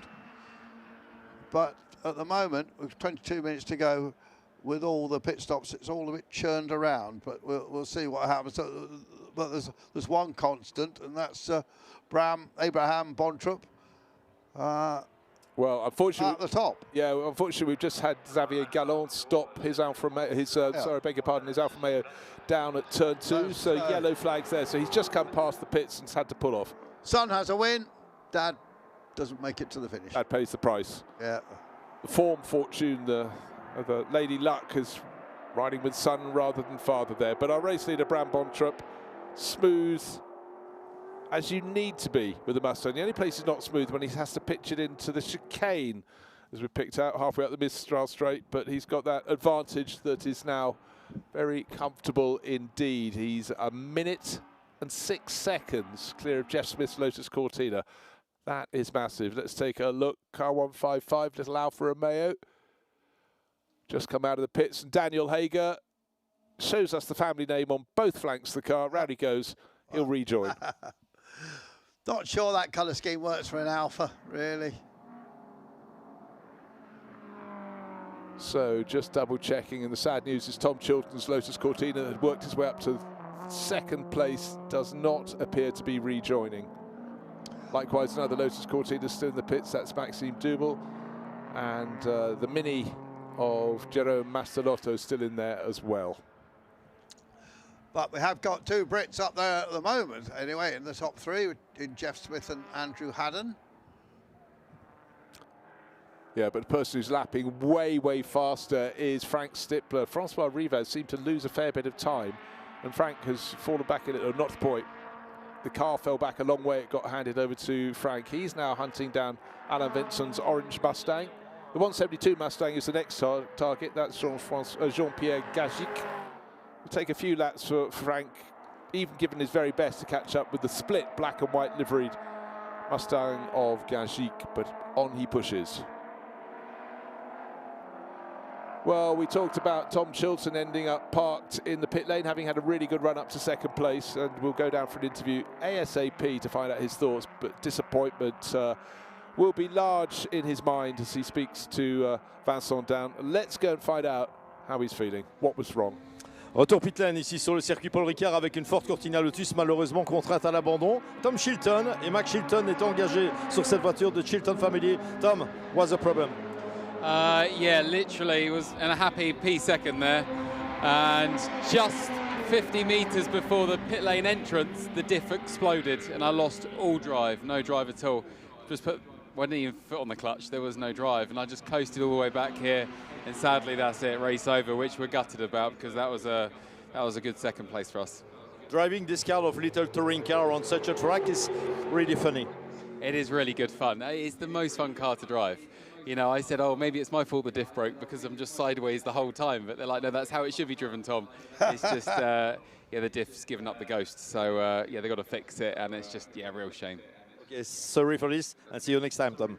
Voilà, Tom Chilton qui nous disait malheureusement le différentiel a explosé dans la ligne droite qui ramenait vers l'entrée de la pit lane en fait. Il dit 50 mètres avant, je n'avais plus qu'une solution, c'était rentrer dans cette pit lane. Et pour le reste, je lui parlais du fun qu'ils prennent en pilotant ces petites voitures de tourisme. Et il dit c'est vraiment le truc que je préfère faire. J'ai une carrière qui passe par les voitures de tourisme modernes. On est en travers tout le temps et ici je prends vraiment beaucoup de plaisir.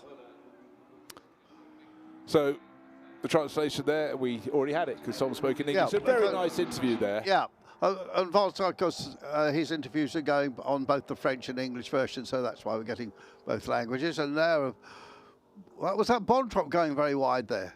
Yeah, under no particular pressure, No. but yeah, definitely was Bontrup, but he's leading the race by, well, it was 1 minute and 6, it's now 1 minute and 9 seconds. Jeff Smith, the best of the rest. Followed by Andrew Haddon, but he's another half minute down off Jeff Smith. But the driver in 4th place under investigation for infringing on pit windows. So I'm afraid for the ever enthusiastic Jean-Pierre Gagic, he may have a problem coming his way, but he also does have a problem, a physical problem. Frank Stippler's closing in and gained by 12 seconds last lap. All right, he's 5 seconds behind, so I think he'll be nipping past Gagic in his Mustang.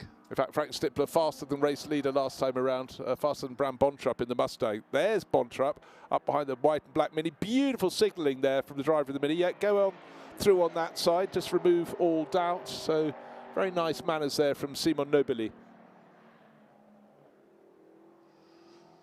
And then Simon will sit there and just watch the Mustang rocking away in the distance, flame spitting as the power comes off and then goes on again.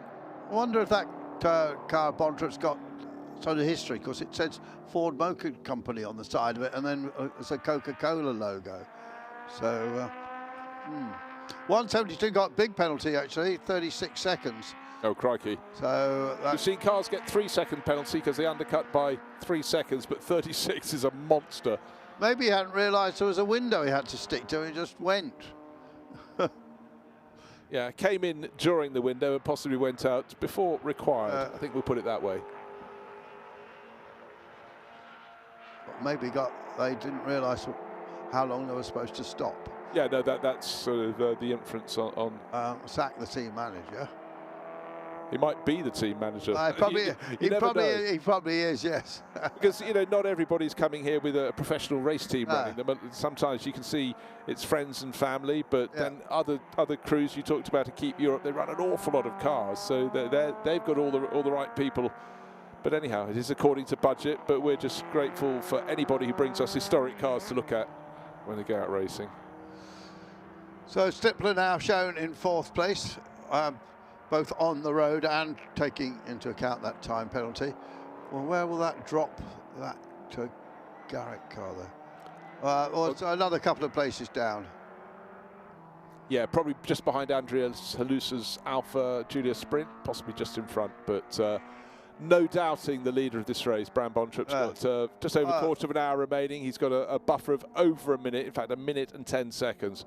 And certainly the quickest driver on the track at the moment is now the driver in just been promoted to 4th place, Frank Stippler. His next target, he should catch in about 3 or 4 laps. He's got time to do that, is Andrew Haddon. So at the moment it's Mustang, Lotus Cortina, then Stippler's Alpha. Having said that, Bontrup's fastest lap of the race was 40.8. And he's doing 44s now, so he's just stroking it along, pulling away from Jeff Smith and Andrew Haddon. And just looking, Stippler is 3 seconds quicker than Haddon, so it will take him 4 or 5 laps to get onto a podium spot, which I think he'll achieve. Yeah, you'd think so, but actually there've been some quite tidy laps from Andrew Haddon, but he hasn't got anyone to play with, Andrew Haddon. If he was close up to the tail of Jeff Smith, they'd have a good battle. Actually, Andrew Haddon lapping very, very similar pace to Jeff Smith, but alas for him, he's nearly half a minute down on that similar Lotus Cortina, running in 2nd place. We've managed to talk about all these Alphas without mentioning Auto Delta, which was a sort of Alpha. I think it was a wholly owned racing division. Yeah, that was my understanding. Yeah. And of course, when they came back into Formula One in the mid to late 70s, it was sort of Auto Delta, Alfa Romeo, so on and so forth. Yeah. With that wonderful, lovely, lovely man, Bruno Giacomelli, on board, and how he deserved it. He always seemed to go very well in the North American races. Do you remember the Canadian and United States Grand Prix? He just would go well and have awful luck. Yeah, he was mega in Formula 2, of course, in March. And he did write a little book, which I have. Yeah, in the days when BMW ruled the roost in Formula 2 with the March team. Yeah, so Auto Delta was the name of Alfa Romeo's competition department, established in 1961 by Carlo Citti, who I mentioned, and a man called Lodovico Cisola. Both been Alfa Romeo and Ferrari engineers prior to that. They've got that lovely badge, having that triangular badge with a triangular sort of checkered flag in the middle of it. I didn't go rootling through the trays in one of the shops selling old racing stickers here at Paul Ricard. They may have one. I bet you anything there's one in that tray. Oh, well, I tell you what, Bram Bontrup going onto the Mistral Straight, he doesn't have to go searching for horsepower, but he was desperate to get past those 2 minis, and he exceeded track limits again. I'm not sure they're pinging people at that corner. No, I don't think they are, because we've seen him off twice. Yeah, certainly out wide. So, Bram Bontrup, man who owns a little bulk carrier, it's called, his boat. Right, so this race, we're counting down towards the end of the hour. We've got 12 and a bit minutes remaining, but Brontrup in the lead, and more than that, pulling clear a phenomenal pace. A much slower lap that time from Jeff Smith. Suddenly Andrew Haddon will have some hope, but it means the race lead has gone out from 1 minute and 12 seconds to 1 minute and 21. And car 70, okay. Second infringement, track limit warning at turn 7 to our race leader. One more of those, he'll start getting penalties, but he could have a whole lot of penalties before he eats up an advantage of 80 seconds. The eyes are everything. Now, with these cars, no pitch to a car radio, so whether they've got enough stuff in their pit board selection to sort of tell him, be careful now. The Hart family are very professional. Great organisation we were discussing last night, and they might have something to inform him. Look. Yeah, sometimes you could have RTL, couldn't you? And put it on your board. Road to lunch. Oh, I see what's in your mind. Yeah. Only about 15 minutes away, Bruce. No, I know. Respect track limits. I did have a pit board hung out to me when I was in Mexico a very long time, covering their national racing scene for an article for Autosport, and I suddenly found myself in one of the support races. Wow! And they held out a board. I knew some of the mechanics, there were Brits working over there. My one, with about 3 laps to go, just said long cold beer. So I sped up. It's quite hard to slow down, frankly. What were you driving? If you squinted, it was a VW Golf. Yes. But it was basically bodywork on top of plastic bodywork on top of something else. Like a Fun Cup car. Yeah, it was. Immense fun. That Volkswagen Fun Cup series is really successful these days. Yeah, trust me, it was nothing close to the development of the Fun Cup cars. Most of which, many of which are prepared in Belgium, aren't they, of course? It's WRT, I think they build them all, don't they? Yeah. Yeah, they haven't got enough on their plate with their other championships at World Championship level and GT World Challenge, but yeah, busy. And that Enterprise, Vincent Voss and Yves Weerts, they've really made the most fantastic team. Don't run any minis, though. I think they should, though, having a look at the minis having so much fun. That great little battle between Fabrice Crenel and Dominique Jouvin, who's tucked under his tail. Right, what is going on in the world of Frank Stippler? Well, pace is coming on. He's 3 seconds a lap faster than Andrew Haddon, who's holding down third place. There is Haddon's car, 79 on the door. But he's got a storm coming, but with 10 minutes remaining, I think it might be the final lap before Frank Stippler gets onto his tail. Yeah. Gap between them, the last timing interval was, let's call it 8 seconds. Next timing interval, it will come down, I'm sure. Stippler about to put another lap on the board. Will he gain another 3 seconds on that lap? Yeah, he does. It's down to 7.3 seconds. There is Stippler in the background, giving chase. The car started by Francois Rivaz, and Stippler doing what Stippler does. Oh dear. Oh, another Alpha. Well, you were upset earlier because it was a white Alpha with blue, and the Hager brothers, it's cost them dearly having the wrong colour scheme in the eyes of Andrew Marriott, because round they go. Well, it just doesn't look right to me. Anyway, I think the Stippler car looks right. Nice Italian red. And here he is. Yeah, Stippler's got fantastic flow in that. He just sets it up for the corners. And it's really tight when you go through the chicane, but look how he sets it up for the corner that follows. He's got the drift going on, he's got the power coming in, and then drifting again. That's why historic racing just looks so dynamic. You can see the cars working their tyres, you can see the drivers working the car to work their tyres, and it's not all in one direction.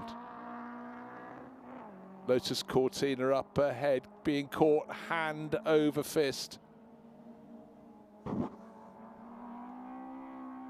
Both in the same shot. This is third place, Andrew Haddon. Car 79 turns into the chicane. The gap will come down. It's already almost a second has been gained in the first third of this lap. Up the Mistral straight they go, but including the chicane, they flip left, they go right, they turn left again, back onto the Mistral. They take the climb up the incline. There it is to Scene Corner, super fast corner, big commitment corner. When you get drivers trying to overtake around the outside there, because they're not offered the inside line, surprisingly, by the car that's in front, then that's, even as spectators and commentators, it's a slight intake of breath. Frank Stippler started racing at the age of 18 in an Alfa Romeo Alfetta.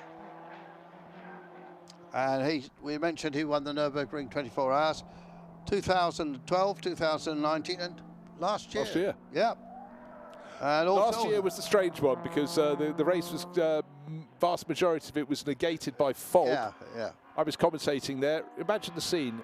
Right opposite the pit entry, there's a tower to mark the start of the pit building. We were immediately opposite, and for chunks of the night after around midnight, we couldn't see it just across the track. Yeah. Much of the circuit is lower down and wasn't in the fog, but it was too bad there. And the other high point in the circuit, Her Acht, was also immersed in fog, but he's always mighty around the Nürburgring. And of course he had that fantastic season in 2003 when he won the Porsche Carrera Cup Germany. It was a very competitive series, but it also won the Porsche Super Cup. So, Frank, it's just 50 from Cologne originally. And as I said, married to Eve Scheer, TV personality in Germany. Right, well, the gap's come down and down. Under 4 seconds now, third to fourth. Lotus Cortina, Andrew Haddon to Alfa Romeo.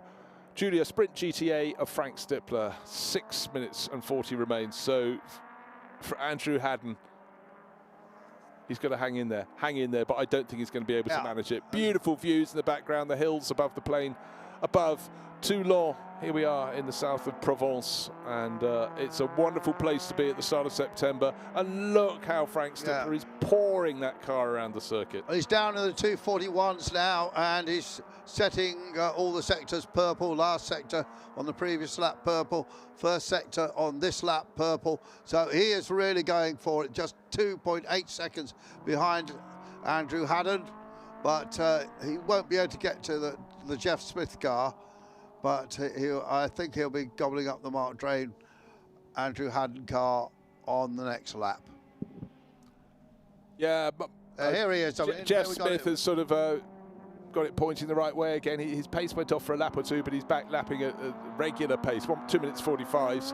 But it's the Alfa Romeo giving chase. The car, the second of the Lotus Cortinas, is tucked behind the Hager family. Stippler getting a big run out of the chicane. Brilliant run out of the chicane. Right, headlights, put those on, try and distract people. That's what Frank's doing. But actually, it's mainly to let the Alfa Romeo driver know that he's there, because he's going to want to sweep through scene. He'll gain on Andrew Haddon there. Haddon out over the coast. But just look at the angle of attack that comes from Frank Stippler. He knew that that other Alfa Romeo might be in his way coming into Double Dwight. He's made sure it's not, and well done to Daniel Hager for staying wide. He saw the message, didn't want to interrupt this battle, and now he can see just how a GTA can be driven. And look, at the start of the lap, it was 4 seconds flat between third and fourth. It's now down to, well, 1.6 seconds. It's less than that. It's under a second now.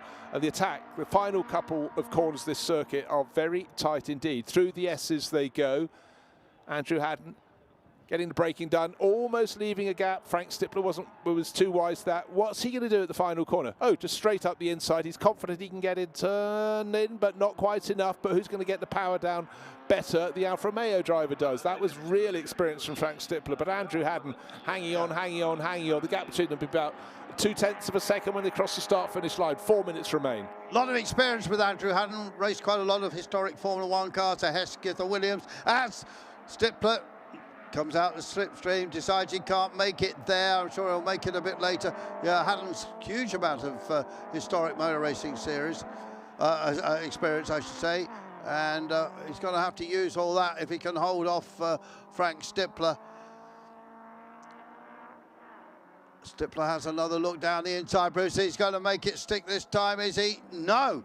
Haddon shuts the door on him. Stippler locks up the front right wheel a little bit. Smoke coming off that. Tries for the inside here. It still doesn't work. Haddon hangs on. Stippler lifts the front wheel in the lovely little Alfa.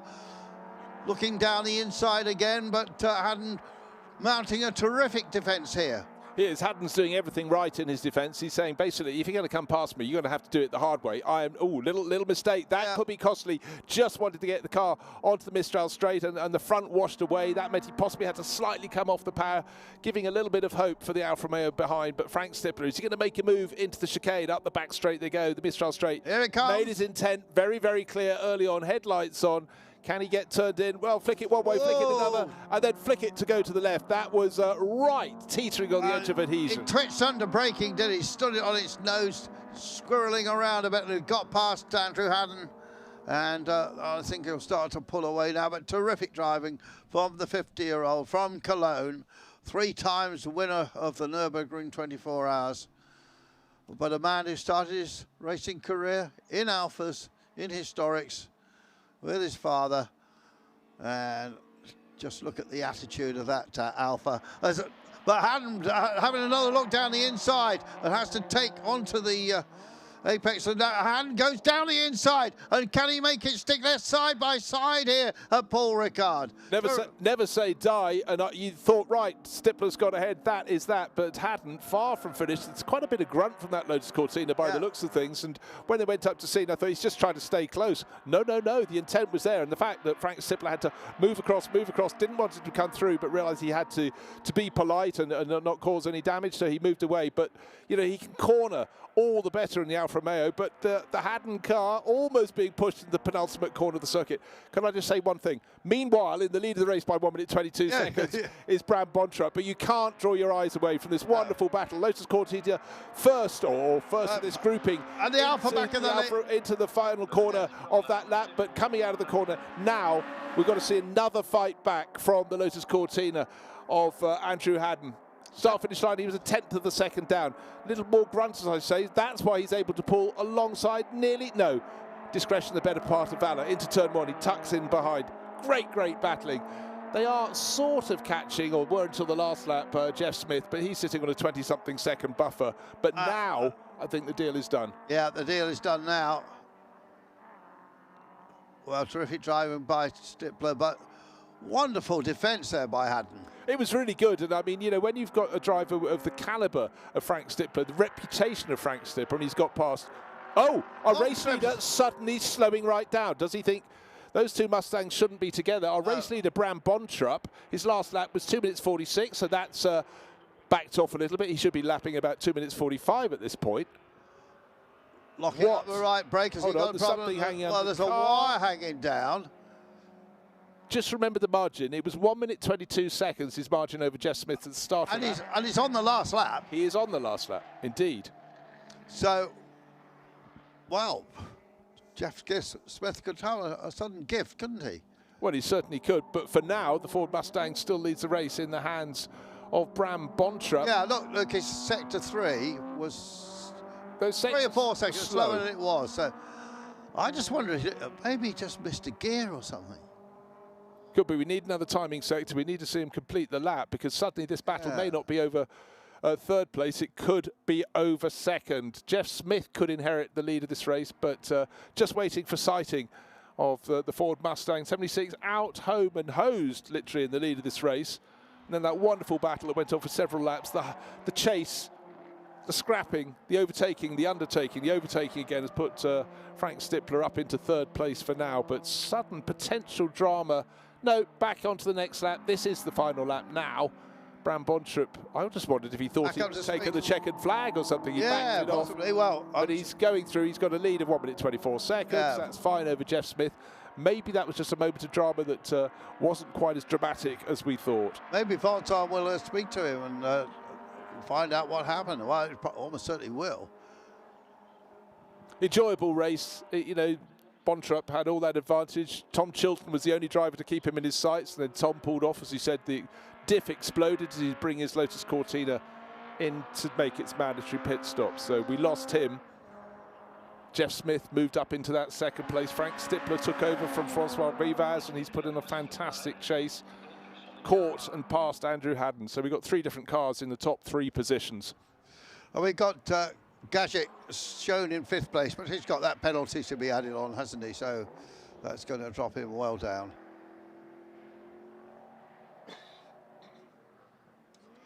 And Andreas Halusa had a nice little race. He's up in 8th place, the third of the Halusa brothers. Hasn't done nearly as much racing as Lucas, for instance. So with just a handful of corners, the little scare, that slower lap from Bram Bontrup, his last lap was slower still, 2 minutes 50. So there may well be a problem, but such was his margin of advantage. It was best part of 80 seconds that he can afford to do some slower laps. He might be having some horrible information coming back from the gauges, but that Mustang isn't smoking, or maybe he simply decided to back it off. But Bram Bontrup having a fantastic meeting so far here at Paul Ricard. Twitch the tail on that red and black Mustang over the start-finish line. There's the checkered flag. We've got a couple of track sessions coming up, club sessions, with an incredibly eclectic mix of cars during the lunch break. But advantage Mustang, advantage Ford, and most definitely advantage Bram Bontrup. And advantage Holland, another Dutch victory here. Jeff Smith second. Jeff coming up the rise to see 1 minute 20 back.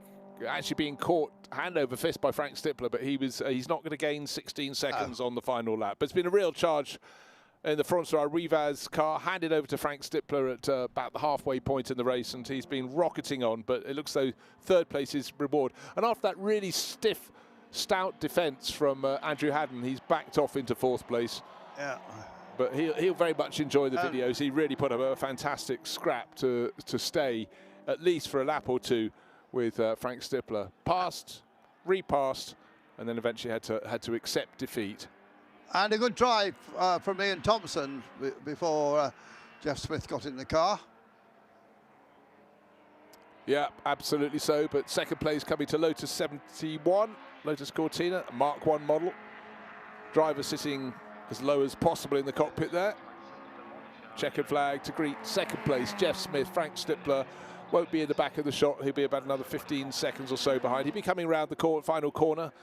Here he comes, car number 22, the red Alfa Romeo Giulia Sprint GTA, car from 1965. These cars all very much from 1965.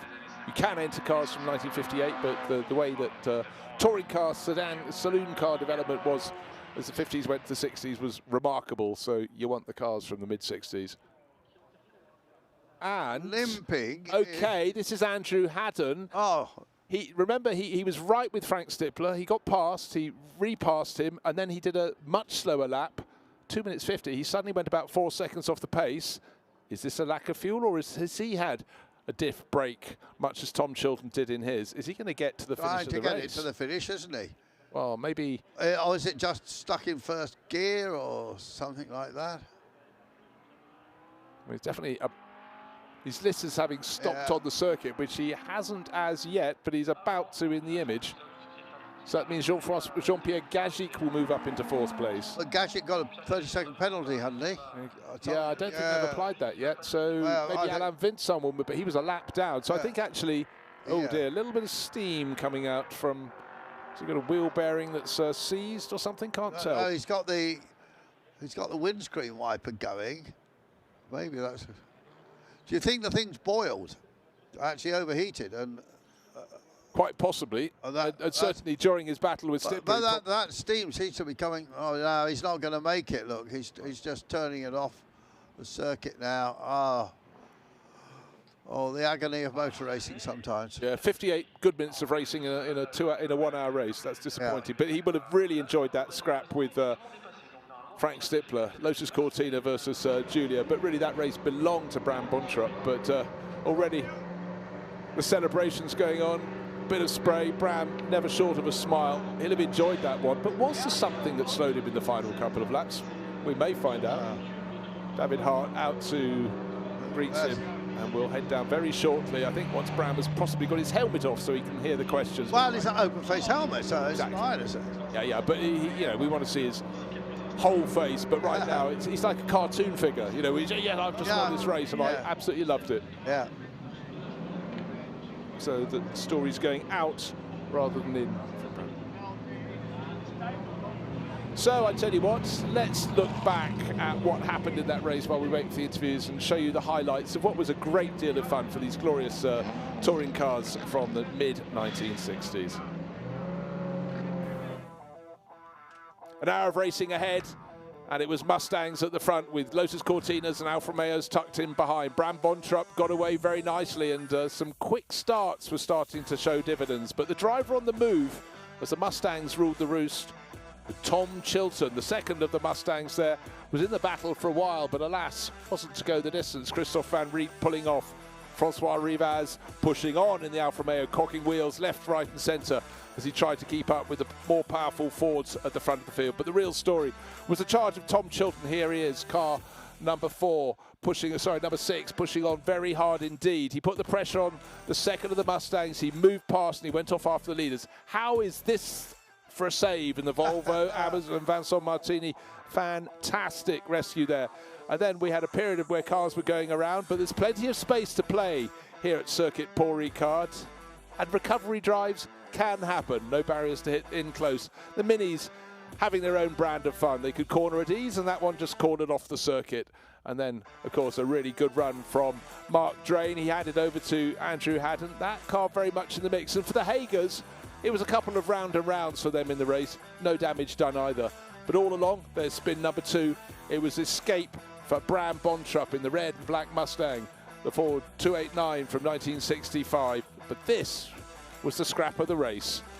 The charging Frank Stippler, the number 22 Alfa Romeo, twitchy, just getting turned in to the chicane. And unfortunately, eventually for Andrew Haddon, who fought so hard, he was to pull off with next to no time left on the clock. It was a slight scare at the end of the race. Was there a problem for Bram Bontrup leading? We couldn't tell. A couple of slower laps, but he was still there at the finish to see that welcome sight of the checkered flag. And there was David Hart already down there with a bottle of champagne to spray over the Bontrup car. That was the limping Lotus Cortina. And so now we can go down to the pits and hear from the winner. Il faisait visiblement assez chaud dans cette Ford Mustang d'Abraham Bontrup. Abraham, congrats. It seems to be a very good weekend for you. Yeah, absolutely. Yesterday, together with Olivier, won the Classic, the 60s. Very nice, excellent. And today with the Mustang. It was a great ride. I enjoyed very much. In the second stint, I had a bit difficulties with finding the gear, but it's probably up to me at the end. So I didn't use the second gear. But excellent car. I enjoyed very, very much. Yeah. When we saw the race, we thought, okay, it's an easy race for him. It's an easy win. But is it an easy win? No, it's hard work with the car. You have to be very focused. One mistake can be fatal, so you have to be very, very focused. That's what I enjoyed about racing. Are you tired or it's just in your mind?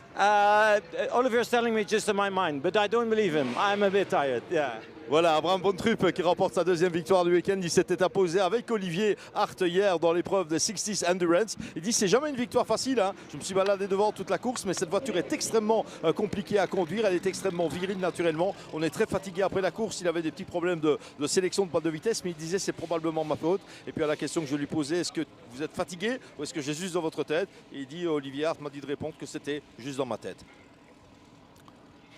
So thank you very much. So that ends the morning's racing, and there's the car, the third of the winners today, and Bram Bontrup taking victory in that. We're going to head away, and our lunch break will come to an end at 13:25, and the next race on the track after 2 club sessions have an amazing array of cars already going out to them. Classic endurance racing. I've just seen a GT40 in this going out of this parade, and there's a sort of McLaren Can-Am car, I think, there. It's got sort of specially engineered to give passenger rides. Yeah, we saw them waiting in the paddock, and it's very much a feature of these meetings.